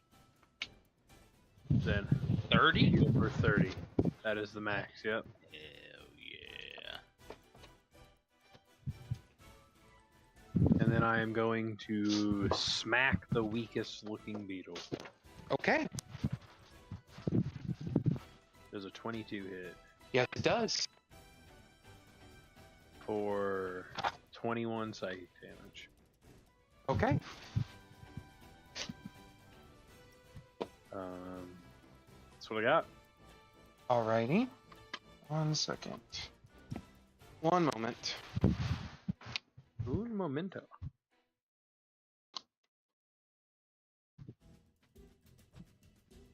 You ever just shove a maple cinnamon roll in your mouth at midnight because you're a fat piece of shit? Oh. You ever What just if I you ever had just one? turn your air on because you can't stand the humidity anymore in fucking the state you live in, and it My hasn't hair's got, been on since I got home at 2:30, bro. oh my god, I tried. I gave in. But anyway. Right, how much damage was that? 18? Okay. So that would be that one. That one is gone. Okay, at the start of this turn, so that's technically, you guys have gotten the groups, by the way. Yeah. So after this, immediately I need Xerix and Elben to both make strength saves, as the groups you've killed are now going to explode. Clicked the wrong one, I apologize. No problem. Dirty 20. Dirty 20. Lord. Thank you. 16. 16 just makes it. All right, so Elben, that is 2 groups by you, and Xerix, that is 2 groups by you. So you both will take the same. So it's going to be the same dice for each. You both take half. So you both take 8 points of force damage. And if you're resistant to force, then you take another half. I take 4. I'm resistant to force, psychic, and radiant. Damn! I have an interesting spread. Okay. Up next, this swarm's going to attack Xerix. That's fair. 23. And then the next one is a 14, so only one hits you. That is 7 points of piercing damage.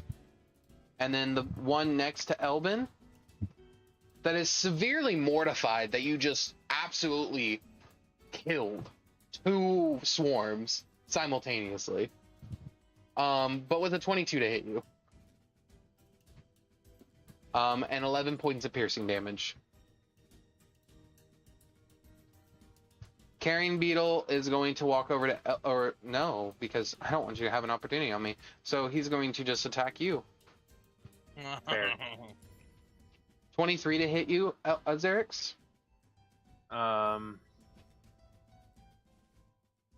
So, Yeah.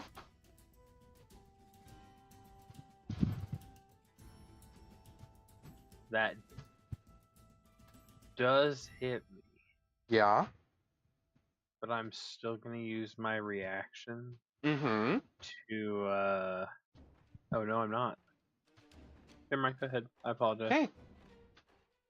So it's going to deal 7 points with its claw attack, and then it's going to reverberate through your body with psychic damage, 22, and you're resistant to psychic, so you only take 11. Oh, that's good. That's real good. It's real good that I only took half, actually. Okay, Oh, fuck. Elben, it's your turn. Elben, you're back. You look at the claws, and they are covered in weird viscous blood, and you look at the 2 swarms of beetles beside you that are just dead. They were not dead before your eyes went black. That is strange. You awake over there, big guy? You were chopping them up. I'm up. I'm here. You You seem were to not. have some sort of inverse reaction when you went down, but didn't fully go down. It seems the delirium within your blood reacted. It was quite strange. I let it happen because I was intrigued.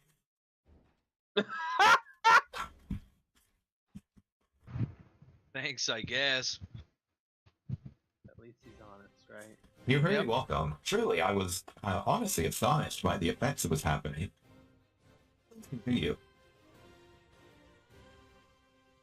I'm hitting this prismatic swarm. Okay, it is no longer with advantage. Okay. 23 hits? 23. Yep. And that's 1d6 plus 2.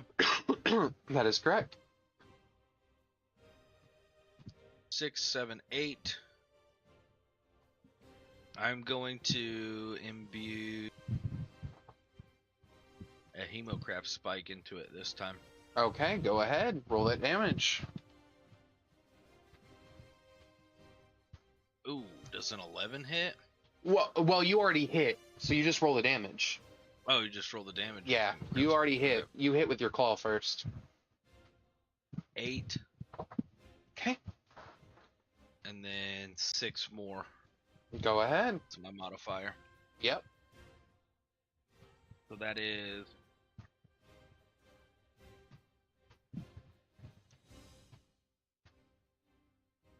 So 2d6 plus 2 is 8 plus 12, so that should be 20. Exactly. Yep. Okay. Yep. Are you bonus actioning anything? I don't believe so. You do remember, you do have potions in your inventory. Oh yeah, I better drink a potion. You just throw that out there. Like you've had potions in your inventory. Yep, I better drink a potion. Supreme.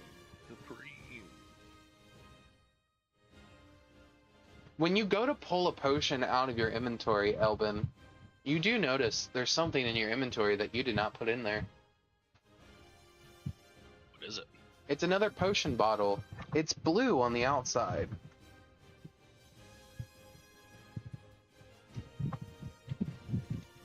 You're not quite sure what it is at this moment, but it's like this bluish potion bottle that's filled with this strange liquid that seems to sort of swish back and forth with like purple tint.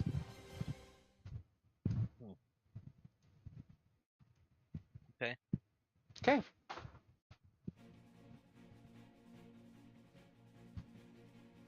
Up next is Eric's. Okay. I'm gonna bonus action Misty Step back here. Okay. And then I'm going to throw a bottled screen grenade in the middle of the three of them. Gotcha.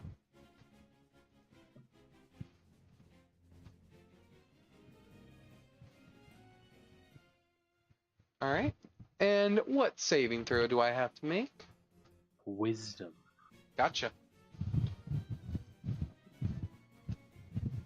Roll for these two. So that's an 11 and a 19, and then for the big boy, 8. 19 saves. Okay.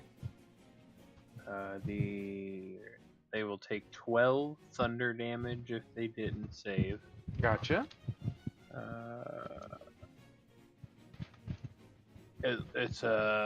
If you save, nothing happens. If you fail, you take the 12 thunder damage, and you're frightened for 1 round.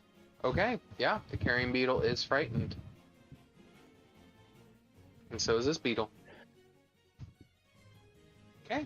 And I'm sorry, you'll have to remind me, what does frightened do? They can't move any closer to the source of wherever they're being frightened from. So right now, the glass, they're scared of the glass, and they can't move any closer to it, so they have to go away from it if they can.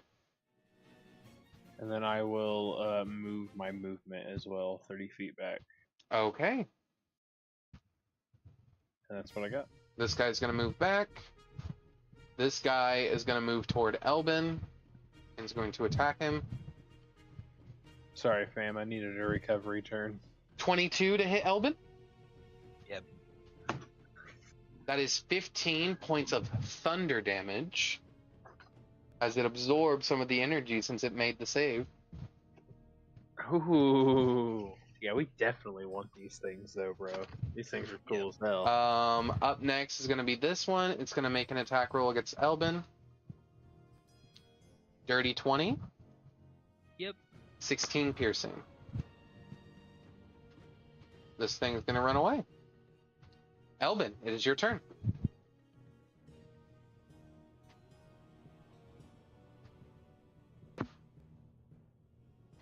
Let's see about this.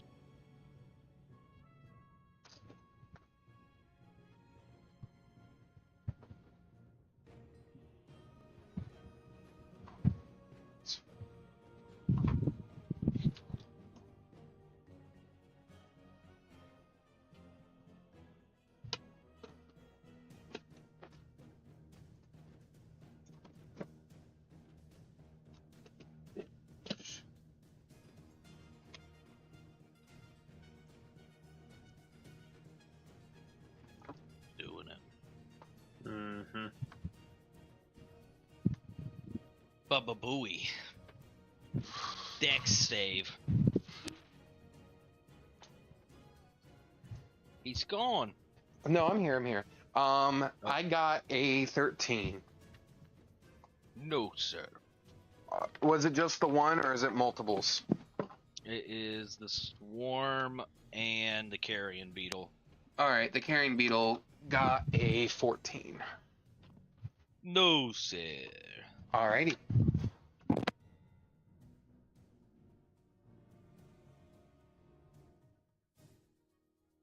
$31.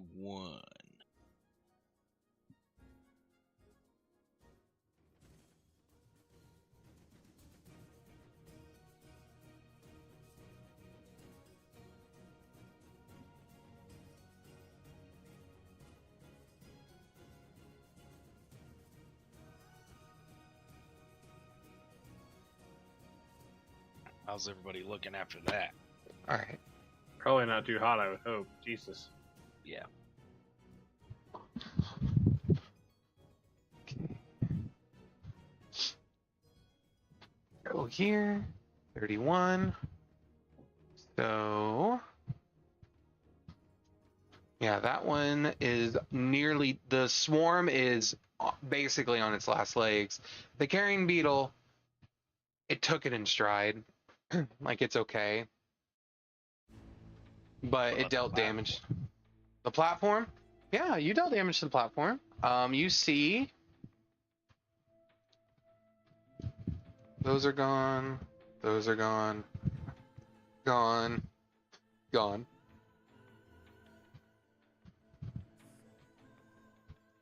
Now we'll bonus action Misty Step. As you leave, the last thing you see, after I'm assuming you guys grab some of the carcasses just so you have them. Yeah, we'd grab what we need. You go with this.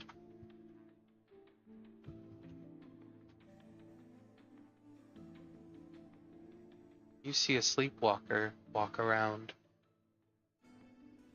And as you do, you see them turn to you and say, "We wait for the waking dream." And you just see him just sort of toss himself off to the side. Jesus They Christ! just kind of fling off.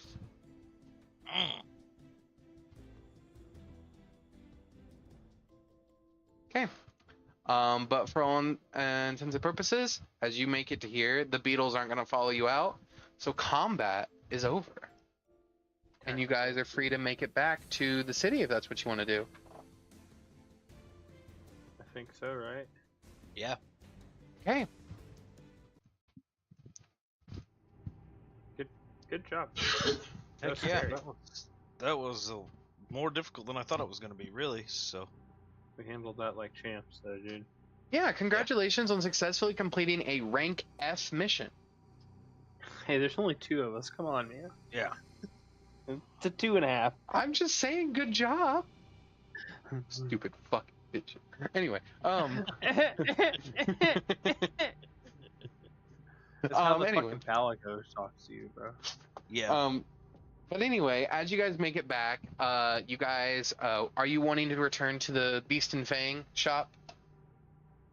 Yeah. Okay. As you return to the Beast and Fang shop, you see him say, I'm getting closer and closer to getting done to that item you guys wanted crafted. Okay. It'll be Any- about 5 more days. Any new blood? Not many people have left the city since the explosion, so not really. Okay. That's fair. Understood.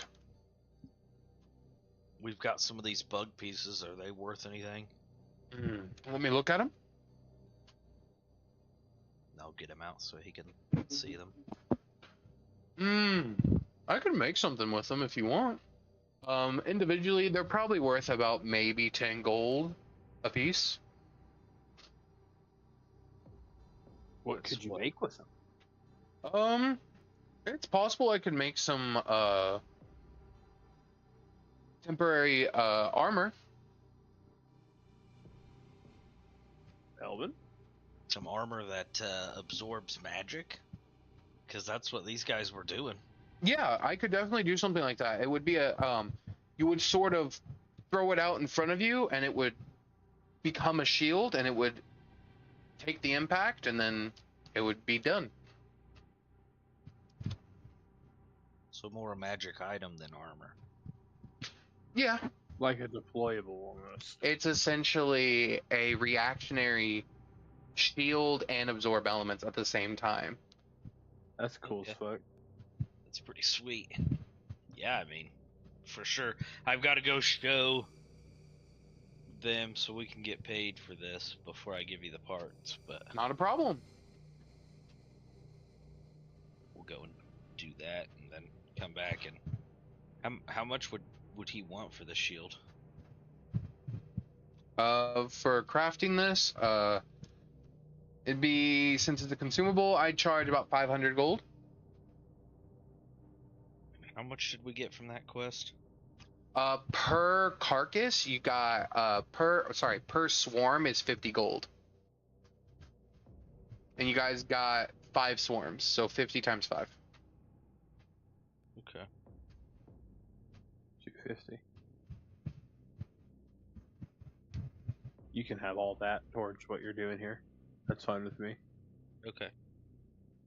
Yeah, then I'll just hand over that gold plus 250 more. Alright, I'll get started on this, and may the dreamer wake.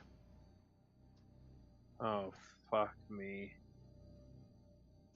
that How do it? the wards look in town? Yeah, go ahead and make me some Arcana checks as you check on the wards. May the dreamer wake. Why did? 12. What's that about? Are you asking him, or just, like, asking Xerix? You don't Yeah. remember, Brio? I don't know. I'm asking the clerk. What are you talking about? Excuse me? You didn't hear yourself just say, "May the dreamer wake"? Nope, wasn't me. So is that it? Yep, that's it. With a 12, you look around, and the wards are still adapting, still changing, still evolving.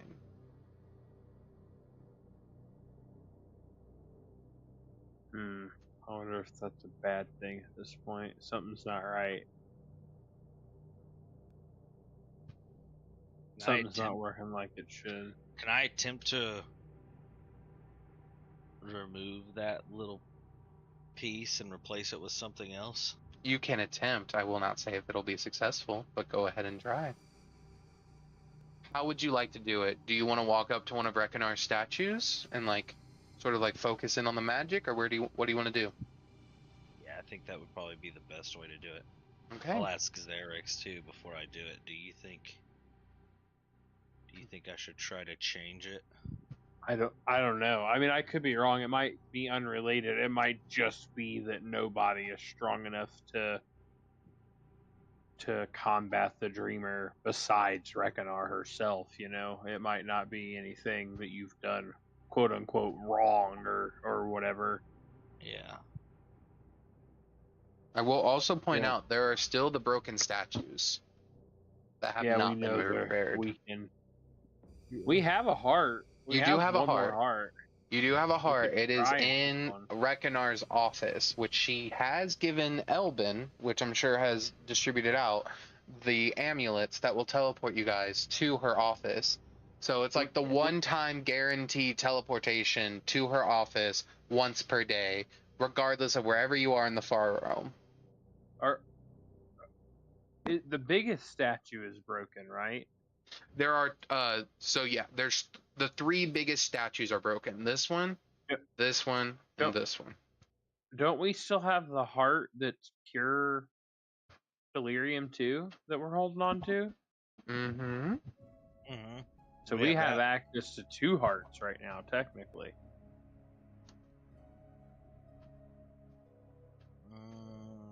I think so. Because Rekinar has the one we gave her, right? Is that the one you're talking about in her office, Christian? Yes. And then I have this one on me that is pure, that you pulled the divination out of. Yeah. That was a heart. Let's try to put the pure one in the biggest statue. That's why I was asking. He said the 3 biggest ones are about the same size, so yeah. And we can just kind of pick one, I think, if you want to do that. Yeah, let's do that, and then we'll go to her office and get the other one, and at least get 2 of these things up. Because we both heard that, right? Yeah. Clerk. You heard the clerk say something, and the clerk completely said, "I have no idea what you're talking about. All I said was have a nice day." I don't think that the thing is, I don't think the people are malicious, right? I think it's like some kind of mind control type shit. Yes. I don't think that they would willingly like sabotage us, but I don't think that they are strong enough to resist it, probably, if we don't get something So you guys head to Rekinar's office, and as you head to Rekinar's office, you see it littered with frogs, and they seem to be around this round table, ribbiting at one another. What are they saying? Do you attempt to telepathically communicate? Yes. Okay. Actually,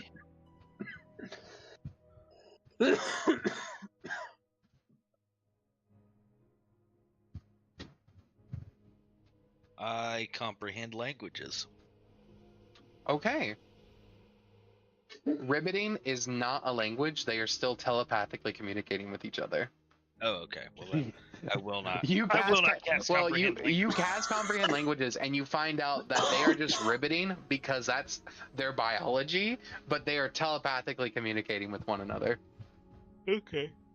That's so fucking hilarious. As you telepathically lean in, you hear them say, "We must restore order to the great statues that have fallen. No, we must protect the people and rebuild the wards that are being adapted into something we cannot control."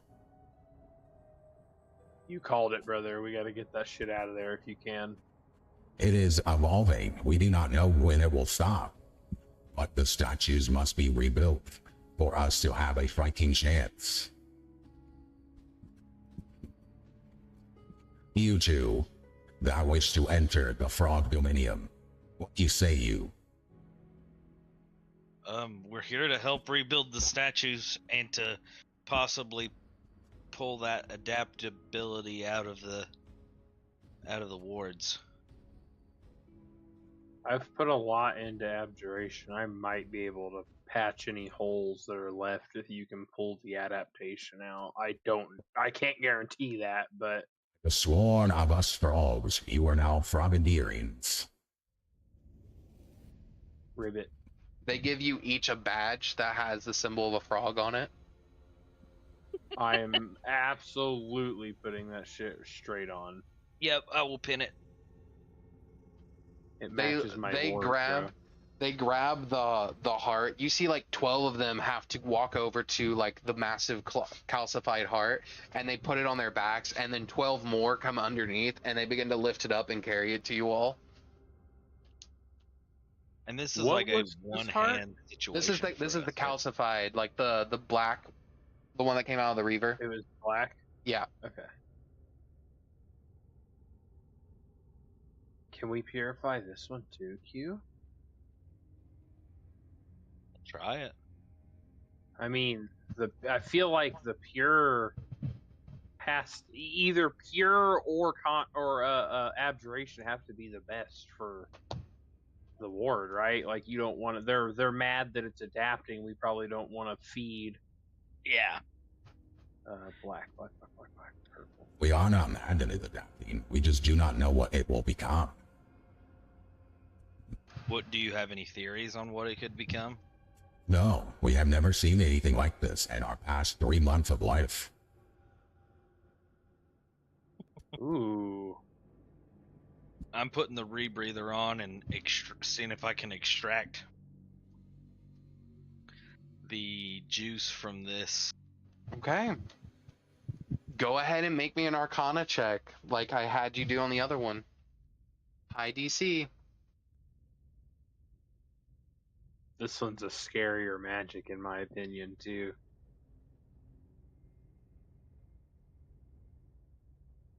I don't think that one's going to do it. It will not. Do you have a way to make it higher? I have all my luckies back. Yes, you do. You can attempt to roll more luckies. 31. There you go.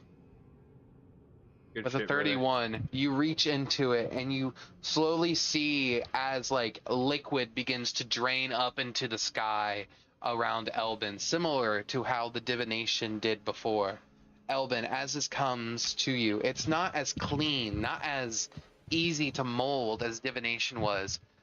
You feel this magic latch onto your hand, not the liquid itself, but like the raw aura of magic latch onto you, and you feel it pulse into you, and you hear the screams of the dead, roiling in pain, burning alive. You hear the last screams of the people on your ship that died as the ship crashed into the far realm.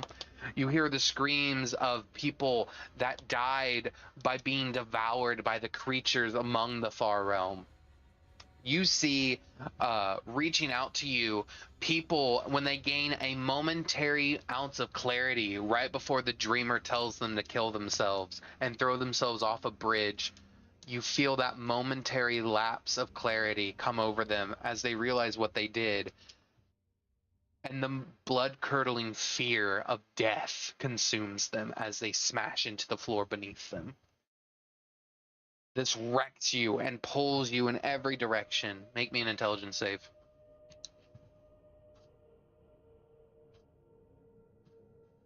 A 29. You are not taken over by this, and you are able to pull this all into one vial. Let me guess. Is that a vial of concentrated necromancy magic? That is correct.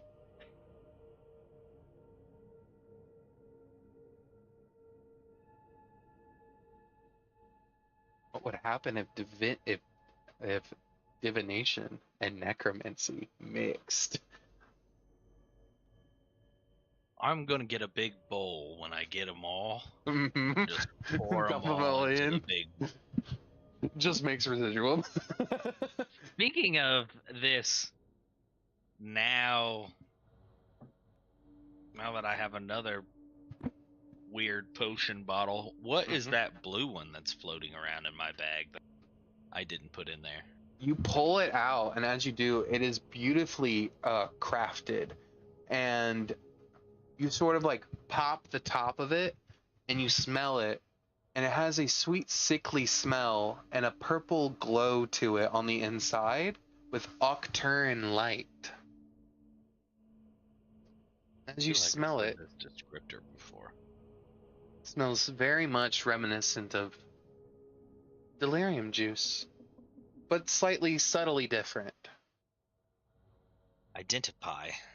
It is aqua delirium.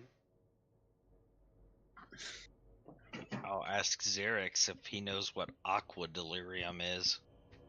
Like I what? don't think so. What's different about it? I'll ask Belzir. Does it look like it has a spell school, Christian?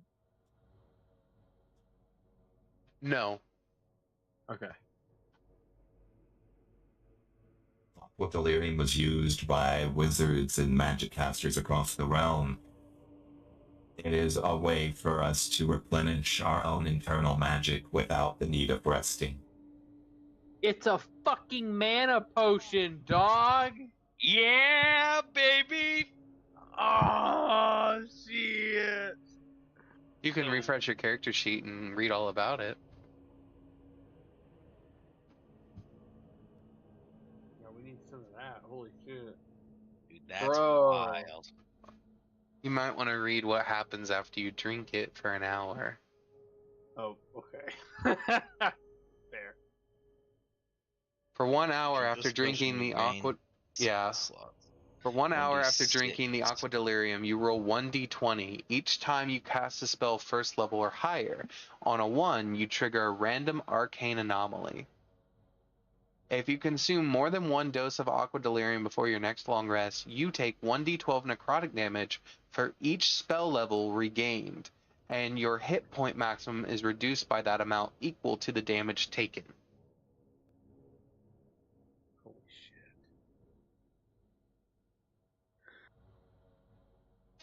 When a creature who cannot cast spells using spell slots drinks aqua delirium, they take 3d6 necrotic damage and gain 1 level of exhaustion and contamination. Mm.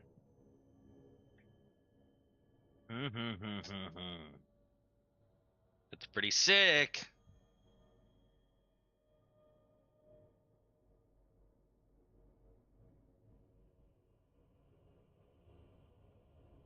And did that purify that delirium? It is no longer solid black. It is now just a light tinge of purple. Well, we have 2 pure hearts, it seems like. Do you attempt to go fix one or both of the statues? Sure. Yeah, I mean, we can. Are you fix both 2. going to the same one or different ones? Together, I think. Yeah. As you head off to one of the bigger ones in the center of town, you see where it's been sort of like exploded from the inside and the delirium connections are no longer there. You can see where you can affix the delirium heart into the center and sort of press in the 2 connectors on either side. It's a pretty simple mechanism, simple but effective. Who would like to press the delirium heart in? I mean, you knew Rekinar way better than everybody else, so. I've got sucked into this before, so if I disappear, don't be too surprised, I guess. Okay. Like, I don't into know. the statue? Yeah, into the network. I don't know if I physically disappear, but Rekinar fucking knew I was in the statue. Christian, I also have a quick question. Yeah. That other shard that I was holding on to that I never absorbed, Mm-hmm. besides the pure one, that was... Was that enchantment, right? Is that... Correct. Okay. Okay, I just make sure I had it written down. Yeah. So go ahead and roll me an Arcana check, please. Oh, God. Should have let you do this. Uh-oh. You have advantage because he's helping you. Oh, that's good. Why? 15. Oh, 15. that's why.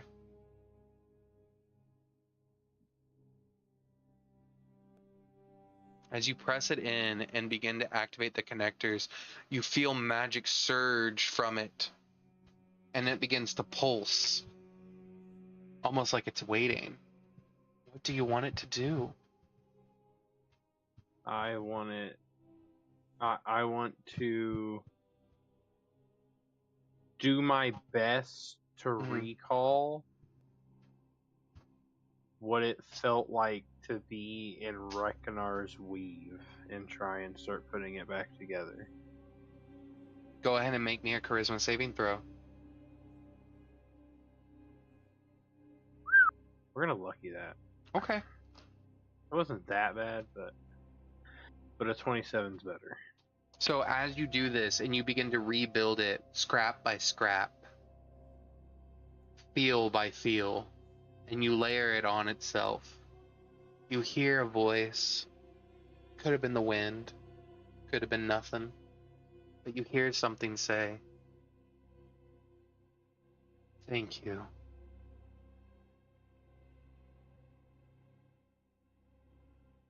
And that is one statue fixed, and you see a pulse of blue arcane energy blast out of it into the sky where it meets one of the wards, and you see it begin to blast for a few minutes, and then it stops, and then the whole statue just glows a solid blue color as it begins to through the floor, through the ground.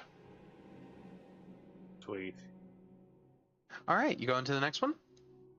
Let's go. Hell yeah. Okay. The next one is pretty simple, exactly the same as the last one. I won't require you to roll since you essentially know what you're doing at this point. As you walk over there and you attempt to do this, are you doing it again, or is Elben going to do it this time? Elden, do you want to do the honors? I don't Yeah, I mind think I'll doing do it, this one. but hell yeah, dude. Make me an Arcana check, please. I will also assist him as he did me. Okay. Roll with advantage, Elben, once you get the chance. Oh, I needed it. Yes, you did. Ooh, that's much better. All right, roll me an intelligence saving throw. And what are you trying to put into this as you feel it just waiting to be told what to do?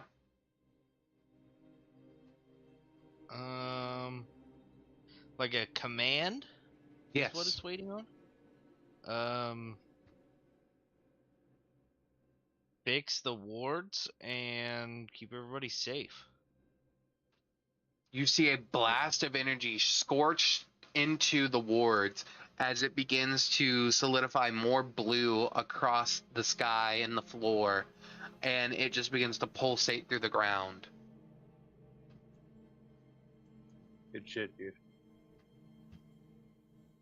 That's half of them, right? 2 out of 4? Yep. Good job. I think Ben. No. Fuck yeah. Thanks for the toll. As you guys step back, you notice in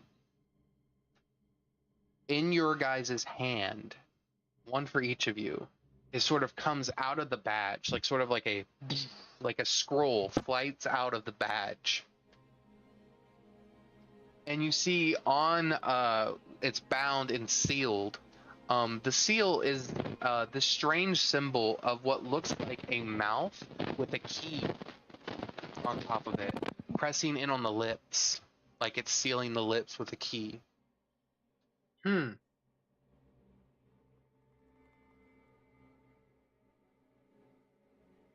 that is what, as you open the scroll, it is a message. It says, "To the one who was not meant to read this, you do not know me, yet I have always been with you. The dreamer turns in their slumber. The waking nightmare places the edges of thought.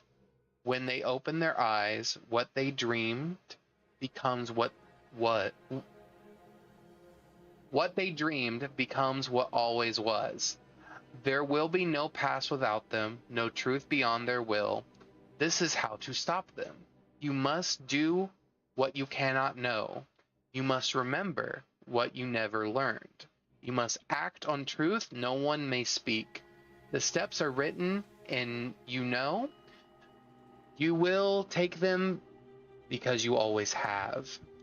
Do not try to explain. Do not let them understand. The dreamer is listening. If more than one knows, the nightmare awakens. If no one knows, the world is rewritten. But if one walks the path alone, it may yet be sealed. This is not your burden. It was never meant to be, but it will always has been. You are the last lock before the key." And then I'll post that in the Discord. And they say the exact same thing? Do you attempt to open yours? Absolutely. As you open yours, they say the exact same thing, and the notes begin to fizzle out of your guys' hands. And then you hear something off in the distance coming from the temple, the church where the sick people are. Mm-hmm. You hear screaming. Oh shit. Is Pandemus over there right now? Pandemus is not over there right now. Pandemus will be heading over there. Man, I'm hurting, brother. I'll Like drink. your- Oh, I see. Yeah, your health. Yeah, Hey now, someone has a mana potion, just saying. I'll drink this big potion Okay. that I have left over, which is 10d4 plus 20. Okay. I better drink one too. Okay. We're heading that way. Yep. I'm I'm assuming. I gotta do warlock things. So we will use my rod and my ritual to get both of my pack slots back. Okay. And then we will use the Everglow Paradox to get a spell slot back, not a pack slot. And I'm as close to ready to rumble as I can be without taking a nap. Let's fucking go, baby. Yep.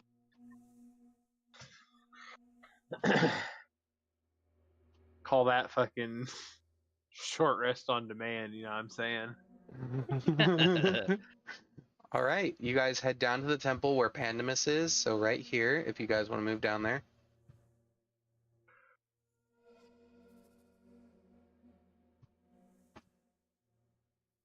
Where are we currently? I apologize. You're fine. I moved us. Oh, you found us. Yeah. Thank you. Boop. Right there. All right. So as you guys make it there, and you guys begin to enter the temple, you begin to hear people screaming all at the same time. All of them begin to scream over and over again until finally they stop all at the same time. Oh no. Like stop as in they're dead or just quit? They all stop screaming. All of them have their eyes rolled back to where you can just see the back of their eyes with their eyelids wide open. All of them cock their head a different angle as they look to you and Xerix, and they all begin to say at the same time,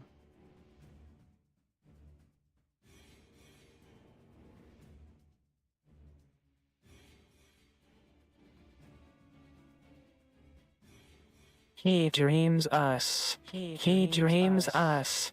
He dreams us into skin. The waking one stirs, the nightmare must walk. To remember its shape, you have kept his slept too long. The dream returns. He dreams us. He dreams us. He dreams us. The nightmare is Okay. here. As these people start freaking out, we're at the church, right? correct. I'm gonna let them know that they need to start putting these people somewhere where we can Before you lock can do them that, away. immediately, because right now Xerix and Elben, you two are infused with delirium, and you might even be holding delirium as well. You feel yourself pulsing with energy so much at the same time. It is unfathomable. It feels like when the delirium first entered your bloodstream for the first time. It's just waves and waves of energy. Uh-oh. Does it feel like we need to do something with it or something bad's gonna happen? It's more like it's your own body reacting to something else at this point. Okay. Interesting. You also hear something that comes over both of you that you both hear at the same time. 1 second.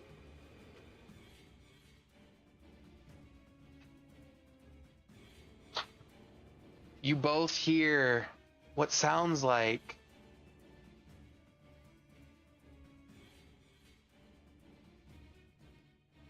I am the dream. I have returned. Bask in my glory, We didn't where fucking get to wizard's it soon mind enough, would man. fold into madness. Your mind is it.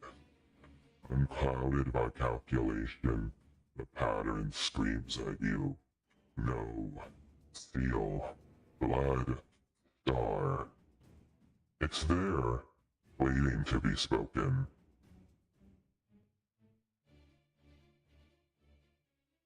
Blood Star.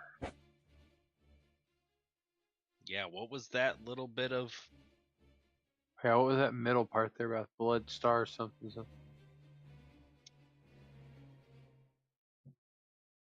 I'm adding it to the Discord. Ooh. There you go.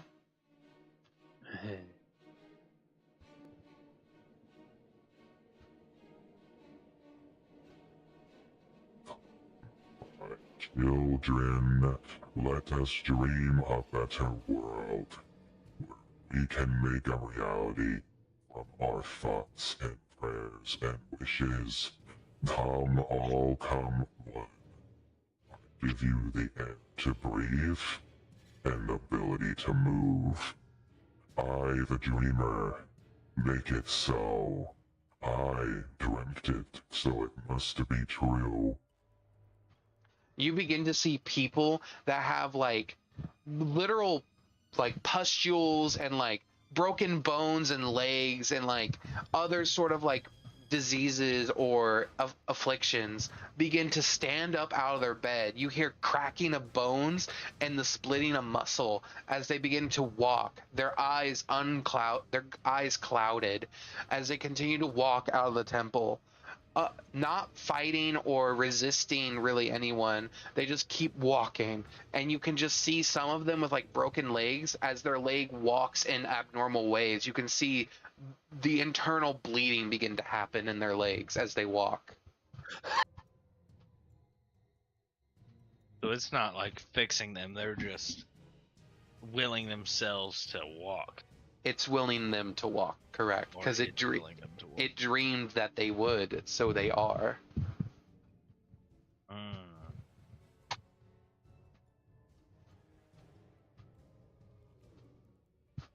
guess the dreamer's awake. To be fair, you guys knew the dreamer was awake. It was just a matter of him building a body. Yeah. Where the wizard's mind would fold into madness, your mind resists. Unclouded by calculation, the pattern screams at you. No seal, blood, star. It's there waiting to be spoken.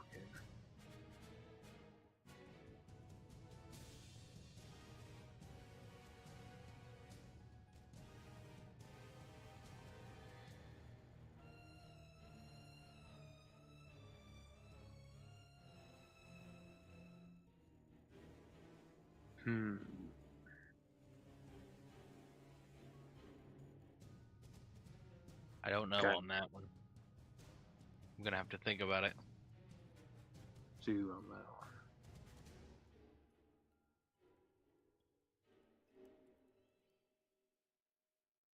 that one. Where are these people walking to?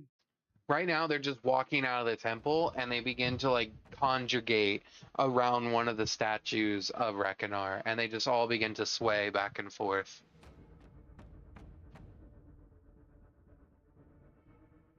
What do you think we do about that?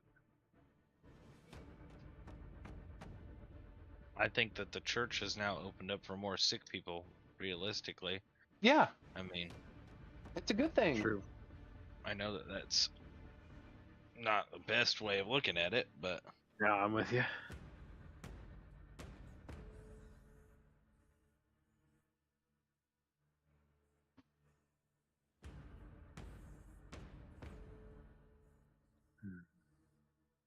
Time of day is it now, Christian?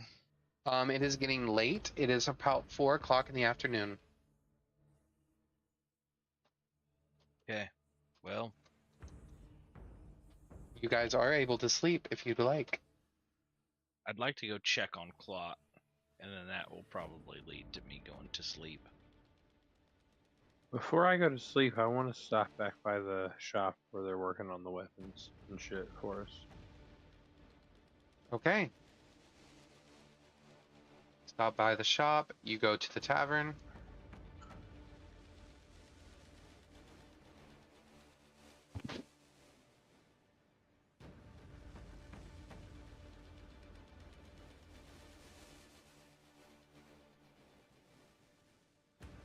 All right, you step in, and what are you looking for? Me? Yep. I'm wanting to talk to the homeboy that's working on building us stuff. He kind of steps out, and he's like, yeah, how can I help you? Since you're still working on that weapon for me, can I give you something to kind of add to the mix? Of course. What do you need? I'm gonna give him that shard of that blade that I had, Gotcha. that I used to stab my contract with. Seems pretty old. I'll do something with it. Yeah, I'm sure you can figure out something neat. And then I Okay. also want to give him the scales from our first hunt, both the delirium infused ones and the not delirium infused ones. All right. Thank you. I'll take this over. And ask him if he can make heavy armor while he's at it in the construction process here. I can definitely attempt to do that for you. How much you need, big guy? That'll be an additional, we'll say 700 gold and maybe like an additional 4 days. Sure, charge it. Alrighty. To my card specifically. Sorry, Q. I should specify. Understood. How much does it cost if we want to speed up the process? Wink, wink, nudge, nudge. I mean, your guys's are right now like second in line, so I guess if you want to speed it up, I can reduce it by like 3 days. So, it's gonna be an additional. It's gonna have to be an additional 500. All right, that's fine. All right, I'll get on it. Okay, appreciate that. Not a problem. And then I'll go find Elben. Okay.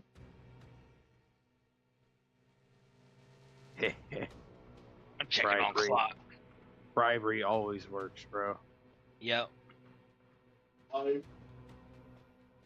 What did Scott say in the background? It probably wasn't related, but the timing was impeccable. We're not gonna talk about it. We're not gonna talk about it because maybe it was actually.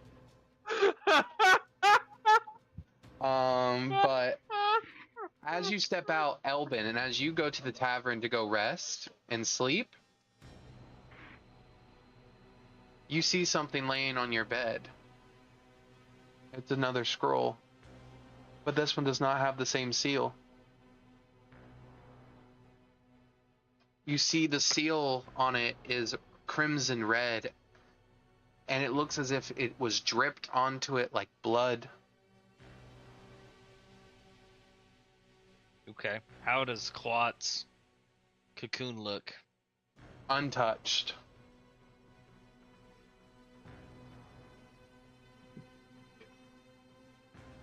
I guess I'll open the scroll. This time has come, dear one. No one that we watched as the dream crept ever closer. We have tried to stop it, but no seal held for long. All failed with every attempt. Something was lost. Blood spilled from the first gate. What we made was not salvation. We fractured the star to slow its breath, but still the mirror showed its eye. In the end, all things returned to the heart. And the letter begins to fizzle, as if it was never there, or maybe it was just never meant to be there for this long.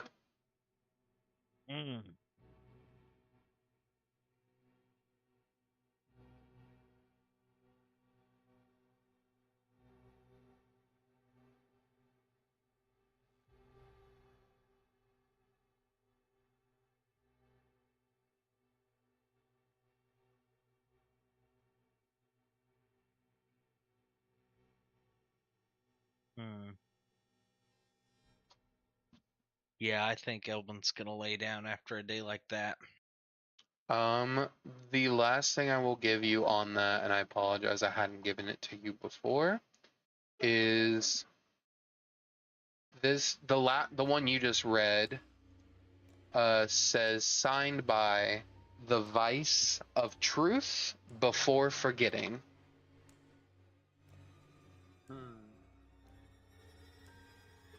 Vice of Truth before forgetting.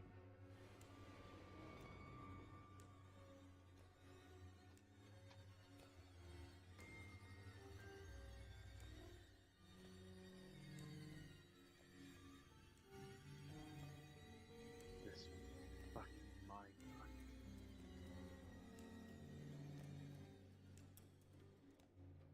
And as you fall asleep, Elben, you begin to do the one thing you probably shouldn't right now. Mm-hmm. Dream. Mm-hmm. And that's where we're going to end it. You're level Okay. 6. Oh shit.